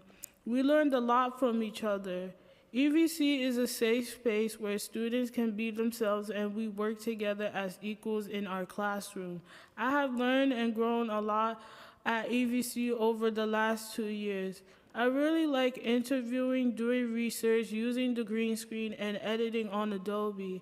I like helping my peers who are just learning to edit too, and did I mention I like making new friends? I am currently making my final documentary this semester on the housing crisis in New York City before going off to college. I am proud to share that I pitched this topic to my group and students voted on it. A film that I made with other students last year called The Grass Isn't Always Greener about workplace exploitation of migrants was selected to the Haitian Dominican Film Festival, and I got to attend. It was the first film festival I have ever been to, and our film was the only one made by high school students. I was nervous because I didn't know what to expect from people watching the film, but they loved it, and we won an award. At the festival, I realized how much EVC has changed my life and how much work me and the group put into this documentary. It was a special moment I won't ever forget. I will be attending City College in the fall and will be studying film production. If I didn't have access to EVC's program, I wouldn't know what I wanted to do in the future. I would have been stuck for the rest of my life trying to figure things out. I am speaking out today because I want to make sure all students across New York also get access to life-changing arts programs like I did. This will make our city a better place. I think the City Council should fund organizations like EVC and many more arts organizations because they bring diverse students together to just create. They help build young people's confidence inside and out and help make art about social issues in New York City and the rest of the world as well. If funding is cut for arts education across all schools, it will be very sad because art is a way for students to express themselves and also to learn skills for future jobs. Also, EVC stands on business all the time. Throughout making films, EVC has helped me and other youth to speak out, stand on what we believe in, and fighting for our power and rights and not letting others tear us down. We all have a story to share. Thank you.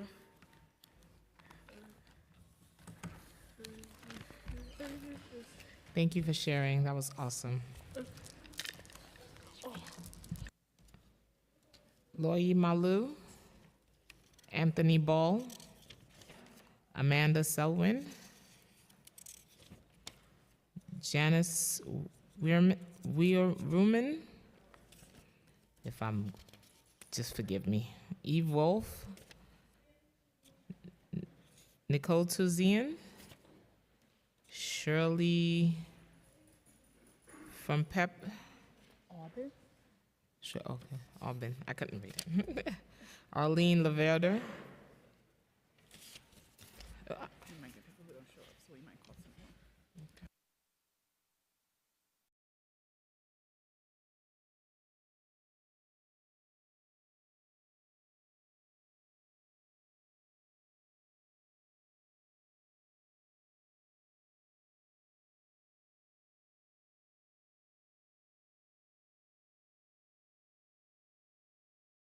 Brian Wagner.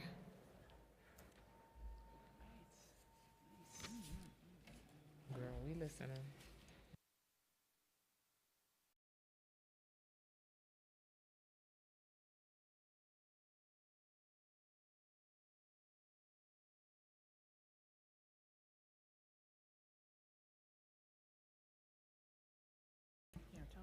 You may begin.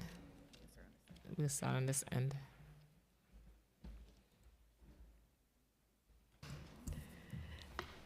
Chair Rivera, Chair Joseph, members of the committee and staff, thank you for the opportunity to provide testimony on behalf of Dance Wave, where I serve as executive director. Dance Wave is intentional with its efforts to increase accessibility to dance. We explicitly name equitable access as part of our mission, vision, and core values, and we also back this promise through focused action. I'll use my time to share some examples for your awareness and continued advocacy. Our Keystone program brings together youth across 50 New York City public schools for cutting-edge dance and performance training with professional choreographers. We provide free and low-cost access to over 500 deserving and under-resourced young artists each year at the Dance Wave Center through city and private investments. While we focus heavily on financial accessibility, we acknowledge that inequity takes many shapes and that there are other barriers to participation. With NEA funding, we piloted a community company program, bringing our signature performance training curriculum from the Brooklyn-based Dance Wave Center out to partner sites like MS 308 in the Bronx. In communities where arts programs like this do not exist, Dance Wave is able to provide real and needed solutions. Dance Wave Through College and Beyond is another program seeking to tackle systemic inequity, specifically regarding access to college and careers in the arts. We provide high school youth with the information and support necessary to navigate the college search process, including the opportunity to audition for dance programs without the expense of travel and audition costs for each school. Each year, we transition 400 youth into collegiate and professional training programs at over 50 colleges, with $1 million in scholarships awarded to participants. Despite the current climate, DanceWave remains steadfast in stewarding life-affirming arts experiences for all New Yorkers. We look to our elected leaders in the New York City Council to stand with us, to advocate for our work, and to ensure that the city of New York remains the cultural capital of the world by deepening its investment in the arts and cultural organizations that keep our city thriving. Thank you for your time and interest in learning more about our work and our deep commitment to the people of New York City. Thank you. Can you state your name for the record? I sure can. It's Nicole Tuzin at DanceWave. Thank you.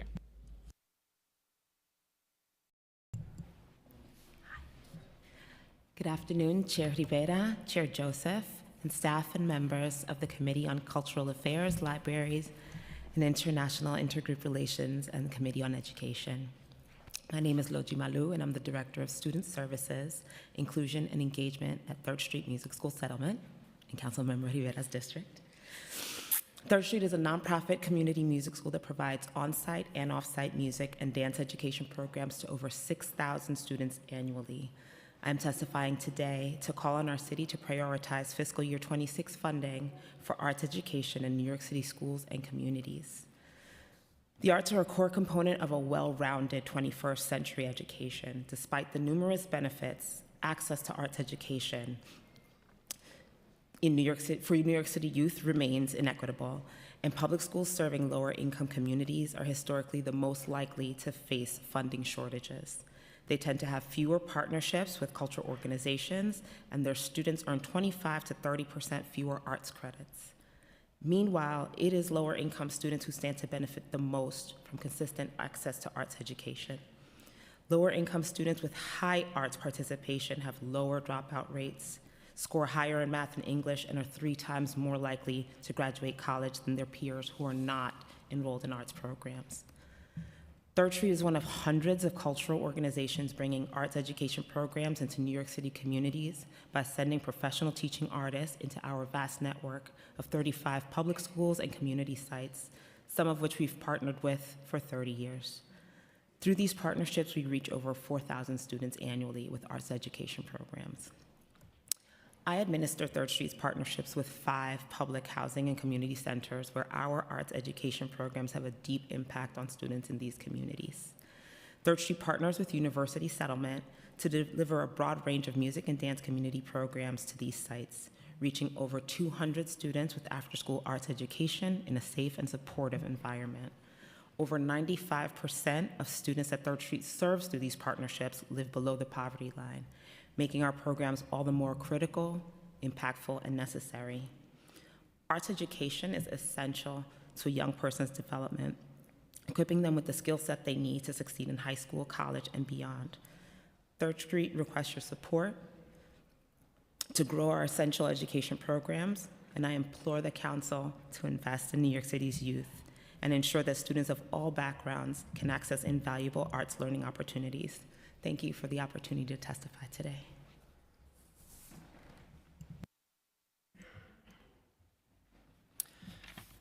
Good afternoon, Chair Joseph, Chair Rivera, and members of the committee. My name is Paul Menard. I'm the Assistant Director of Institutional Giving at Education Through Music, and I'm a last-minute swap out for Dr. Janice Weinman-Shorenstein, who is our Chief Executive Officer. Education Through Music is a nonprofit organization dedicated to bringing music education to underserved students in Title I schools throughout New York City. I am here today to emphasize the urgent need for equitable city funding to support arts education in our public schools and to express deep concern over the proposed amendments to the foundation aid formula, which are projected to reduce New York City's public school funding by $350 million. 52% of New York City's schools still lack a full-time certified music teacher on staff, leaving many students without access to the transformative power of music education.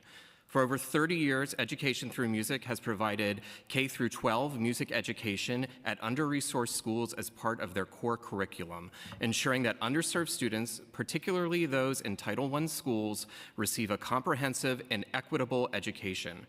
ETM currently partners with 55 schools to support 20,000 students every week across all 5 boroughs, providing trained music teachers, instruments, a robust curriculum, and professional development for educators. As you have already pointed out, Chair Joseph, research consistently shows that music and arts education improve student engagement, enhance academic performance, foster social-emotional learning, and even contribute to higher graduation rates. Furthermore, music has been shown to play a critical role in helping migrant and low-income students feel a greater sense of belonging in schools, increasing their engagement and overall well-being. We are deeply concerned that the proposed changes to the foundation aid formula will only widen this gap, disproportionately affecting students who rely on public education the most. If enacted, the amendments could lead to the elimination of essential arts programs, depriving tens of thousands of students of the opportunity to engage in music and creative learning.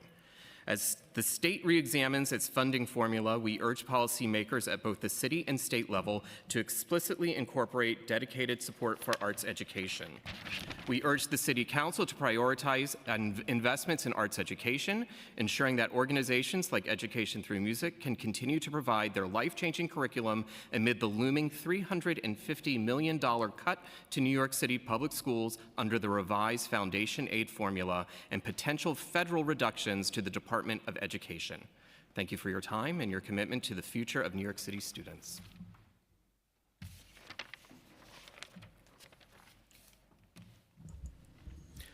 Good afternoon. Thank you for inviting stakeholders in arts education to testify today.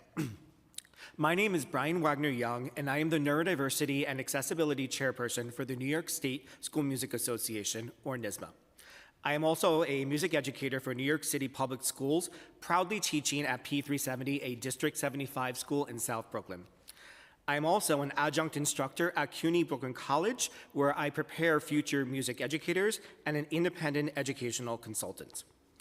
Per the Every Student Succeeds Act, the arts are included in the language of the law as providing a well-rounded education for all, not some, but all. Every student should be designed a pathway for success, including through the arts. As you have heard throughout today, accessible arts education offers endless benefits for all. I have seen countless times why access to arts education benefits every student. Here are some examples from my own classroom and experience. Participation in music has increased my students' self-esteem, self-worth, and self-concept. Participation in music has impacted language, social skills, emotional regulation, independence, empowerment, and empathy. You talked earlier about meeting IEP goals through the arts. This is what I do every single day with every single student. Access to music has created a culture of welcome and belonging. You also talked about SEL earlier. Again, what we do every single day with all of our students. Music and the arts are sometimes the only subject area where students can thrive or find success. I have found this with my students. Access to a high-quality music program allows students to have future career pathways through the arts. Access to local and statewide artistic experiences stay with our students for the rest of their lives. As a NYSSMA chair and as a previous NYSSMA student, I remember going to NYSSMA festivals, and those are memories that stay with me for the rest of our lives. Music and the arts reaches every student academically, emotionally, socially, personally, culturally, intrinsically, and more. The arts bring joy, passion, voice, emotions, release, safety, escape, identity, compassion, and relatability to all. How can we not ensure that every one of our students has access to this? These examples are due to access to arts education in our schools. Therefore, I urge you to fully support arts education in all of our New York City schools. To do this, we can ensure arts education is fully funded and accessible to every student in every program in every school. All schools have the funds to hire certified arts educators to develop high-quality instruction and experiences. Opportunities to use the arts to support lifelong learning are provided in all of our schools, and the arts should establish partnerships with our New York City communities and cultural institutions and develop pathways to career and readiness that will support our local economy. Thank you for your time. Good afternoon, Chair Joseph, Chair Rivera, committee members, city council members. My name is Shirley Obem, and I'm the Queensborough President Donovan Richards, appointed for New York City Public Schools Panel for Educational Policy, and a longtime parent leader. And I'm speaking on my own capacity. And thank you for the opportunity today. I'm in support of amending the administrative code to reporting on school librarians and the uses and access to school libraries in schools, because libraries will play a key support and pivotal role in ensuring equity access in the arts and cultural relevant sustaining education. The historical inequities in resources and opportunities are commonly seen in uninvested schools and communities and marginalized schools and marginalized groups. Our libraries and cultural arts institutions and the international intergroup relations can help close those gaps in these inequities. I believe the library is the ultimate community center in our communities, because it serves infants to senior citizens. Libraries are supplemental resources and support for all schools, especially in internet access, workshops, programs, technology, digital context. Libraries also give us direct access to the arts through books, films, pictures, music, etc., but also the cultural paths that they provide to visit these cultural institutions in our New York City. The libraries not only have culturally relevant and sustaining education, also the experience and the environment along with the cultural institutions are linked to shape our well-being of our well-rounded scholar and community members. Could you imagine the impact if we have many public libraries in all our public schools, with all the resources they can have to supplement them and create those environments where they can flourish? We need to ensure that cultural institutions are enough of them are each in our boroughs, and have them partners with schools within and outside of the boroughs will prove beneficial. If they're exposed to arts at a young age, we know that significant positive effects on children's cognitive, social, emotional, and academic development. For instance, they'll score better on tests. Low-income students 4 more times likely to be recognized for academic achievement, and 3 more times likely to receive an award for school attendance. And it's very key, especially in the high schools, to give them other reasons to make sure they show up for school. Re-emphasizing CRC and discovery of self-voice, arts has an enormous impact on social and emotional wellness and increased emotional intelligence. 17% improvement in peer interaction, 20% increase in emotional regulations. I'm going to skip down because you have my testimony at hand. Besides self-esteem, there are 3 key points for my testimony: not to be cut off from the budget. Even we want to improve math scores and reading scores, we should not be cutting the arts in the schools, because the arts enhance and grades in fabric of core subjects and shows real-life applications. And the arts show more related issues on how it impacts our lives, how we can relate to it, the students, to the subject matters. And we need to push STEAM and not STEM to ensure equity within our communities. And then just diversify and offer more pathways to this. In closing, libraries and cultural institution ties to cultural and responsive sustaining education and social emotional wellness, which aligns with New York City Public Schools, New York City Reads, New York City Solves, Art Counts, New York City Cares.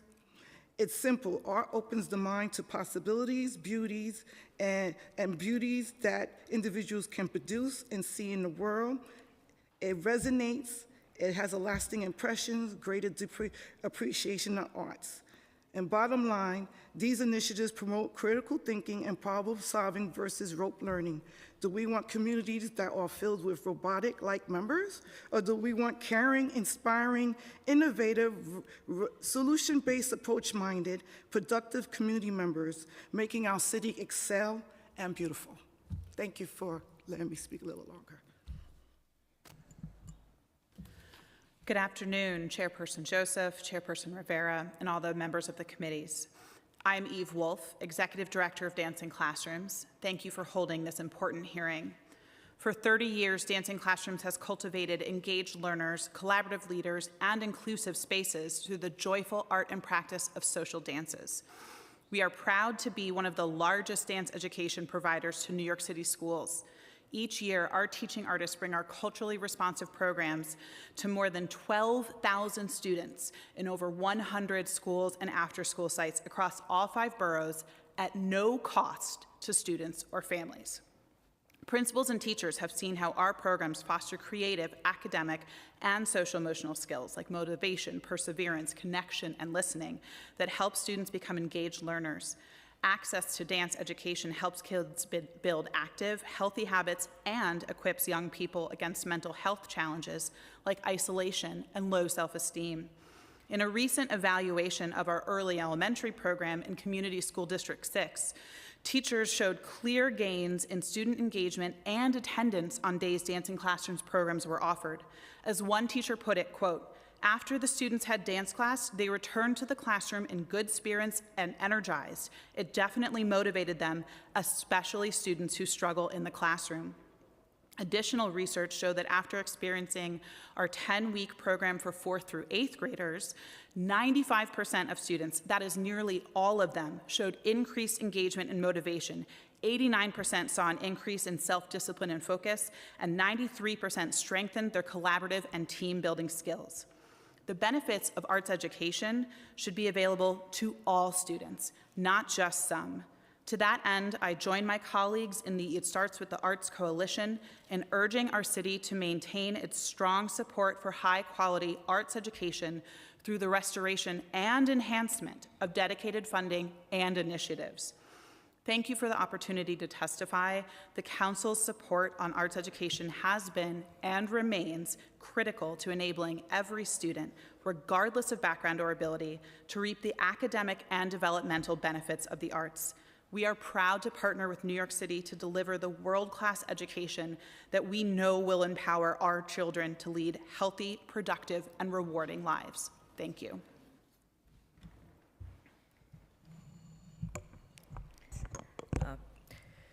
Good afternoon, chairs and members of the committee council. Thank you for the opportunity to speak in support of Bill 1125, annual reporting on school librarians and library access in New York public schools. And thank you to the New York City students who have spoken so eloquently on the importance of school libraries. I am Arlene Laverty, a recently retired New York City educator with over 30 years of experience. I have served as president on both the New York City School Library Association and the New York Library Association, and I'm currently the advisor for the school media program at Queens College, preparing future school librarians. Throughout my career, I have seen firsthand how essential school libraries are and certified librarians to school student success. New York state law mandates school libraries in all schools and certified librarians in secondary schools. Yet, many schools are not meeting this requirement, leaving students without access to these critical resources. Certified librarians do far more than manage books. They are certified teachers, teachers of information, media, and digital literacy, and champions of independent reading, skills crucial in today's world. Research shows that independent reading improves student performance across all subjects, and librarians create the environment that nurtures a love of reading.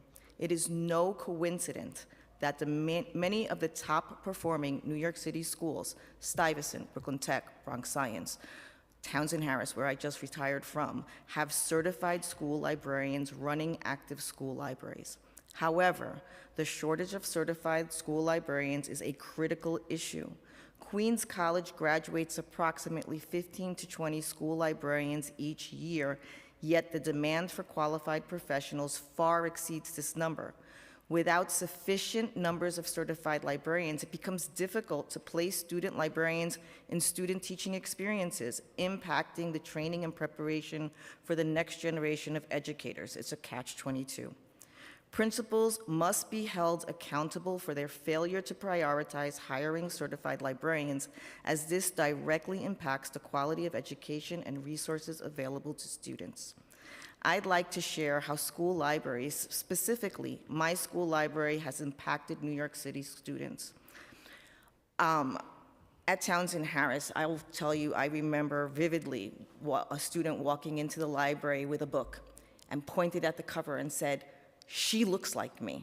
This young African-American student was like, if there were more books like this, I would read more. Well, I took her by the hand and I said, let's find them all. We walked the library, discovering book after book she could connect to, and that moment changed her relationship with reading. I collaborated with a senior government class to teach constitutional rights, focusing on the freedom to read.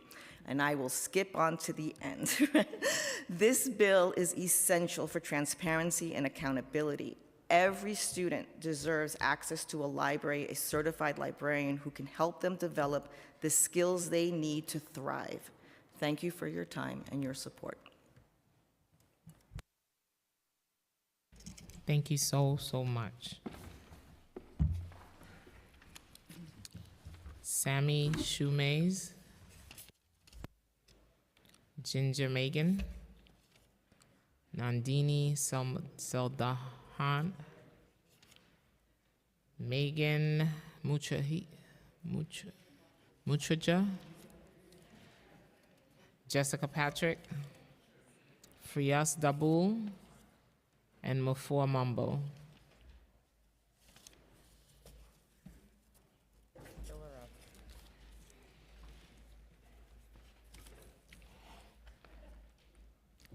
Taizimi.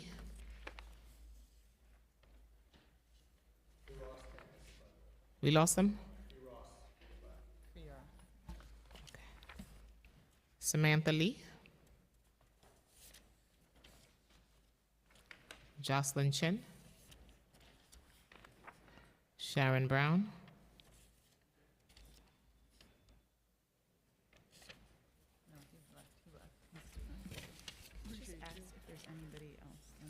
There's anyone else in the room that registered and I did not call your name?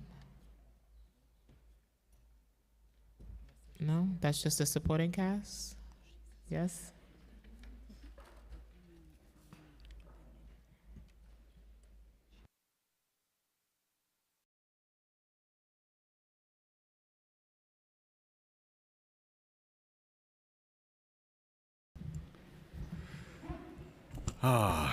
Thank you, committee chairs and council, for sticking through this very long hearing. My name is Sammy Abu-Shamaze, and I'm Deputy Director at Flushing Town Hall, one of the small SIGs, and a steering committee member of both the Latinx Arts Consortium of New York and the Cultural Equity Coalition of New York. Flushing Town Hall serves Queens and all of New York City with extraordinarily diverse, culturally relevant programs, including music, dance, visual arts, and theater programs, arts educational programs for students and senior citizens, and re-grants and professional development programs for artists and small organizations in Queens. We are a DOE contractor serving around 15,000 students annually. Social impact of the arts has been well documented, but I'd like to offer a perspective that I haven't heard anyone say in this room so far in this hearing, which is that equity is more than just about making sure that everybody has equal access to the arts. It is also a question of which arts and cultural forms people have access to, especially young people. Arts education offerings in the DOE should reflect the rich tapestry that is New York City. Forms like Western classical music, ballet, and fine arts have been rightly celebrated, but for example, so too should other classical and folk arts forms such as Chinese opera, Indian Kathak dance, Korean Minhwa painting be celebrated in our schools, as well as other art forms that have been passed down through generations. Whether our students come from households that play salsa or Chopin, they should know that their arts are valued and uplifted as much as their neighbors. They should understand that their creative spark and their cultural heritage matters. When we uplift the arts and cultural forms produced by people from around the globe, it can be a transformative experience, building stronger community as well as spreading the benefits of the arts and culture more justly. Representation is important, not just in our faces, but in our languages, musics, dance, cuisines, religions, and social forms. The message to our children is that they have value, their voice matters, their participation in school matters, their participation in our city matters. At Flushing Town Hall, we've always insisted on this type of inclusive representation. And like many of our fellow cultural institutions, we are able to provide arts education programs to New York City schools that do include diverse cultural forms, which otherwise would not be available if it weren't for outside institutions like ours. Some of our CASA programs in 2025 include traditional Mexican dance, Korean dance, music and painting, Colombian music and dance, West African dance and drumming. We have master teaching artists on our roster offering additional things like Mexican paper arts, Native American history and culture, Caribbean drumming, etc., just to name a few. This is one reason among many that cultural institutions are a necessary partner of the DOE and need to be funded in order to survive and continue to provide our services. I'll just quickly summarize. We're facing a 53% cut in the mayor's budget. We're going to be decimated unless you all baseline and add $75 million. I'm also very supportive of the $41 million in arts education funding. It all starts with the arts. And one last thing. I really appreciate you calling for transparency and really pressing the administration on transparency in all these ways. And I'll note that the bill passed 3 years ago, 1184, calling for transparency at the Department of Cultural Affairs, but I've yet to see the enforcement of that bill. I've yet to see the Department of Cultural Affairs report transparently, but the City Council passed that bill already. So with all your calls for transparency, I hope that there's some enforcement.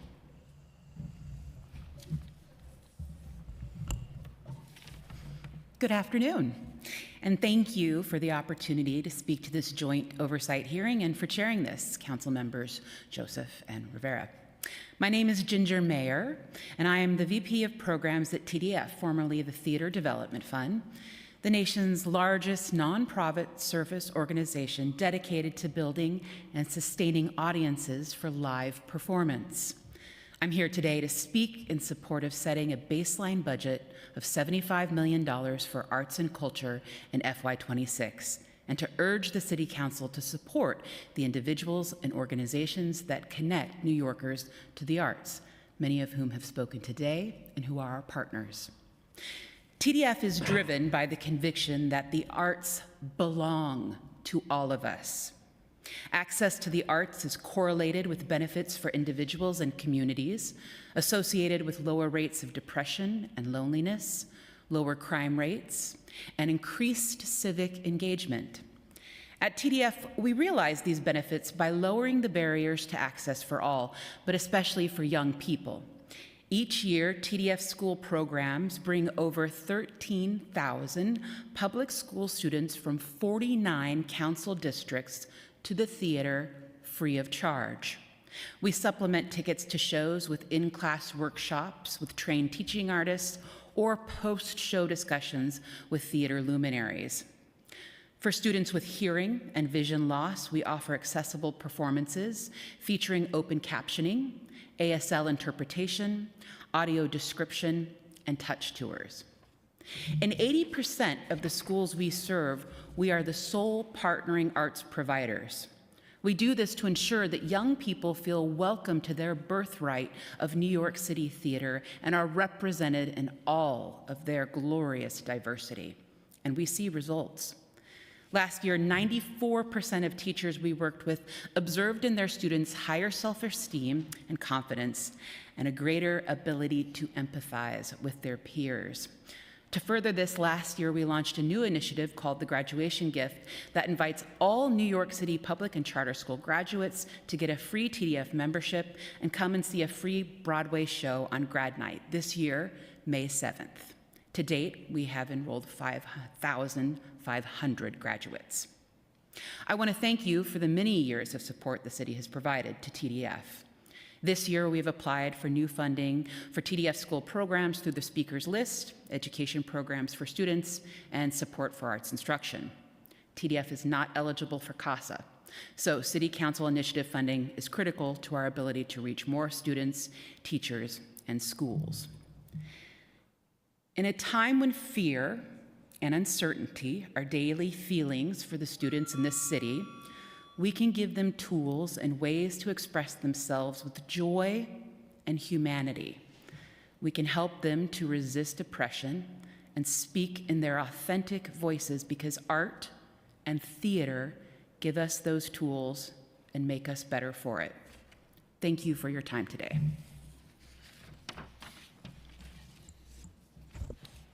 Good afternoon, chairs. Thank you so much for the opportunity to speak today. My name is Megan Mutreja. I'm a resident of Brooklyn, New York, and a parent to 2 children in a New York City public school system at PS 261 in Brooklyn. I'd like to take my time to cover 2 items. The first is what it's like in a public school library when there is no full-time certified librarian. Our library occupies a sunny room on the 2nd floor of our building. On the occasions when we have been able to get a part-time librarian with grant funds or PTA money, which I'll add is not very equitable, there has been someone able to check books in and out and do some general organization of the room, but that's about it. Currently, we have no one. Parents are expected to step in, but we are an inadequate substitute. Returned books are piled high at the desk with no one to check them in. Our nonfiction section is dated with no one around to weed the old books and purchase new books. Parent volunteers open the room in the mornings 2 times per week so that kids have an opportunity to get books. But truly, this is a Band-Aid that does nothing to provide what a full-time professional can bring to the room. Even when we have had part-time help, I've been struck by how many parent volunteers have to come in to shelve books just to keep the room functional. For some kids like mine, there will always be plenty of books at home. But for many of the kids at our school, the library is the primary place where they can access books they can read for enjoyment.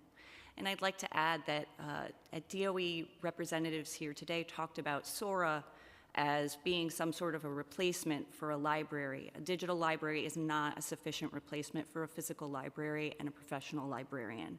We would never throw art supplies on a table and call that an art class, and we shouldn't be calling a room with books or a digital library the same thing as a certified librarian. I also want to draw attention to an important part of a certified librarian's job, digital literacy. It's a different world than what I grew up in, and I'm regularly thankful I did not have to deal with social media as a kid. Following the inauguration in January, my 10-year-old started coming home from school with stories about a friend who was buying into all sorts of MAGA fringe ideas from the internet. I had to explain to him that no, Kamala Harris did not kidnap 300 Ukrainian children. A school librarian is a key part in teaching kids about reputable sources, explaining that not all things we see on the internet are true, and giving kids the skills they need to tell truth from fiction, which is sadly more important now than ever. We have been assured that digital literacy is taught by teachers in the school, but with everything else teachers need to get through, this has been woefully inadequate. A librarian is trained for this. It's part of what they do. Thank you for supporting Intro 1125. Good afternoon, Chair Joseph and Chair Rivera and members of the committee. My name is Jessica Patrick, and I live in Brooklyn School District 15. I'm the parent of a transgender 3rd grader. I'm also the parent lead of our school's Gender and Sexuality Alliance and an active member of the PTA. Today, I'm here as a parent and an advocate for LGBTQ+ students in our public schools, especially our transgender and non-binary youth. Our GSA meets every month in our school library, but our students can't check out the books. Why? Because we don't have a certified librarian.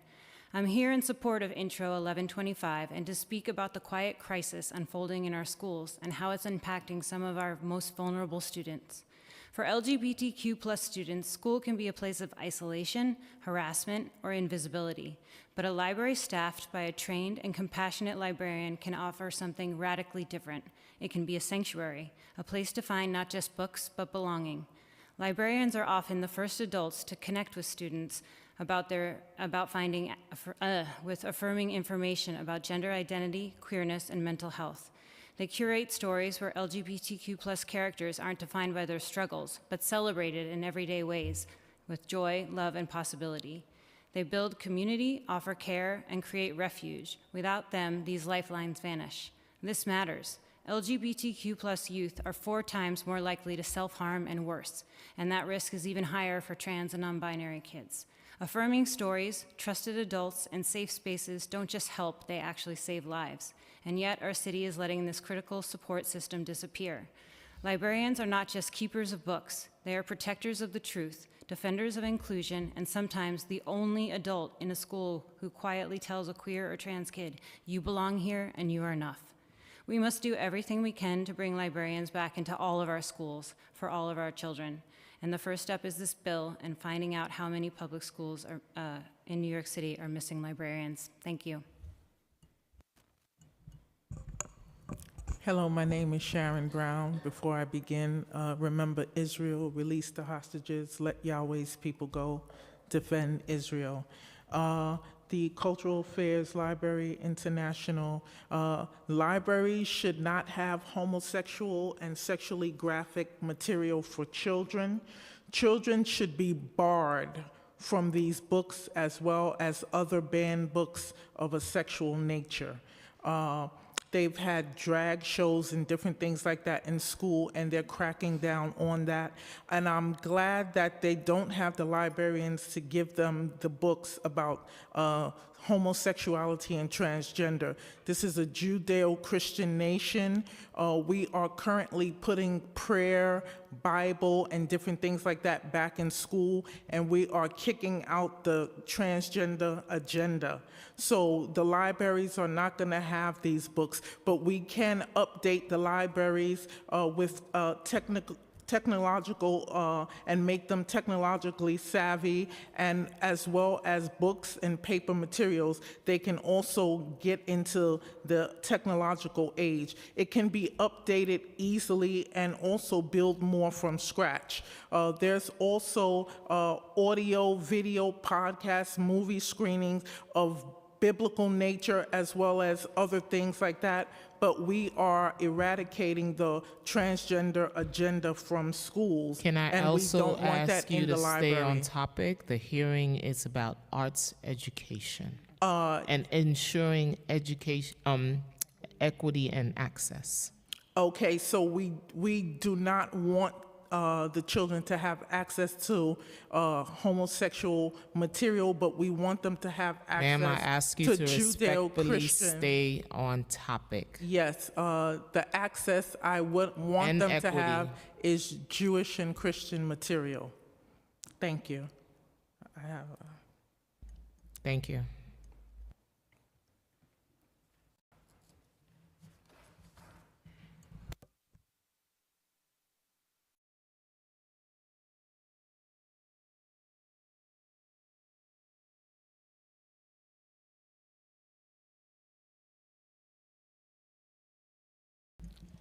Is there anyone else left in the room who wishes to testify? Please see the Sergeant at Arms and fill out a witness slip. We will now turn to virtual testimony.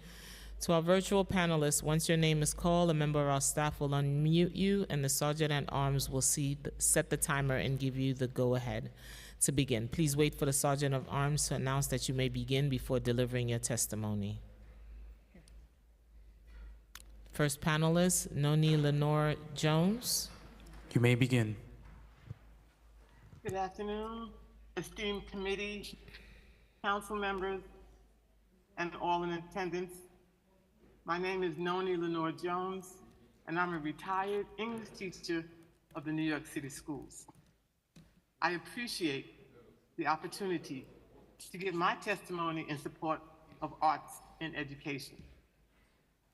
I began teaching English at my beloved Boys and Girls High School in the 70s.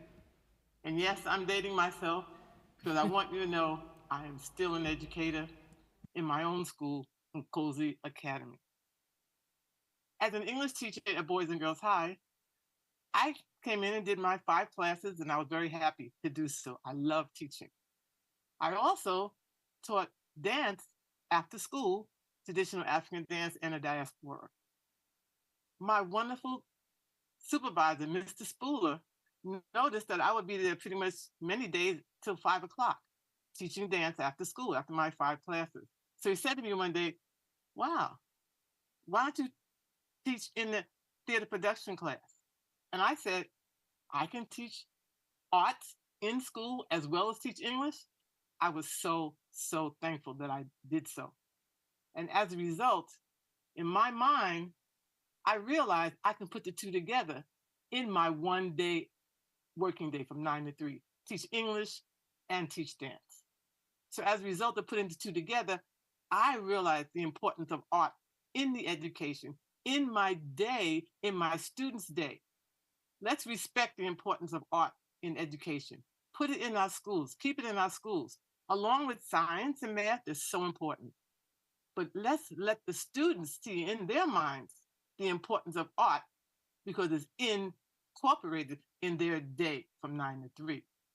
So as a teacher, I'm happy to say that my students did well in academic, reading and writing.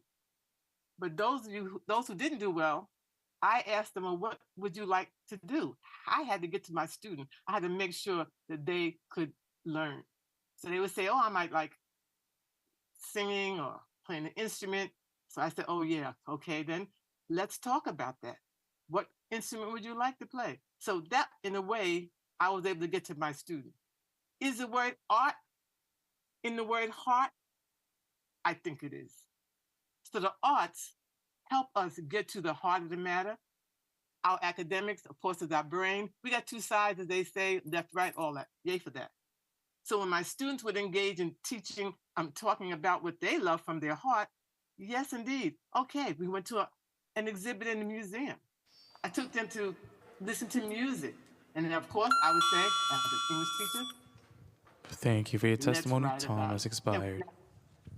Yes, thank you so much. And I do hope that we recognize the importance of art in our education, in our schools. Thank you so much. Thank you. Next panelist, Zulaika Maria Mokim, Lulu Fogarty, Jacqueline Cofield, Emily Grant. You may begin. Hi, thank you so much for having me. I really do appreciate it. My name is Zulaika Maria Mokim. I'm one of the few librarians left in our city's public schools. Before being a librarian, I was a ENL teacher as well in our great city. And today I'm also speaking as a public school mother. To everyone hearing my testimony today, I'd like to ask you, when you were in school, did you have a library? And did you have a librarian? Do you believe that children in our city should have the opportunity to choose books, to have a safe, open space for learning, and to work with a teacher on their own independent inquiry? Throughout our city, libraries have been gutted. Don't get me wrong, they're spending money on renovations, but these renovations are being done without librarian staffing. We're also building new buildings. For example, I live here in Queens. We're going to have a brand new building on Northern Boulevard. But I wonder, are these rooms that are being called libraries going to be access to their full potentials? Because if not, if they don't have a librarian, it's just a space. In our budgets, books are being bought, but collections are not being curated or developed with the population of students in mind to use for years to come.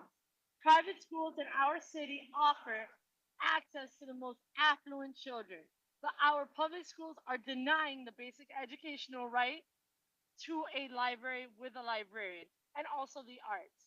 I want my child and all the children in our city to have the same opportunities as those kids who go to Dalton and Spence. Libraries are not a luxury. Libraries are a necessity. Thank you so much for having my voice. Lulu Fogarty. You may begin. Thank you. Hello, and thank you to Chairs Joseph and Rivera and the City Council for your support of arts education. I'm Lulu Fogarty, a New York City public school kid and Director of Education at Symphony Space. I'm also a new mom of a future New York City public school kid, and I'm calling on our city to prioritize funding for arts in New York City schools. Symphony Space is a performing arts and arts education organization located at 95th and Broadway. Since 1980, our education programs have reached over 300,000 New York City students in all 5 boroughs, from the pre-K to 12th graders who participate in our global arts workshops and performances, to the ESOL and ABE learners in All Right, our unique model for arts-based adult literacy.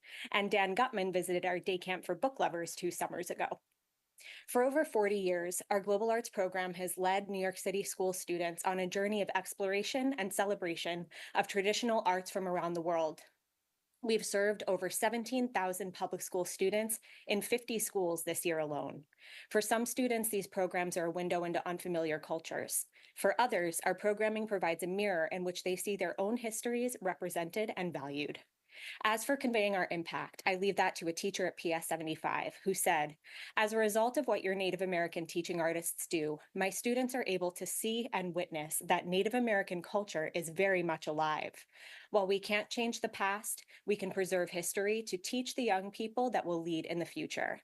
That is what the arts do. On our stages and in our classrooms, they open up the world. Our artists and staff prove that the arts aren't merely add-ons to the school day, but that careers in the arts are essential to the economic tapestry of our city. We all agree that every child should have access to the arts, and we've heard the statistics all day.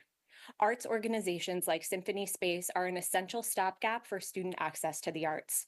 And as education, art, and basic human rights are under attack nationally, New York City has the opportunity to be a shining beacon for the nation by investing heartily in arts education, just as we've enshrined equal rights into our state constitution.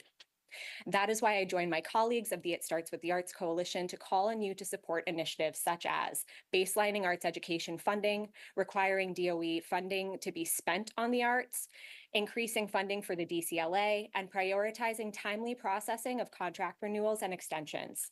The support of the City Council and this dedicated committee is crucial as we collectively keep New York City the most vibrant arts landscape in the world. We are so grateful for your service and for your tenacity in this challenging time. Thank you for your time and consideration.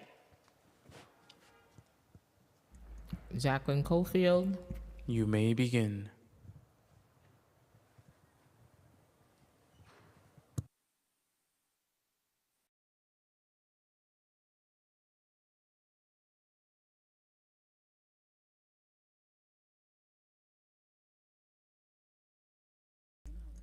Emily Grant. You may begin. Thank you, Chair Joseph, Chair Rivera, and members of the committee for the opportunity to speak. My name is Emily Grant, and I currently serve as co-interim executive director of Kaufman Music Center. Located in Lincoln Square, we're home to Merkin Hall, Lucy Moses School, and Special Music School, a K-12 New York City public school that offers free music education to 300 students. At Special Music School, students receive free daily music instruction, private lessons, ensembles, music theory, music technology, performance opportunities, all woven seamlessly into their academic day. This model works. Special Music School students consistently rank among the top performers on our state exams, and we've maintained a 100% graduation and college acceptance rate, while 31.5% of Special Music School students are on the Economic Need Index. These high academic outcomes are not a coincidence. We show the impact that an arts program can have, but the results are not just about music. They're about holistic human development, and we've heard that over and over today. We know also it takes tremendous resources to realize one's potential as a young musician, and so many children in our city face barriers to accessing even the most basic elements of arts education. It's why we created Pathways, a program designed to support low-income elementary and middle school students with personalized plans to help them overcome the specific obstacles each may face to thrive as musician learners. The support includes free private lessons, a free instrument, travel funds, help with audition prep, whatever it takes to open the door. We believe every child deserves to experience the profound transformative benefits of the arts. Students need the arts woven into each and every day of their school lives, not just for enrichment, but as an essential part of their path to adulthood. We are deeply grateful for the Council's past support and respectfully ask for continued support for Special Music School, Lucy Moses School, which is the home of our Pathways program, and our special initiative funding request to expand our music tech program. And thank you again for your time, your investment in and advocacy on behalf of New York City's young people, and your attention to this critical issue.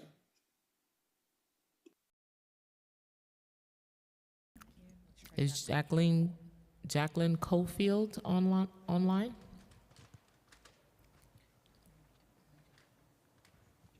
If the following panelists are logged on, Jacqueline Cofield?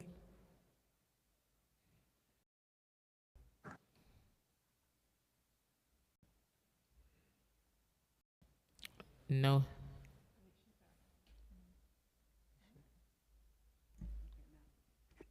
Hello? Yes, Hi. it wouldn't let me, okay, can you hear me? Okay, hello. Sorry, I had to go outside and pick up my daughter, so I'm not sure if you called me earlier. Okay, so I'm glad that I didn't miss you. So good afternoon, Chair Rivera, Chair Joseph, and members of the council. Thank you for the opportunity to speak today. My name is Dr. Jacqueline Cofield. I'm a Joan Tisch Teaching Fellow at the Whitney Museum of American Art, a former New York public school teacher, and a proud member of the New York City Arts and Education Roundtable Advocacy Committee. Across classrooms, museums, and community-based programs, I've seen the life-changing power of arts education, especially for Black, Brown, multilingual, and economically marginalized students. I now work with pre-service teachers and in-service educators at City University of New York, teaching at Hunter College as an adjunct assistant professor, helping them build inclusive curricula that integrates the arts across disciplines. But too often, their passion runs up against underfunded schools, limited resources, and systemic barriers. Citywide data show that 31% of eighth grade students met New York State learning standards for the arts last year. Nearly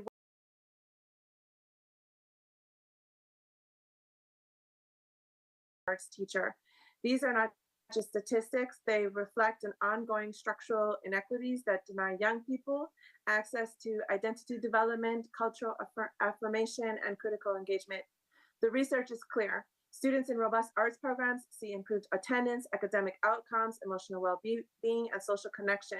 A recent Harvard study confirms that arts learners foster not only academic growth, but also builds relationships, empathy, and emotional connection. It helps teachers and students connect beyond restrictive, test-driven environments, building trust and understanding, including with ESL students for whom visual and performance-based modalities offer a more inclusive and affirming pathway for expression. The arts expand opportunities for teaching and learning by offering multiple entry points, activating multiple literacies, honoring diverse intelligence, and cultivating curiosity, collaboration, and creativity, skills that every learner needs and every educator can nurture.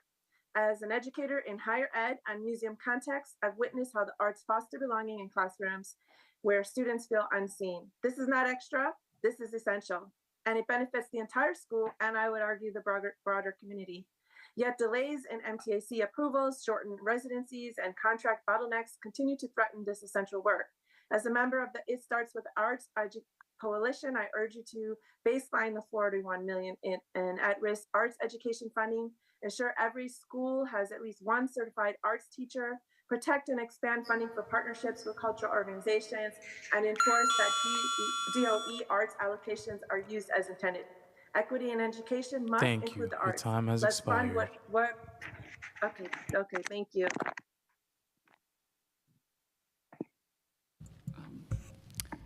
Well, I guess if there's anyone here who hasn't testified, please fill out an appearance slip.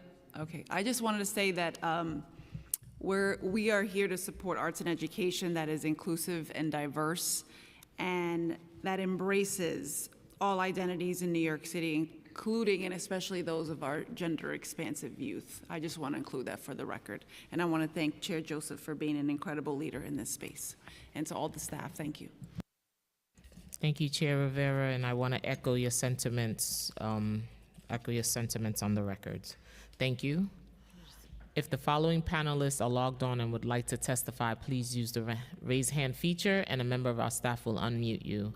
Audra Jones Dosunmu, Tim Lord, Tony Mascochi, Daniel Amadeo, and Ariella Rothstein. If you are on, please raise your hand.